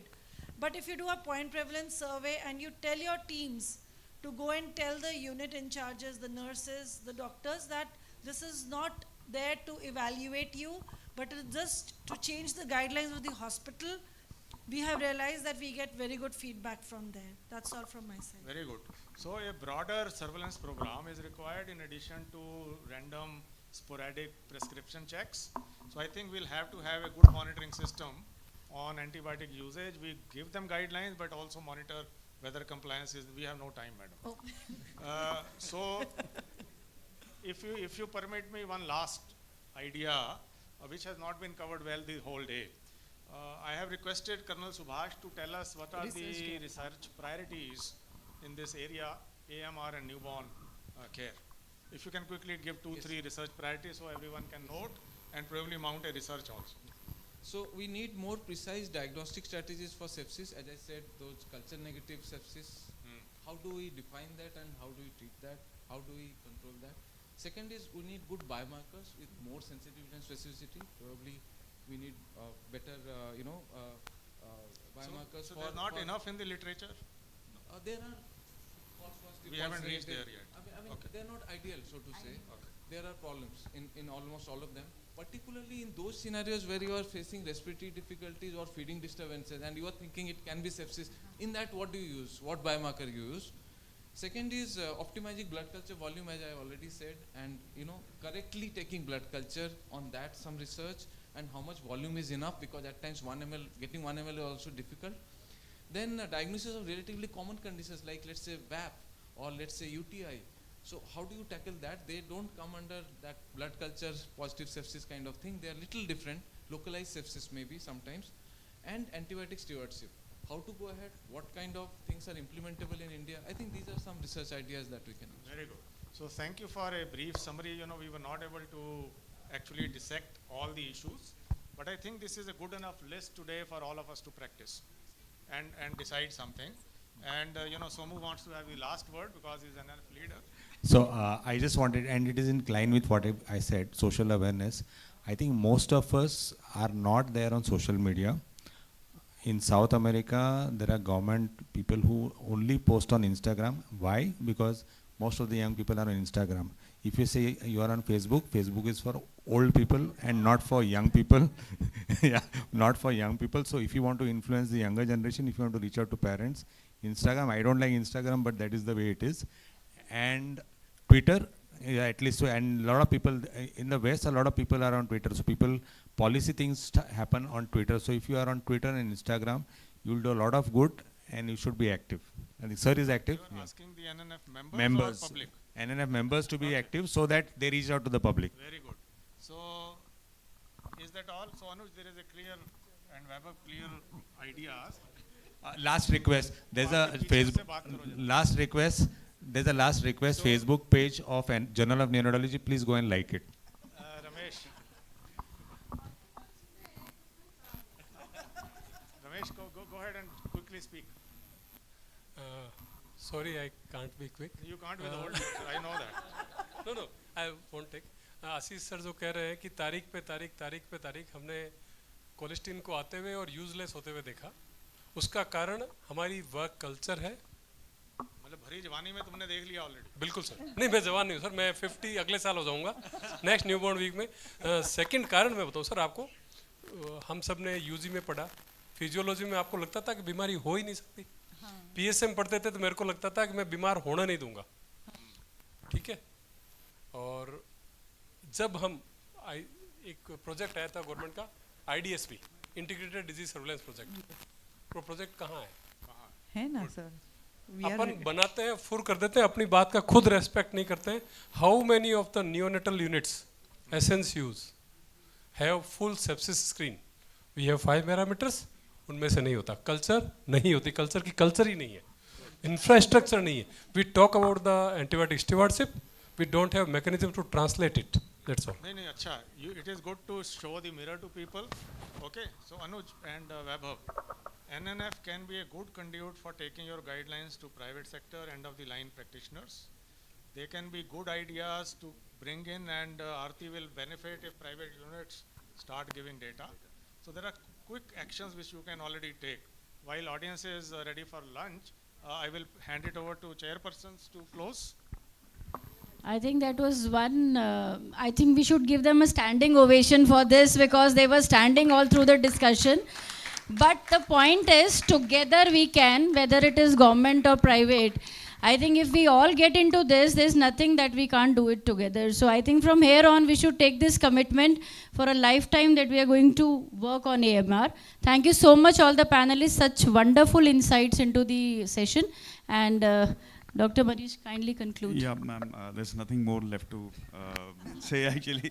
But yes, of course, ma'am, I would like to thank, and this is the first kind of a session which I have chaired kind of in a standing way, you know, ma'am, that is going to be with me for life. And yeah.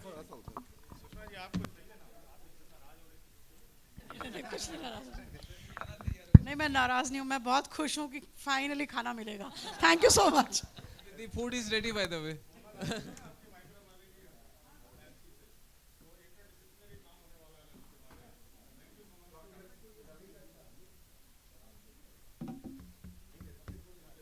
Well, the food is ready. Everybody, I mean, the Ayura in Ayurahar downstairs.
Rajesh Mehta.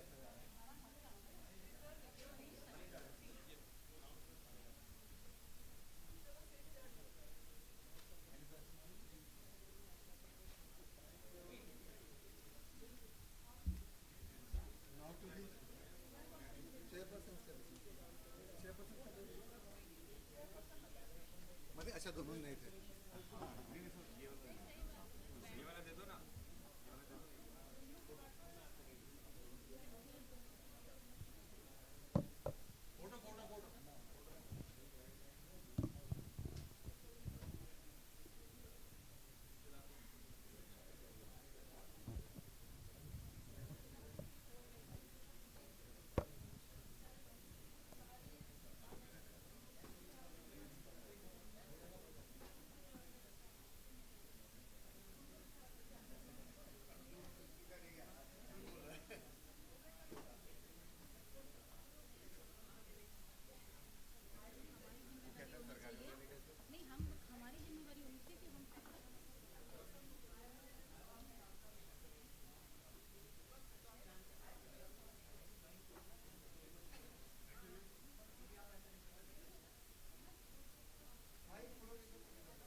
Nitin?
Hello, hello.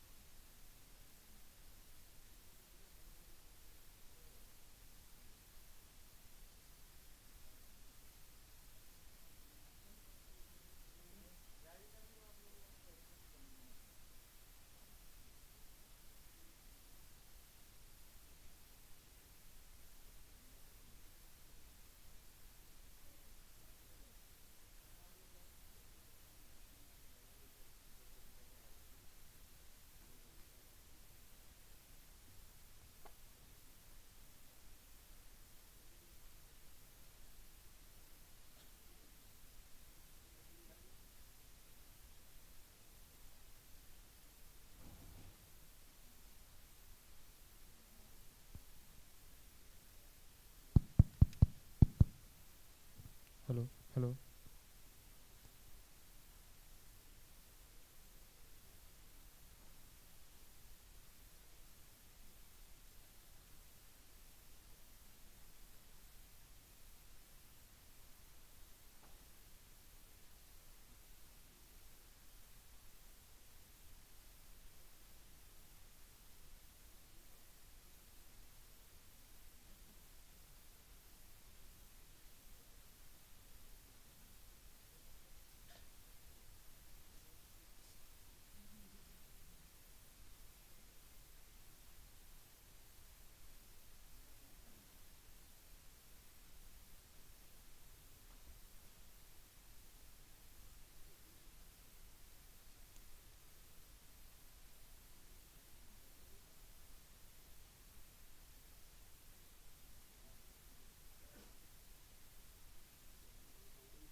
ऊपर chair बहुत है.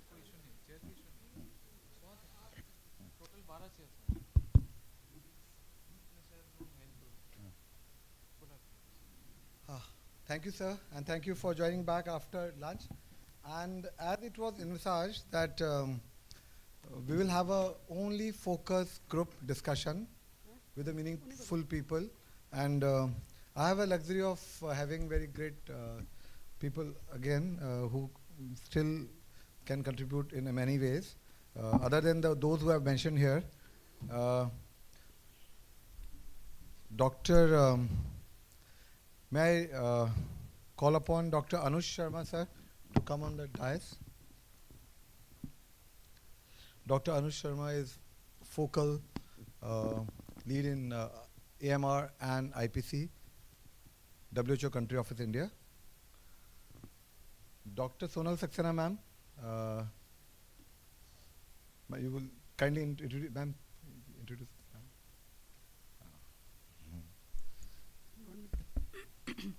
So let's welcome Dr. Sonal Saxena, who is Director, Professor and Head of Microbiology at Maulana Azad Medical College.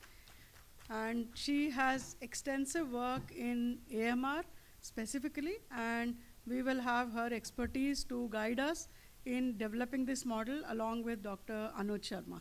Welcome, ma'am. And Dr. Rajesh Mehta was so happy to see Dr. Sonal just coming in, and she said, it's going to be a very meaningful discussion today. And thank you, ma'am, for joining at very short notice also. And I would request Dr. Suksham Jain, who is Professor Suksham Jain, who is a Professor of Neonatology at Government Medical College, Chandigarh. Madam, please here. Ma'am, Dr. Kamal. Dr. Ma'am, next you. Kamal. Kamal next. I'm alternating between you and me. Okay. So, requesting Dr. Kamal Arora to join on the dais. Dr. Kamal is heading the Department of Neonatology at DMC Ludhiana, and he has extensive interest in neonatal clinical care, including the echocardiography, ultrasound, and of course neonatal sepsis is everybody's cup of tea. And nutrition. Oh, I'm so glad to hear that. Thank you. Good. Now everybody should be a nutrition person in newborn also. Dr. Ravi Sachan. Professor Ravi Sachan is Professor of Pediatrics and in charge of Neonatology at University College of Medical Sciences and Guru Tegh Bahadur Hospital, Delhi. I'm Dr. V.C. Manoj.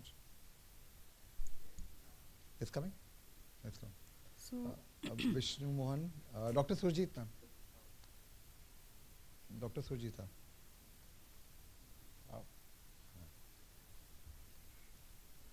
So, welcoming Dr. Surjit. He is from Himachal Pradesh. He's DM in neonatology from AIMS, and he brings the perspective from a really remote and difficult area where during lunchtime when I was talking to him, so he's saying that अभी तो हम plaster करा रहे हैं, ये सब काम करा रहे हैं, अभी न्यूबॉर्न कहाँ कर रहे हैं? मैंने बोला ये सबको करना पड़ता है न्यूनेटल यूनिट बनाने के लिए. सबको न्यूनेटल यूनिट प्लास्टर हमने भी करे भाई, ऐसे तुम ही अकेले नहीं हो, हम सब ने भी करे शुरुआत में plaster. Dr. Colonel Dr. Subhash Chandra Shaw, everybody knows, and he is the in charge NICU at Army Hospital RR. And we have kept a great expert, Dr. Lalan Kumar Bharti. Dr. Lalan Bharti. He is the head of department at Jagparvesh Chandra Hospital. He was a past secretary, past vice president of NNF, and now you can come on that side.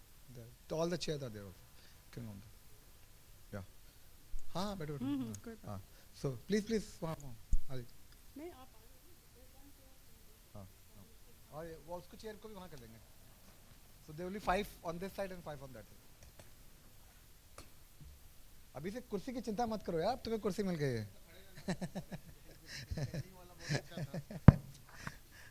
So Dr. Lalan Bharti is the President-elect 2026. Yep. So then we have people from the medical colleges or NNF accredited centers or SNCUs. So we have Dr. Manmeet Sodhi from GMC Amritsar. She is the head of the Department of Pediatrics at Government Medical College Amritsar. Welcome, madam. Yeah, next, Dr. Surinder. I don't see Surinder Aldota here right now. And Pankaj Garg Pankaj is also Garg not is there. also not there. Pankaj Garg has not come over here. So I would certainly want the... Dr. Manoj to be called. Dr. Manoj. V.C. Manoj should be here. Can you just call? You have called me. Yes. Good. So from NICU teams, Pradeep, can I take the luxury of calling you on this? Since you are running NNF accredited NICU unit, and the idea of having a... So can you just come over there? Nobody's prepared. Don't worry. Okay. Yep. So to set the ball rolling, I think since morning we have got to know the premise of starting this program, launching this on National Newborn Week with a meaningful purpose, which Dr. Deepti, Dr. Anuj, and all of us felt should not be just one-time event and just kind of a discussion which Dr. Ashish Mehta was saying, ho kyun nahi raha hai, ho kyun nahi raha hai, ho kyun nahi raha hai. So that kind of Dr. Anuj is something which is in the heart of everybody. So everybody knows about it, why it is not being done. This is what actually propelled or compelled us to be in this way. And the idea which was floated of taking it further, testing the idea and looking at how it works, I think was this. And for this I request Dr. Anuj to kindly just tell us about the global AMR action plan. You can sit there also. I think I'll be able to move the slides much better. So just to give you a little bit of a context, there's a global action plan on AMR. And for today's meeting, the main pillar is pillar 4. Strategic priority 4, which is optimizing use of antimicrobials in humans. But in addition to the main pillar 4, priority 2 and 3 are also very important because they are essential for antimicrobial stewardship. A, using the laboratories and monitoring the antimicrobial use is also critical, and so is reducing infections. You cannot dissociate infection prevention from antimicrobial stewardship. And just to, this is at the global level. Now, even India's National Action Plan, India added a 6th strategic priority, as Dr. V.K. Paul mentioned in the morning, on governance, coordination and collaborations. But again, by and large, the pillars remain the same. Labs and surveillance is 2, reducing infections is 3, and 4th is optimizing the use of antimicrobials. Now, because AMR is a cross-cutting area, that's why you have these focus areas, 16 focus areas in different colors. But areas with a wide background means that has to be done in all the other sectors as well. For today's meeting, we are focused on human health, specifically in antimicrobial stewardship in neonatal units. Also, just to refresh what Dr. V.K. Paul said in the morning, antibiotics are classified into 3 groups by WHO: access, watch and reserve. And the classification is primarily to encourage optimal use of antimicrobials so that the first line drugs, which are access drugs, should be easily available and should be used freely. WHO had set a target of the access group of antimicrobials to be 60% in any country or a facility. But the recent high-level meeting on AMR at the UN General Assembly, the target has been revised to 70%. The position in India is very different, as some of the people already mentioned in the earlier today. So this Aware Antibiotic book is available, which actually has 2 sections. One is children and the other is adults. And it is further subclassified into primary care and hospitals. It talks of evidence-based use of guidance. Now this is at the global level. At the national level, we have our own standard treatment guidelines, but this is just to give you the context. Second thing is, if we are looking at addressing AMR, keeping patient, and in the case of NNUs, it will be the neonate at the center of the AMR response, you need to have effective governance, awareness, and education, which is a foundation on which you need to build. And you also need to have strategic information through surveillance and research. These two are the basic underlying foundation requirements for an AMR containment in human health, and this could be at the system level but also at the facility level. 4 pillars, as I had mentioned. First is prevention, primarily IPC. Second is access to essential health services. Third is diagnosis. That means you need to have good microbiology lab support, and not just microbiology, also biochemistry and hematology at times, because for infections you need the CBC as well. And you also need, for meningitis cases, the CSF sugar and those other things, so timely and accurate diagnosis to support the management. And of course, then the drugs which are quality assured for treating the patient. Antimicrobial stewardship has a number of building blocks. Surveillance is a big chunk, AMR surveillance, surveillance of antimicrobial consumption and use, and surveillance of healthcare associated infections. But in addition, you have infection prevention and control, and water sanitation and health. Access to safe drinking water and adequate water in the health facility to be able to practice infection control. You need to have an AMR policy and a hospital infection control committee, guidelines for antimicrobial use, and the hospital formulary. WHO has these guidelines for antimicrobial stewardship in healthcare facilities, which actually outline what all things need to be in place. And if you look at chapter 4, planning an AMS program in a healthcare facility, you need to identify the situation, and we'll come to that in a bit. You need to have adequate human resources. You need to link IPC with antimicrobial stewardship.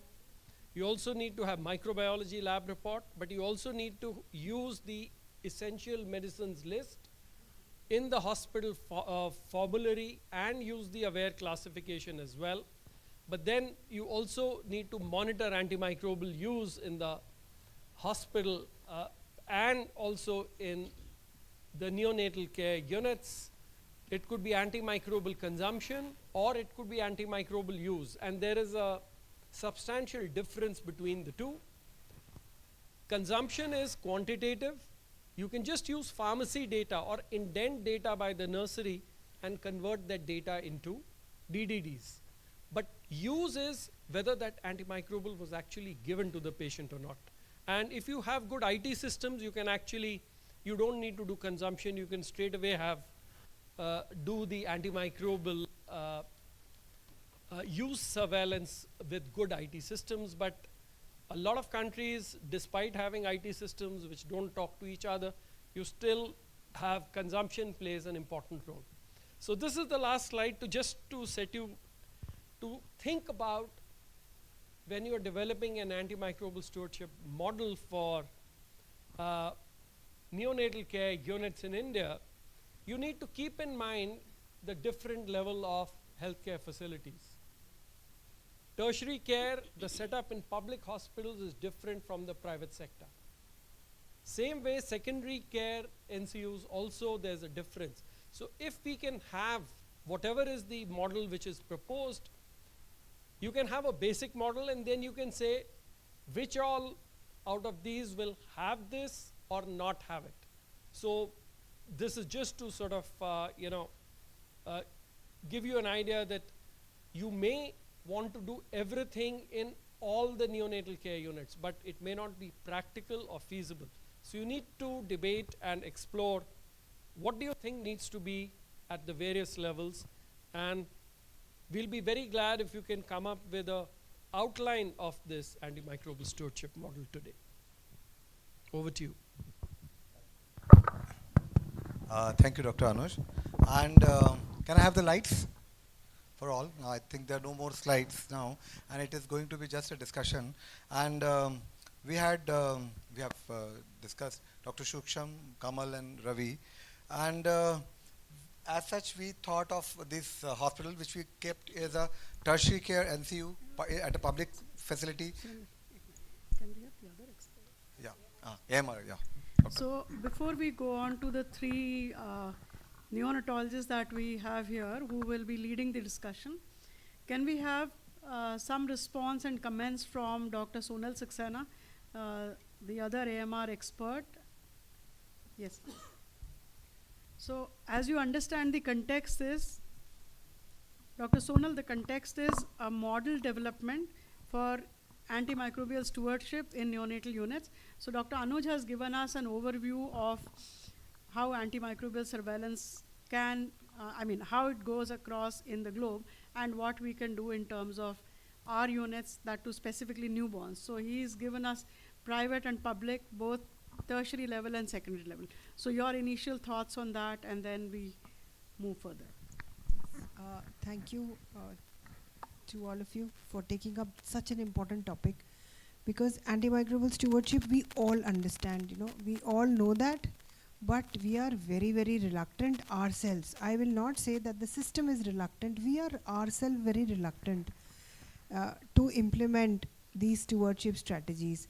Should I start this antibiotic? Do I have procalcitonin available in my this thing? When will the report come? By that time my child will be very sick. So those kind of situations all clinicians have, but I feel a very, very strong leadership is where you should begin with. If the leader is convinced, your half of the battle is won. Because like somebody was saying in the session that I was listening to, that unless and until I make sure that I am washing hands, nobody will wash hands. So similarly, if they see that if you are giving right, left and center all kinds of antibiotics to all the kids, then of course your student will learn they all learn by imbibition, and tomorrow they will be heading these units again. So the challenges of public health and a tertiary care unit is, the biggest challenge is the volume. And to cater these guidelines or to cater this program to that volume is going to be your biggest challenge. That's my opening statement. We can take it forward from here. So, thank you, Dr. Sonal, and it's very pertinent also. And obviously the volume is a way, that is where we thought of having this model working at different levels, in different scenarios, maybe at an SNC's level, NNF accredited, high level accredited unit, which has a lot of infrastructural fulfillment, already fulfilling a lot of infrastructural issues, and both in public as well as in private. So I think Dr. Shuksham, with this, what do you think will be the intervention design proposed? How do you think we can have an antibiotic stewardship program? Because early in the day when, in fact days, Dr. Rajesh Mehta was telling, do you think they don't know it? As rightly said by Dr. Sonal Saxena, everybody knows about it. Kyun nahi ho raha hai?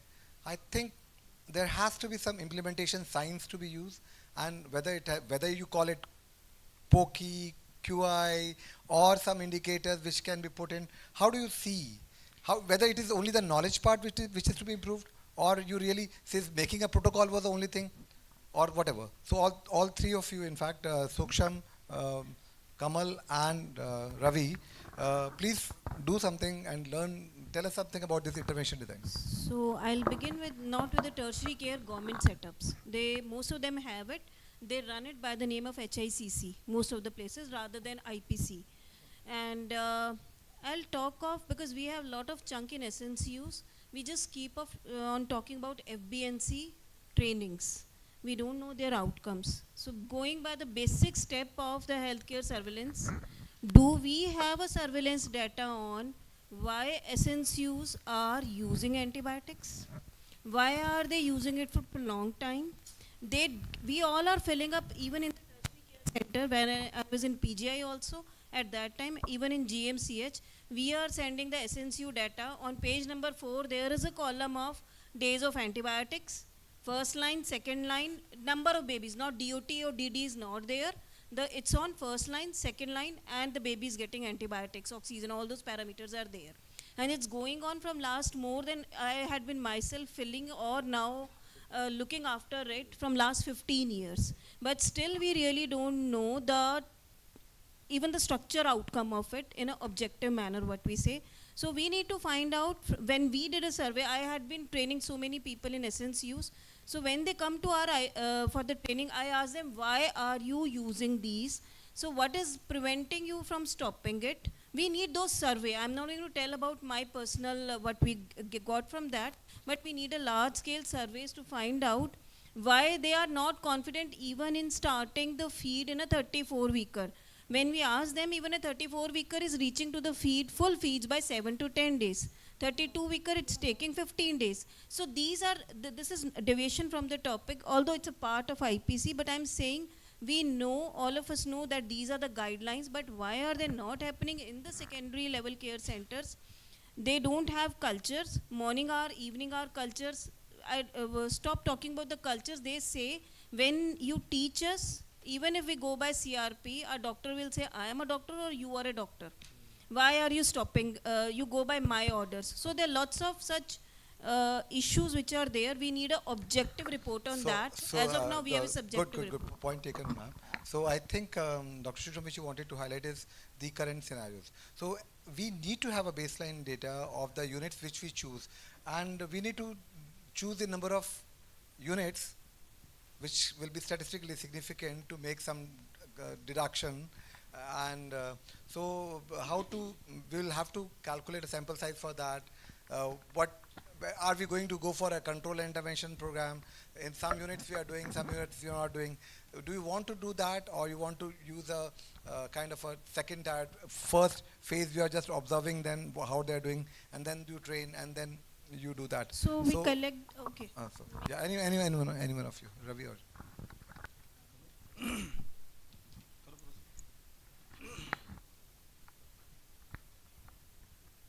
Sir, can you please little?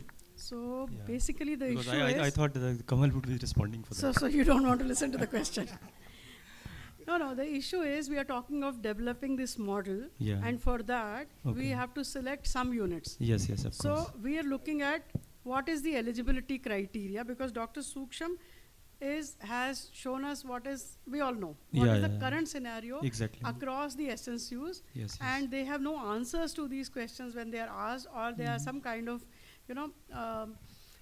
escape mechanisms that are given, or some excuses that are given, or they say this is what we have been doing while we did our DCH or while we did our MD, and that's what they are doing over here. So we are now talking about when we have to make this model. First step is making the model, and then we have to implement that. So the question that has been framed earlier over here is, how do we look at, how do you define which units will be eligible for this? How do you measure that, okay, we will take this unit? Do you want to first, yes ma'am, got it. As Surendra asked, do you want to first just have a survey of the units, so that is the baseline? Then you do something, the model that will be prepared, you do that, and then you see the post effect. So it could be pre-intervention and yes, got it. Or the other could be randomized control. The other could be you already decide what is your eligibility for the units at secondary level units, and only those units we are going to do this. So one is talking about the methodology, two is about the units that will be selected. Okay, ma'am, as far as, whenever we are developing any concept model, first and foremost we have to have a vision. And then on the basis of vision, then we strategize what are our strategies. And then strategies based on some data facts, and thereafter we are planning for implementation, and then of course whatever it is be. First of all, we are going to develop a model, and for that matter, what unit we are going to collect? We are going to collect the unit in the baseline data about the existing infrastructure, existing their incidence of rate, sepsis, incidence of sepsis, the kind of population they are catering with, tertiary center, secondary center, or primary center. So we'll take a baseline data accordingly, and then we develop a strategy about that. What could be the strategy, and that depends upon the different strategy is always based on a multifactorial inputs. We'll design the root cause analysis, why this is actually the existing system is leading to so much of high AMR. So then we'll develop a root cause analysis, and on the basis of root cause analysis and the input, whatever it is, that is to be data driven, and then we'll now some implementation science or strategies how we are going to develop it, and then after doing and do the small test on the basis of PDSA So cycle. Ravi, and I think, madam, so I think the idea is to have a formative period Yeah. when we are forming that kind of a module. So this is the formative period where we will do all this, and as the root cause analysis in different units may be certainly very, very different also. Yeah. Okay, and the factors can be very, very different depending on the geography, kind of units Yes, they of are, course. and the kind of clients they are. All that can be very, very different. So certainly that all factors will come, and then we can have the solutions to them. So solutions will come certainly later. So what we understand from what you've told us is that you would be interested in getting the baseline data Yes, on of the course. infrastructure, the kind of population they cater to, whether it is mostly term babies, extremely preterm babies, what is the population that they are catering to, and then of course the infrastructure, the sepsis rate there, what is the mortality. So Yeah. you are in favor of having a baseline data that Yes, needs to yes. be One point, ma'am. Why there is a reason behind why we want to collect the baseline data, because we are going to develop because how much the success we are going to develop, it has to be measurable. So from the baseline to the where we want to achieve, the baseline data has to be there, and that will guide you the course of action. If at all mid-course correction is required, so then the we'll do it. first step that you have said is, okay, we have to have the baseline data. Yes, yes, so yes, there yes. has to be some kind of a pro forma that needs to be prepared. Exactly. And we need to also ensure that the data that is being sent is authentic data. Yes, definitely. And then So we have to target for the KPI. Verifiable data, Yeah. not Okay. this. So, So data Kamal, which can be concrete, verifiable, and something, the variables which have some meaning at the outcome. Yeah. So the variables chosen should be such which will have some outcome, So- which will have some bearing on the outcome. So these are the variable on which basis we can define the key performance indicator, and then you will be able to compare from the pre and the post, and that will guide you, the further course of Okay, action. thank you, Ravi. Now, Ma'am, we already have Kamal, yeah, so many NNF accredited centers. So when we go for accreditation, they can give that performer. We can give them performer. They can give us the baseline data which they have. So rather than doing a work, we are already doing such accreditations. So that's one approach. So- That is one approach which is quite reasonable, and it will save time because you already have the information on those centers. When you are going for accreditation, that So because information we is have there. ELBDL babies, we are getting all the data of that. So antibiotic prescription, already a form is there. Like in our center, we use that form.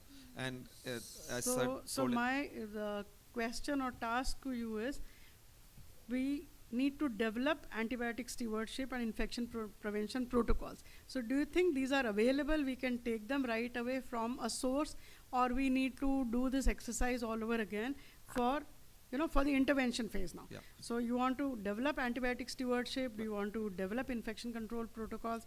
How do we want to go about it? Ma'am, they're already available. In our center, we are using it. I think we should not waste time on that part. We are using in our center, and whole hospital is using that as a HAS system, and IC and nurses and everybody comes over in the unit to take that data. So we are using that data. It's already available. If somebody But wants, we need I can- some uniformity across wherever we are going to use it. So our own individual institutions may be doing something, but do we have a resource from where we can take which will be acceptable to all, that okay, this is what can be implemented? I So think in this book, it was there in the pages. It is there. yeah, Anuj and Sonal can help us with that. That do we have something which is readily available and that can be used? We have an infection prevention control guidelines which are available on NCDC website, MOHFW website. Even the training module for that is also available. That homework has been done by Ministry of Health. It is done by a lot of experts, and it is made by Ministry of Health and Family Welfare. So it's a citable document. I think they are working now on a newer version also to incorporate a few more things. The healthcare associated infection data, which network that sir is talking about, that network actually works from AIMS Trauma Center. Dr. Purva Mathur is its PI, and that data is also available in the part of their healthcare associated infection reports. So, but you need to generate your own data. But because for those centers which are part of that surveillance, either the AMR surveillance or the healthcare associated infection network, those centers will have their own data.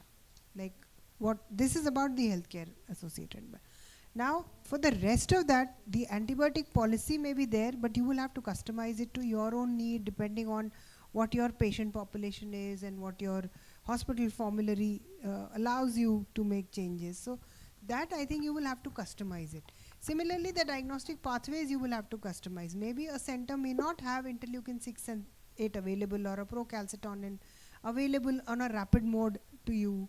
They may not have an automated blood culture system. If they have a manual system, then you'll have to customize your diagnostic pathways and diagnostic stewardships accordingly.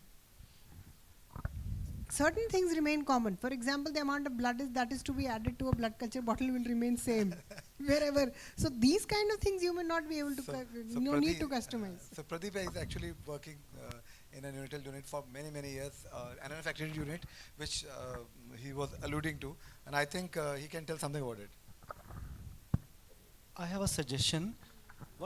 Because we are all doing, at least some units, most of the units are doing cultures, and we can share our data for the sensitivity, and we can also develop a tier system, like level 3 units and or units who are smaller units, because we cannot generalize all the data to all the level of the units.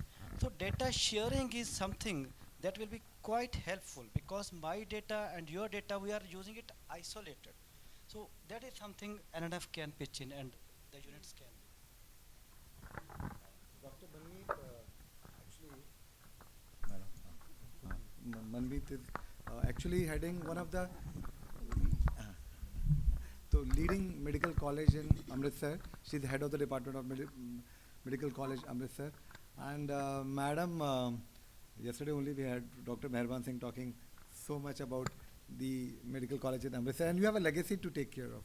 Okay. So with Dr. Manchanda being the HOD that time, so please look how you're going to take it forward and be a role model in that northern India, if not everywhere. Yeah, actually the problem with our government setups are that most of the programs don't fall in place at most times. So what I actually think is, even though the program, IMS program is available from them, but if NNF wants to take it out on a uniform note, it would be very easy to implement. You can have insights from them, and we can have our own program actually. And it should be a NNF taken program which has to be followed by all NCUs running at all levels. So in Punjab, you see there are many NBSUs. They are newborn stabilization units. And most of the time when we receive kids from there, they are already on the wrong antibiotic. So that is where you need to work. If you just keep on working on the tertiary level, it's not going to change the whole picture. So actually it is the SNCU and the NBSU where you need to work on this. And for that, we definitely need a program which belongs to, us. Although there could be wonderful, take-ups from the program they are already doing. And secondly, private and public partnership is very important. And what we can do is we can make one nodal center at a medical college and give them the responsibility of 20 NICUs at different levels in their territory, and let them do the AMS program over and again to sensitize each and every healthcare professional for this thing. Unless and until we take everyone in, with us, it is not very easy task. That's the thing. I think rightly, but Madam, thank you, Kamal and Pradeep, because sorry, Dr. Anush, they have Manmeet also. They have a train to catch. Their flights got cancelled because of fog, so they are going by train now. So somehow she could still manage. Madam, आज I have come on a air hostess की seat पे बैठ के आई हैं. She said कि मुझे जाना है, मैं गवर्नमेंट ऑफ इंडिया की मीटिंग में हूँ, तो मैडम वो एक सीट होती है जो एयर हॉस्टेस वाली होती है, वहाँ बैठा देंगे. तो she has used that card, shown her government job, and she has come. I was on the emergency exit seat actually, but what I feel is we can continue, ma'am, with your permission, on a Zoom meeting with all the subsequent sessions, and we would love to be a part of the whole thing and work towards it.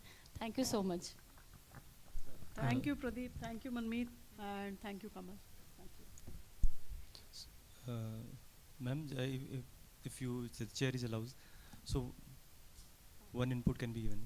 So whatever the checklist, whatever the checklist we have, from the Dr. Sonal is talking about, that checklist can be thrown for as a pilot, and then can be later on if the for a 4 5 or single unit or 2 unit, and that feedback can be incorporated and customized and as per our requirement, and that can be scaled up if it is found to be feasible. I think that is a middle pathway, generating in a fresh checklist and then throwing them so we can adopt them, Kamal and then said later so. on Kamal was adapt. talking about a checklist, and Madam was also saying.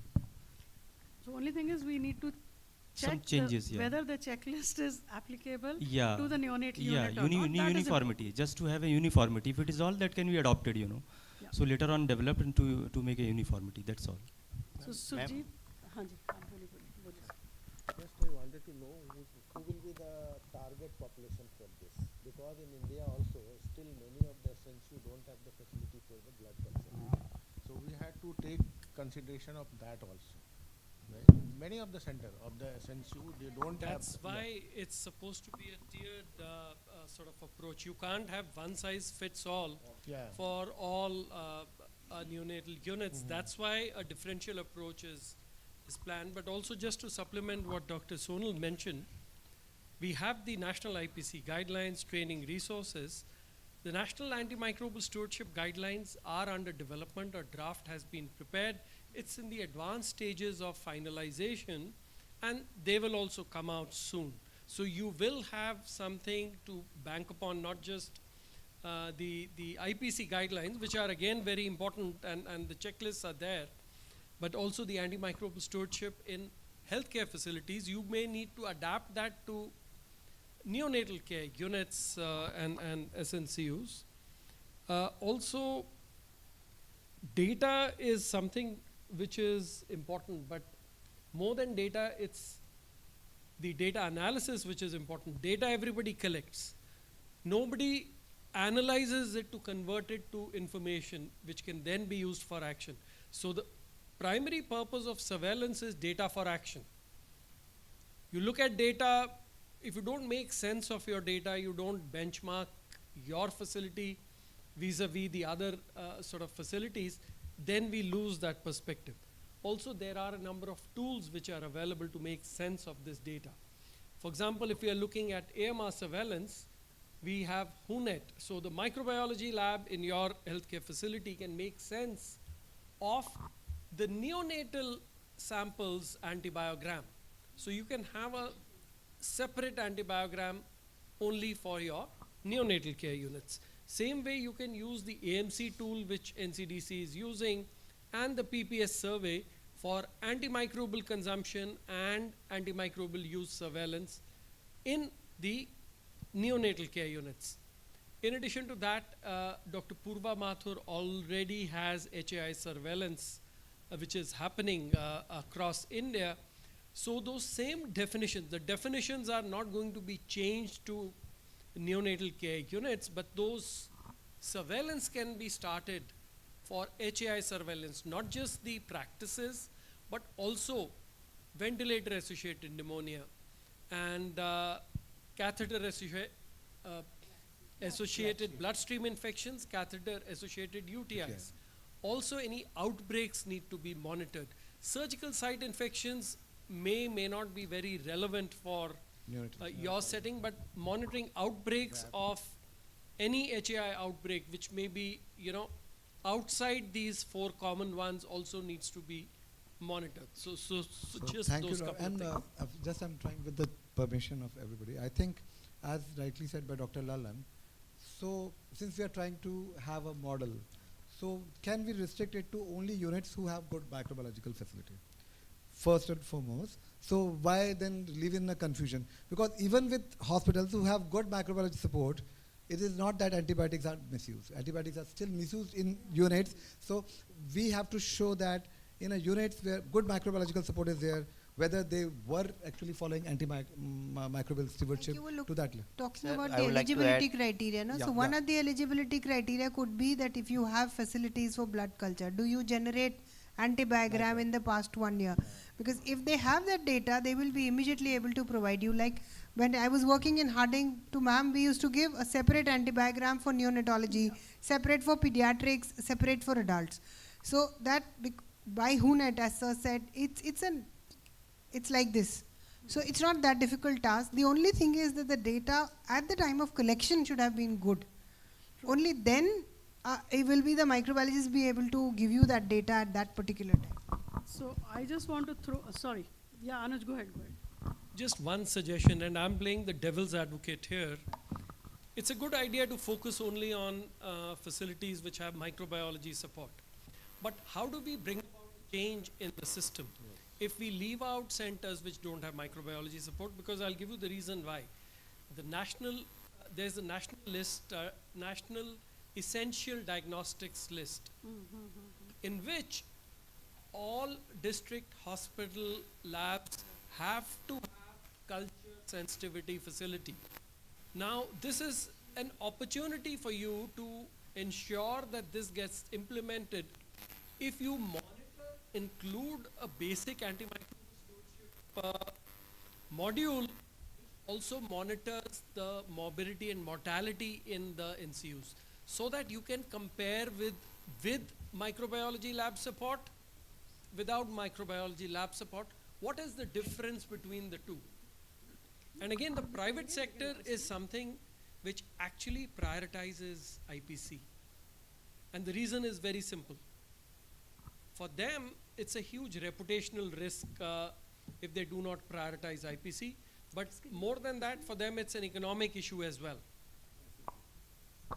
So what I wanted to bring around at that point, when Sonal said we could easily have eligibility as the units which have blood culture facility. So I'm not sure if the NNF members would agree to it, because then we will leave out all the SNCUs. Although Anuj just mentioned that we have National Essential Diagnostic, diagnostics list. So we can, this opportunity can be used to, so I agree to you that it can be used, that we ensure that this is implemented. But at the moment, we know the ground reality that none of the district hospitals which have SNCUs, none, maybe one or two, or you could just count them on fingers, but majority do not have culture facility. There might be some MOU with some Yeah, other that we have private done, some MOUs with a nearby lab for that particular SNCU, but those are few you can count on fingers. So having this opportunity and having this kind of a list which is there, which can be, we can, ask the government to ensure this. And I have always been, it's been more than a decade now, I've always been asking at the district hospital, does your surgical specialty not need a culture? Does your obstetrics specialty, your medicine specialty? Why we are the ones who are crying for it as newborns? Asking for it all the time. Every time we are asking, and they are saying at the district hospital there is no microbiologist, and so there is no microbiology facility. And Madam, in my hospital, I have raised a demand for back tech. A pediatrician, actually those pediatric is examples. writing for and not the microbiologist. I can compliment all the people here, all the neonatologists here, because from my experience, pediatricians are the one who use the microbiology lab optimally. Within pediatrics, it's the neonatologists who really push the microbiology lab and use it optimally. Other people, surgeons, are only concerned when they have an HAI, a surgical site infection. Neonatologists really push microbiology labs, so hats off to all of you to really prioritize this. This is a compliment on a National Newborn Week Day. Surjit. Basically, to add some points, most of the points are well taken. So first thing, there must be a written policy, like we have, say, the breastfeeding policy. The policy pertaining to the antibiotic use. So even SNCU. So what the policy when to use, when not to use, and then this policy, and there must be a sort of checklist, not the MR one, but the checklist why you are, say, the indication of antibiotics, the diagnosis is right or wrong. So at times they say the newborn coming with the fever, you start antibiotics, it may be just dehydration fever, or maybe having TTNB, you are starting antibiotics. So is your diagnosis right or wrong? And then has the culture taken or not? So if it is taken, then the volume of blood was say adequate or not. So it has to a signage or the 5-6 points, 2 placards in every SNCU. Then they become just ready reckoner to everyone. So everyone who is just passing by can have a look on that. The sisters will learn, nahi Dr. Saab apne culture nahi bheja. So and then if they start doing this, and then they continue training and education to all the healthcare professionals who are say engaged in it, that would be helpful. So I think during the day we have heard this, that there are these things in place. How much sample to take for blood culture? But How actually, to no one second. So the we lab with the sister is taking, at times the sister is taking the sample. Doctor साहब आ गया sample, लेकिन उसको अगर सामने दिखा होगा कि 1 ml लेना है, तो you can always say, sister जी अभी तो 1 ml नहीं आया, तो उसको लगे कि डॉक्टर को भी पता है और लिखा भी है. So it is the implementation of that knowledge. Yeah, exactly. So I was bringing it to that point only, that all of us have been speaking since morning saying that knowledge is there, information is there. The challenge is implementation, Like that it's SMA not being breastfeeding done. is माँ का दूध अमृत है. So similarly, the AMR, the antibiotic resistance, the antibiotic can save, the AMR can kill. So you can have the placards. Then people think, doctor साहब ये भी तो लिखा है. So if the question is coming from the population, then the doctor is definitely, he will think, should I revise or should I de-escalate? Or at times they are giving overlapping antibiotics. The duration can be minimized. Thank you, Surjit. And it's such a thing that after doing your DM, you're actually serving the community at a very peripheral level, Nahan Medical College. Thank you. And Dr. Subhash, we thought of making it how quantitative way of analyzing, or should we do a qualitative analysis also? This by thematic analysis of interviews of the people, which because the reasons why they do not do would require qualitative analysis also. So whether this study should use both the thing, quantitative only way of analyzing data, or should use qualitative ways of doing focus group discussions and thematic interviews. It's always good to do mixed method. I mean, when you do qualitative, you get subjective data, and they are relevant too. I mean, everything objective data does not capture. So it will be a good idea to do both and take a statistician on board while doing this, because the protocol has to be written that well. Secondly, sir, 2-3 more points in the discussion that I thought I should also put in some comment. Is that what sir was telling, that whether antimicrobial support is there or not, this has to be done in both the tiers, and then you compare in the outcomes.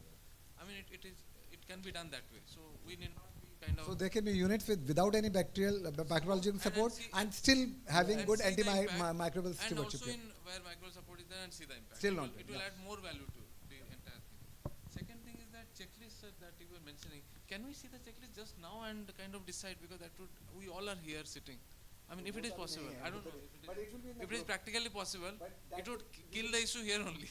I mean, I think we heard from Dr. Anuj that it's not to be shared at the moment, it's being developed. No. See, that's not, that's National Antimicrobial Stewardship Guidelines. The checklist, I think it will be a good idea if one or two of you can take the volunteer to develop a checklist. There are a number of, I can share a number of resources which are available. And you don't have to raise, we have put your name only. He was raising, we have put your name only. So I you can take on that adapt it to the Indian setting. Exactly. Yeah. So one more thing is that a concept called pan check. This is what Paul sir had taught us one day. Is that protocolize things, do audit in every unit, network amongst each other and see where you are, and checklist. 100% you need to follow a checklist in these matters. So pan check can be a good mnemonic to catchy mnemonic. It's all pan check. Pan check. Audit, network, and then check. Protocol audit network, PAN, and check. Pan check. This was told to me by Paul sir only, long back, 10 years back. It captures everything. Yes. As he was talking about the checklist, we designed a audit sheet which has got a way we are using from last 10 years, and objectively we have reduced upon our antibiotic duration and antibiotic days, DDDs and DOTs both. We were initially capturing this data under INC, now we are doing in REDCap from last 5-6 years. So it has got demographics, then it has got on which day antibiotic is started, which is designed on the basis of neonatal mortality. So within first 24 hours, not the exact day, within first 24 hours, because this is how we objectively define our neonatal mortality. In 7 days, and then after the 7 days, then line of antibiotics, indication is a must. Was the indication revised? For this, the audit is being done on day 2, 5, 7, 10, and 14. machine. Previously, we were using conventional blood culture, so we were doing audit on day 3 and 7 instead of 2 and 5. And we were talking about the blood culture, but we didn't talk about the rapid blood culture. Sorry, I'm not able to follow this. Ma'am, I'll put it in the group. I have a PDF of it.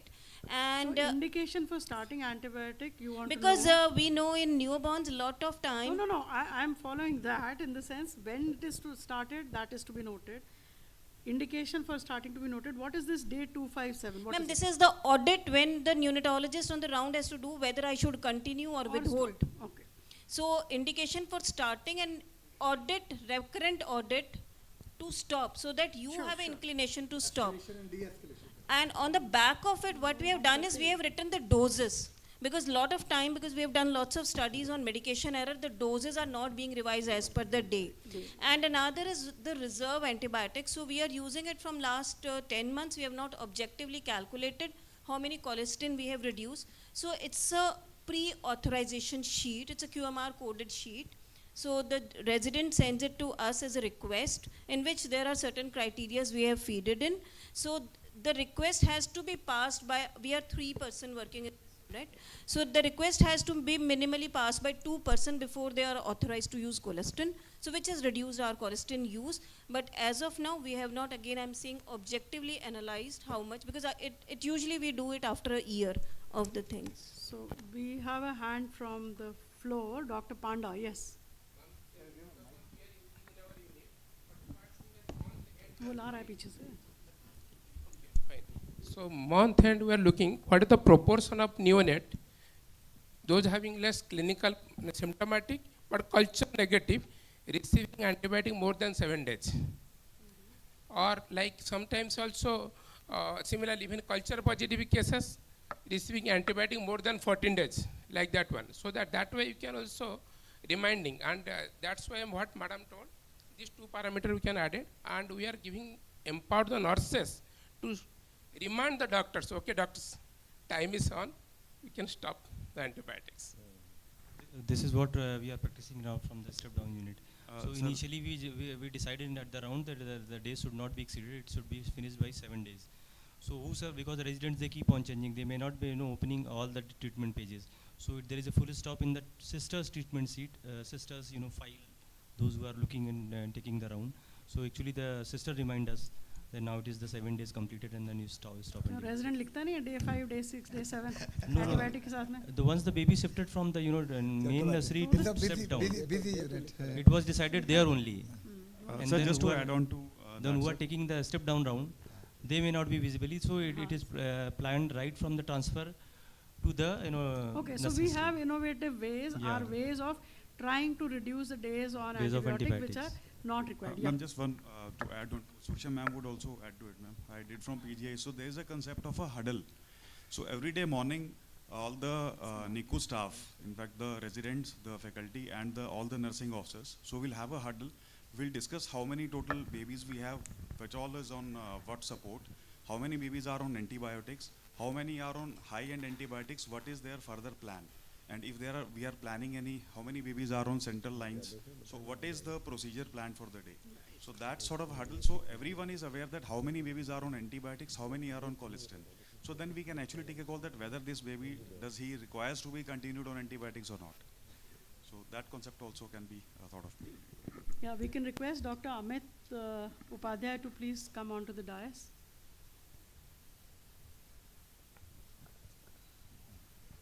So I think so we had thought of identification of centers, which we got some information on that.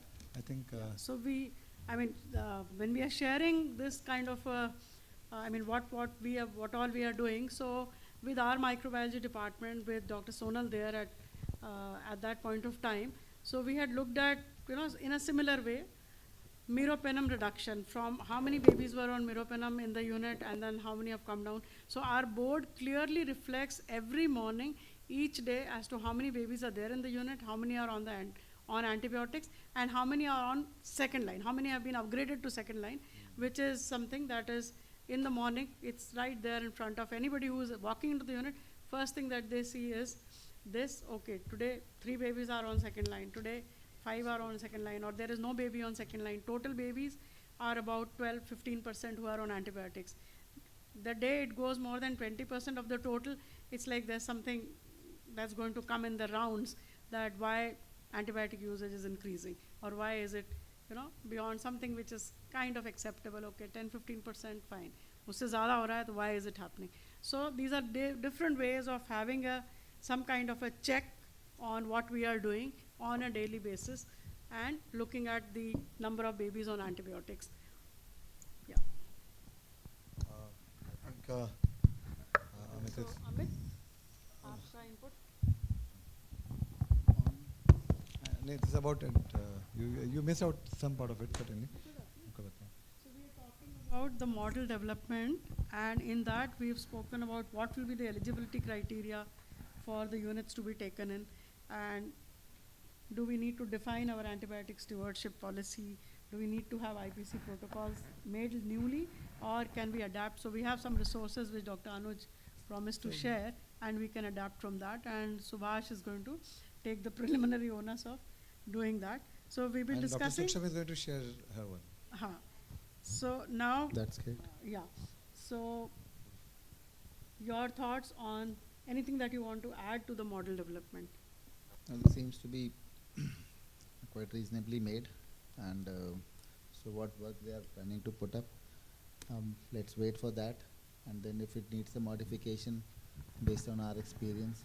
So idea would be to have be more and more inclusive. So if we have homogeneous type of centers which are involved, then the real picture doesn't emerge out at times. So if we are only inborn units which are catering to babies, and the data is contributed by only inborn babies, again then it's a different scenario. So we need to have right mix of not only just institutions, but also most of the deaths are happening outside in small units as well. True. So they have to be, and then it's not fault finding with them, but actually what NNF has to do is to reach out to such units, and we can see if we can improve them by just hand holding. So like the programs which we have, like Neo Venture or Neo Shine, in which postgraduates, DNB students are going to different units for direct observation, and so such units can be hold handing. So we can identify units which handhold say 4 or 5 smaller units and identify what problems they are facing. Main problem is getting blood cultures done. If we look at, so getting people to do blood culture probably is the first step. You get 1 hour old baby, worsening respiratory distress, referred to us. What he has received is injection meropenem, injection Forcan, injection vancomycin. So within 1 to 2 hours, they have progressed on directly to meropenem. So how NNF has to find out a way, how do we give what Dr. Ramesh said, that most of our actions are based on our beliefs.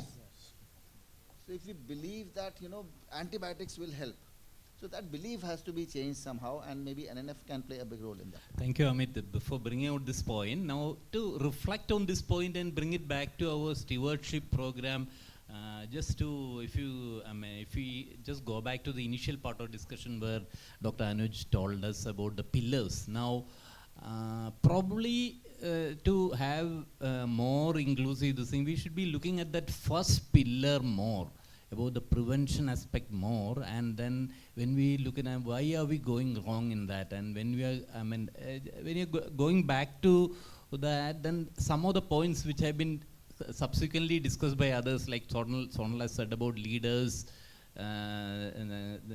first change the leaders so that others will get it. The same thing is happening. Suppose you have nodal centers doing the wrong thing, nodal in the, in that area, that is a message that goes around. So you won't have confidence. So it has to be that part has been.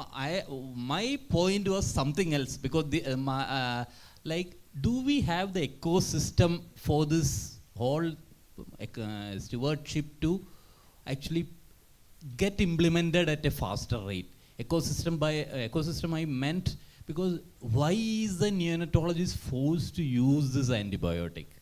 And here the very, very basic things come which are not under the purview of today's scope of discussion, like the use of antimicrobials in animal has been revealed, which is probably the reason why everybody is scared, and then nobody wants to burn their fingers. So this is now, we keep talking like this because I have been part of this sort of discussion as a listener mostly, and then some we talk and then we never reach anywhere because we are not addressing the primary problems. Primary prevention is where our answer lies. And if you want to do that, we need to carry others. The NNF alone talking about antibiotics is not going to improve the system.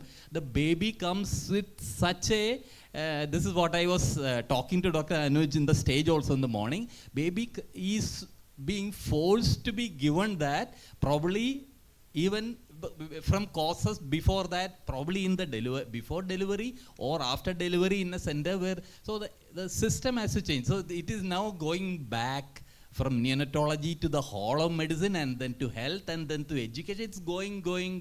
So there is no solution, and we should have this sort of, we should actually, of course, focus discussion on converting the leaders can be done at this thing, but the other causes which I thought we were wasting time on, some of the issues which there cannot be a solution here. That needs to have a better ecosystem for the neonatologists to practice the zero NICU, the zero antibiotic NICU policy or something like that. And for us to discuss, but I don't know how much is the scope here, why we should not use antibiotics for more than 3 days or 2 days on all babies if you do not get blood culture. And then if somebody in the leaders can show that no, though you use and you don't use and you don't get any additional benefit, because I was a hardened use of antibiotics some 10 years ago. But now, for all the periviable and extreme preterm babies, my unit, we don't use more than 3 to 5 days, or maximum 7 days. It doesn't go to that. I'm talking about 24, 25 weeks babies. But this took a lot of I could not convince myself. This is the state of all the nodal centers in where we are talking here to some centers, but all areas, though, they need to be convinced. So that is where I think NNF primary has a role, but then I think we have to look at the larger picture and the ecosystem. Sir, may I respond I wanted, please go ahead. I wanted Dr. Anuj's response also. Okay. Yeah, you go ahead first. Okay, sir, just to respond with your ecosystem. The ecosystem works only when there is enabling environment.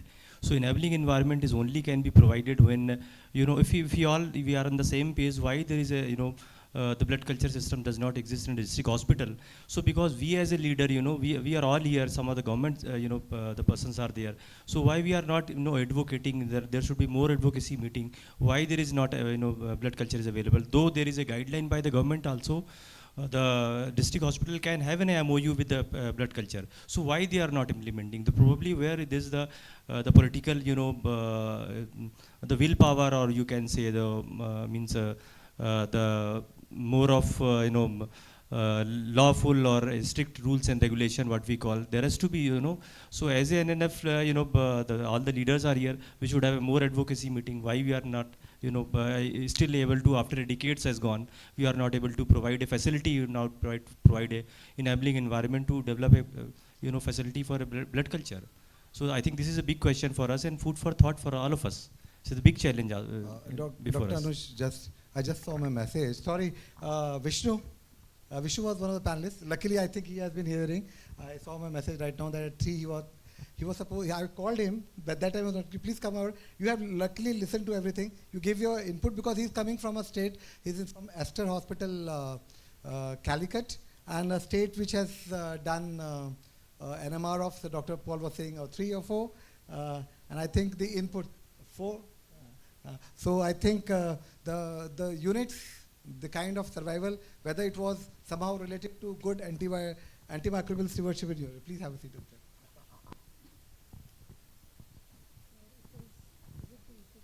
The ecosystem, or whether it is the kind of economy which you have, or it is good IPC practices in your state which has led to this kind of survival. I think it's a balance of all these 3 things, sir.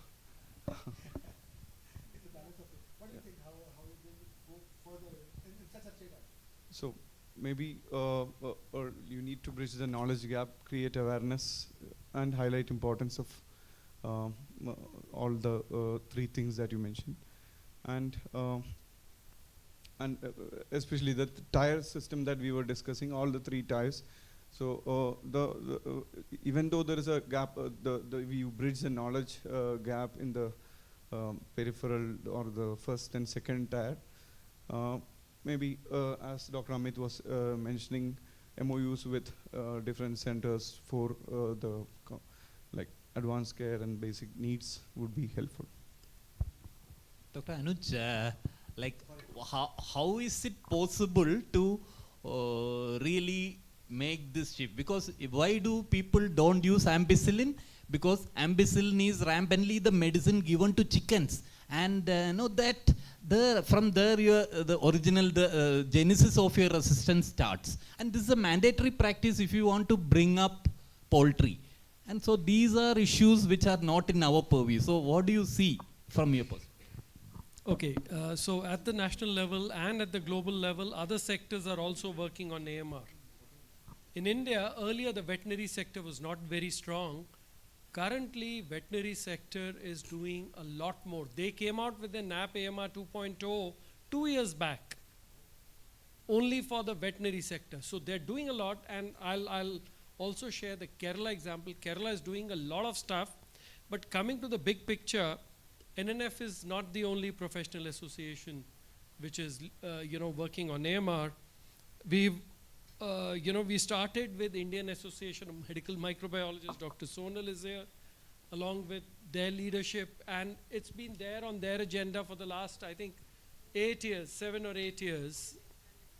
Also, the state surveillance networks are there, which were Microbiome. initially the IMM state chapters, Delhi and Maharashtra, had established the state AMR surveillance networks in Delhi and Maharashtra. Hospital Infection Society is another one. Indian Academy of Pediatrics is another one. Indian Public Health Association, Indian Dental Association, Indian Society for Dental Research, and Indian Medical Association. These are all associations we are working with. And recently, based on the guidance from Dr. Paul, also a national alliance has been established, a National Alliance of Medical Professionals on AMR, NAMP AMR. NNF is a part of it. And so are around 51 other professional associations which are part of it. But coming back to Kerala, where they have a Kochi declaration on AMR signed by their animal husbandry minister. The chief minister reviews AMR program once a year. They have 15 documented, nominated officials working on AMR. You are the focal point for 1, 2, 3. Tasks have been assigned, and these are not only responsibilities, these are additional responsibilities assigned to government officials. The health minister monitors it, the additional chief secretary health monitors it, and they have a number of initiatives. They actually stopped over-the-counter sale of antimicrobials, and it has led to 1,400 crores of savings just in 1 year. Imagine, and this is only antibiotics I'm talking about. Antibiotic sales reduced by 1,400 crores just in 1 year. And this is only one state that we are talking about. They also have the first state to have environmental surveillance in place, the first state to look at making the state antibiotic literate. They have ASHA workers, district committees, block level committees looking at raising awareness so that the public does not misuse antibiotics, because pill popping and taking antibiotics, prescription sharing is rampant. So big picture, a lot of things are happening. I think let's focus on how we can have antimicrobial stewardship. I Excellent, think, excellent. So I think, sir, 8 years back the program started in Kerala. I think 2015 or 16. Yeah, Started with the spoke and were wheel there. concept and things like that. We have, just like the NMR audit that happens every month, we have AMR audit where IAP representative attends the meeting at district level every month. So that goes a long way in the data is shared to the members also. No, but coming back to what Dr. Sonal was saying about that leaders, how do we convince the leaders? This is where I think still we talk a lot, but we don't walk the talk. This is what I realized from by feeding their ego. Mm. You So are the best. Have confidence on yourself. Your patient is not going to die due to antibiotic deficiency. I always tell this to my students. When you give antibiotic, it's like an armor behind which you hide. Nothing. It does nothing to your patient. Somebody Excellent, said, excellent, excellent. Somebody said ampicillin is poultry. Sir, 99% of Staph aureus is resistant to penicillin. 60 to 70% is MRSA across Delhi. 24 hospital network I lead for surveillance, and I find 60 to 70% methicillin resistant Staph aureus. That means all beta lactams are out. But another point which has to be taken with salt here is that when we are convincing the leadership, you need to show them the data. Absolutely. You have to show them the evidence, because ultimately it's their name. If it's ma'am's unit, everybody will say Dr. Sushma Nangia ki unit mein 4 bacche mar gaye. Nobody will talk about how many lived, but people will talk about how many died. So it's ultimately her name, and if she's going to lead a program, then she needs to be convinced. So there, I think the multidisciplinary approach with you, with microbiologist, with infectious disease physician or pharmacologist, a multidisciplinary AMS team is what is going to work around, and we'll have to tweak it to our own system. Very, very similarly, I mean, what we talk is, you are thinking of covering the baby with antibiotics. Is it some kind of an umbrella which is covering the baby and saving him from picking up infection? No. Within the unit, he will still pick up infection if your practices are not. Your means, it's like our own dialogue within the unit. By giving antibiotics, you're not preventing this baby from picking up infection. So you need to ensure that your IPC is in place rather than giving antibiotics. And that's why we are very frugal on starting antibiotics, even in 25, whatever weekers that we look after. Yeah, Subhash we have to believe that it's our house on fire. So we have to extinguish that fire. Yeah. It's my house on fire, no? Blaming the animal health, husbandry. They will take out one ruling that no organized animal farming will use antibiotic. It will bring down the animal antibiotic. It has in the past 2-3 years, like anything.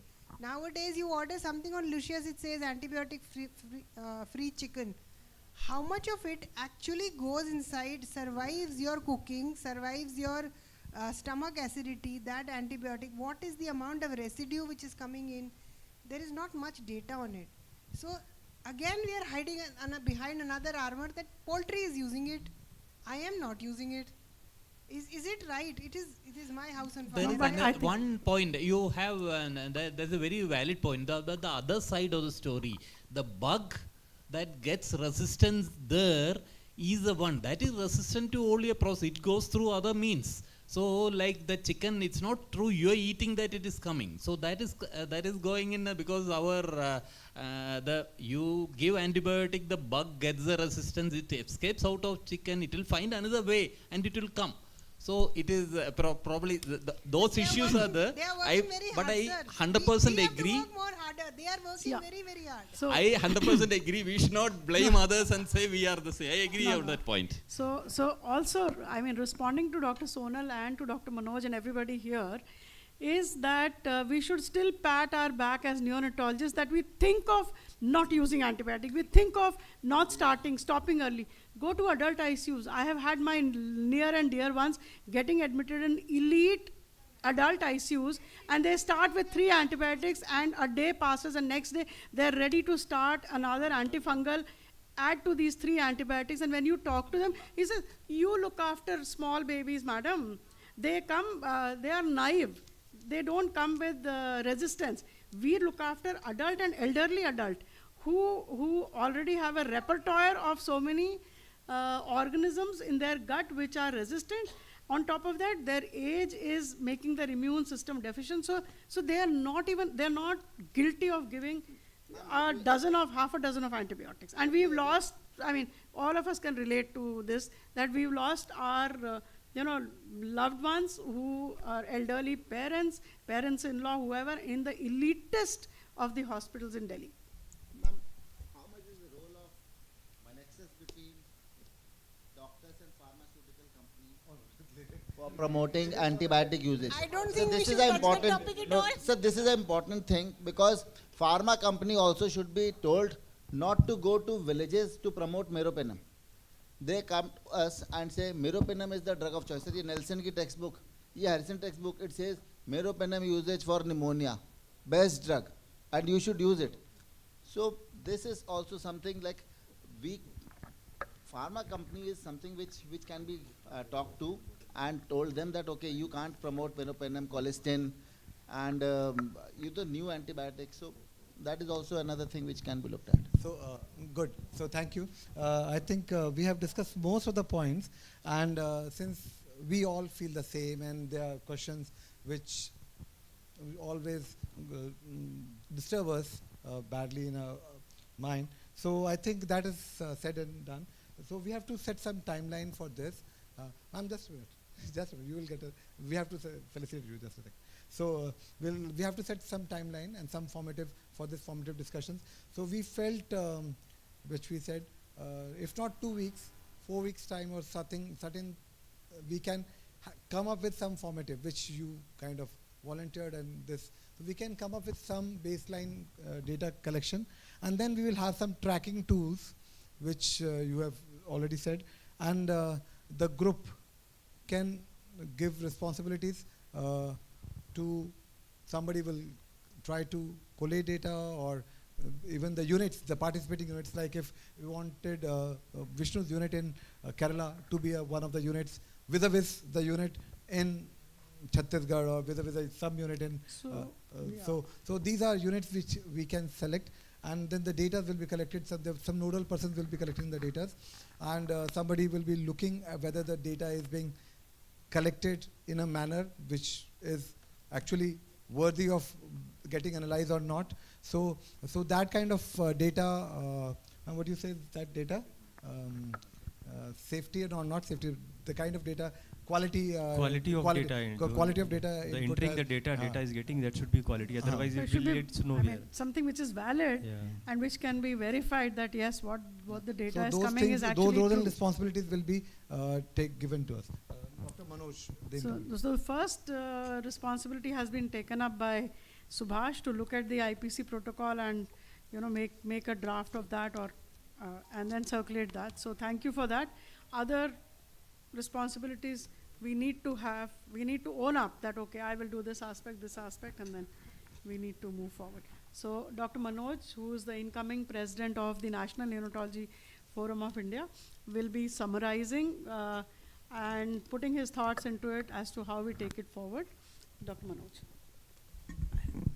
I will not bore you again with all the details, but then we had a very fruitful discussion on a model to be developed for antimicrobial stewardship in neonatal units. First we discussed about identifying the centers, and then there were a lot of areas where now further discussion is required. The intervention designs that also we discussed, and of course in the studying of outcome measures where we had a lot of, and I think there are things that now still needs more definition, but then a starting point has been made now that we said we will come up with a checklist and then start from there and then go back to these points.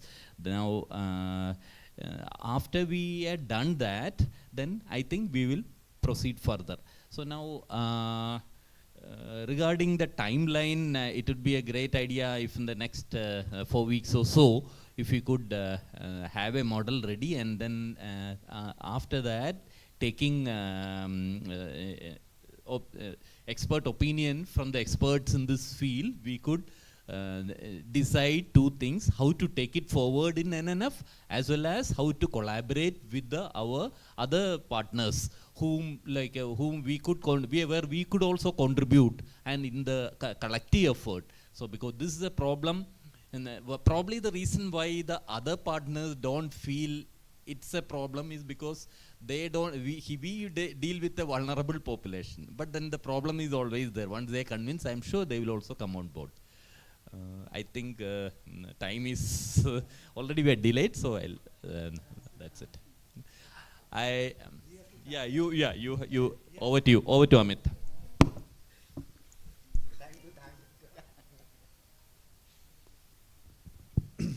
So I would now take this opportunity after this wonderful session on antimicrobial resistance to thank everybody for coming over and making this newborn week celebration or the World Prematurity Day possible by coming from very far off places. Thank you all who have made it to R&R hospital, which is a wonderful place. And I think for last couple of years we are having this over here. So for this we must thank Dr. Shankar Narayan and Dr. Subhash Shaw and all others who are involved in this. Thank you for having this hall available. This is wonderful hall and the paraphernalia available to NNF and all the people who attended. We are, as an NNF team, very thankful to you and Dr. Shankar. I would like to thank our chief guest, Professor Vinod Paul, who out of his very tight schedule, he had to go to Chennai today for some meetings and all. He still found out time because he's a core NNF worker himself. And this topic of AMR is very close to his heart. So he came over and gave his thoughts to the audience and made the inauguration really worthwhile to listen to. I would like to thank Dr. Sushma, Dr. Manoj, and Dr. Surendra, who are the main force behind formulating this program. And they conceptualized and detailed the program. Thank you for that. But the person behind this is actually Dr. Anuj from WHO, who Dr. Deepti and Dr. Deepti, yes. In the morning also, Dr. Deepti, Dr. Anuj, and we all had discussions. And Yes. So बहुत कम timeline दे रहे हो आप हमें सिर्फ फरवरी तक की आप कह रहे हो 4 अच्छा मॉडल फरवरी नहीं बन जाएगा मॉडल फरवरी तक है हाँ ठीक प्रीमैच्योर टाइम मॉडल तो बन जाएगा So WHO takes this topic very seriously and rightly so, that antimicrobial resistance is a very big problem and we have to look at it in a very in a drastic way now. So, and the topic was very close to Dr. Sushma. She has two, I have realized, two very close to heart topics. One is antimicrobial resistance and minimizing antibiotic, and the other is minimizing use of IV fluids and formula feeding in NICUs. And so 3 cheers for Dr. Sushma as president. Not cheers, but 3 cheers. So I would also like to thank all the EB members who would come over, some very senior people like Dr. Ramesh Chaudhary, and I can't see Dr. Pune se hamare Dr. Umesh Vaidya, he was here as well, he must have had his flight to catch. And all the president and secretary who had come over, Dr. Vishnu, our close friend who has come all the way from Kerala to tell us how Kerala has reached an NMR of 4, which is much below than the national average of, as we were told, national average is about 22. So thank you all. I wish to thank our incoming president, Dr. Manoj, followed by Dr. Lallan. I am very fortunate to have 3 presidents sitting besides me on this table. It makes so actually, I think we should felicitate Madam. And Dr. Dinesh is here as well. Dr. Anush. Our other panelists, Dr. Ravi, Madam, Dr. Sonal.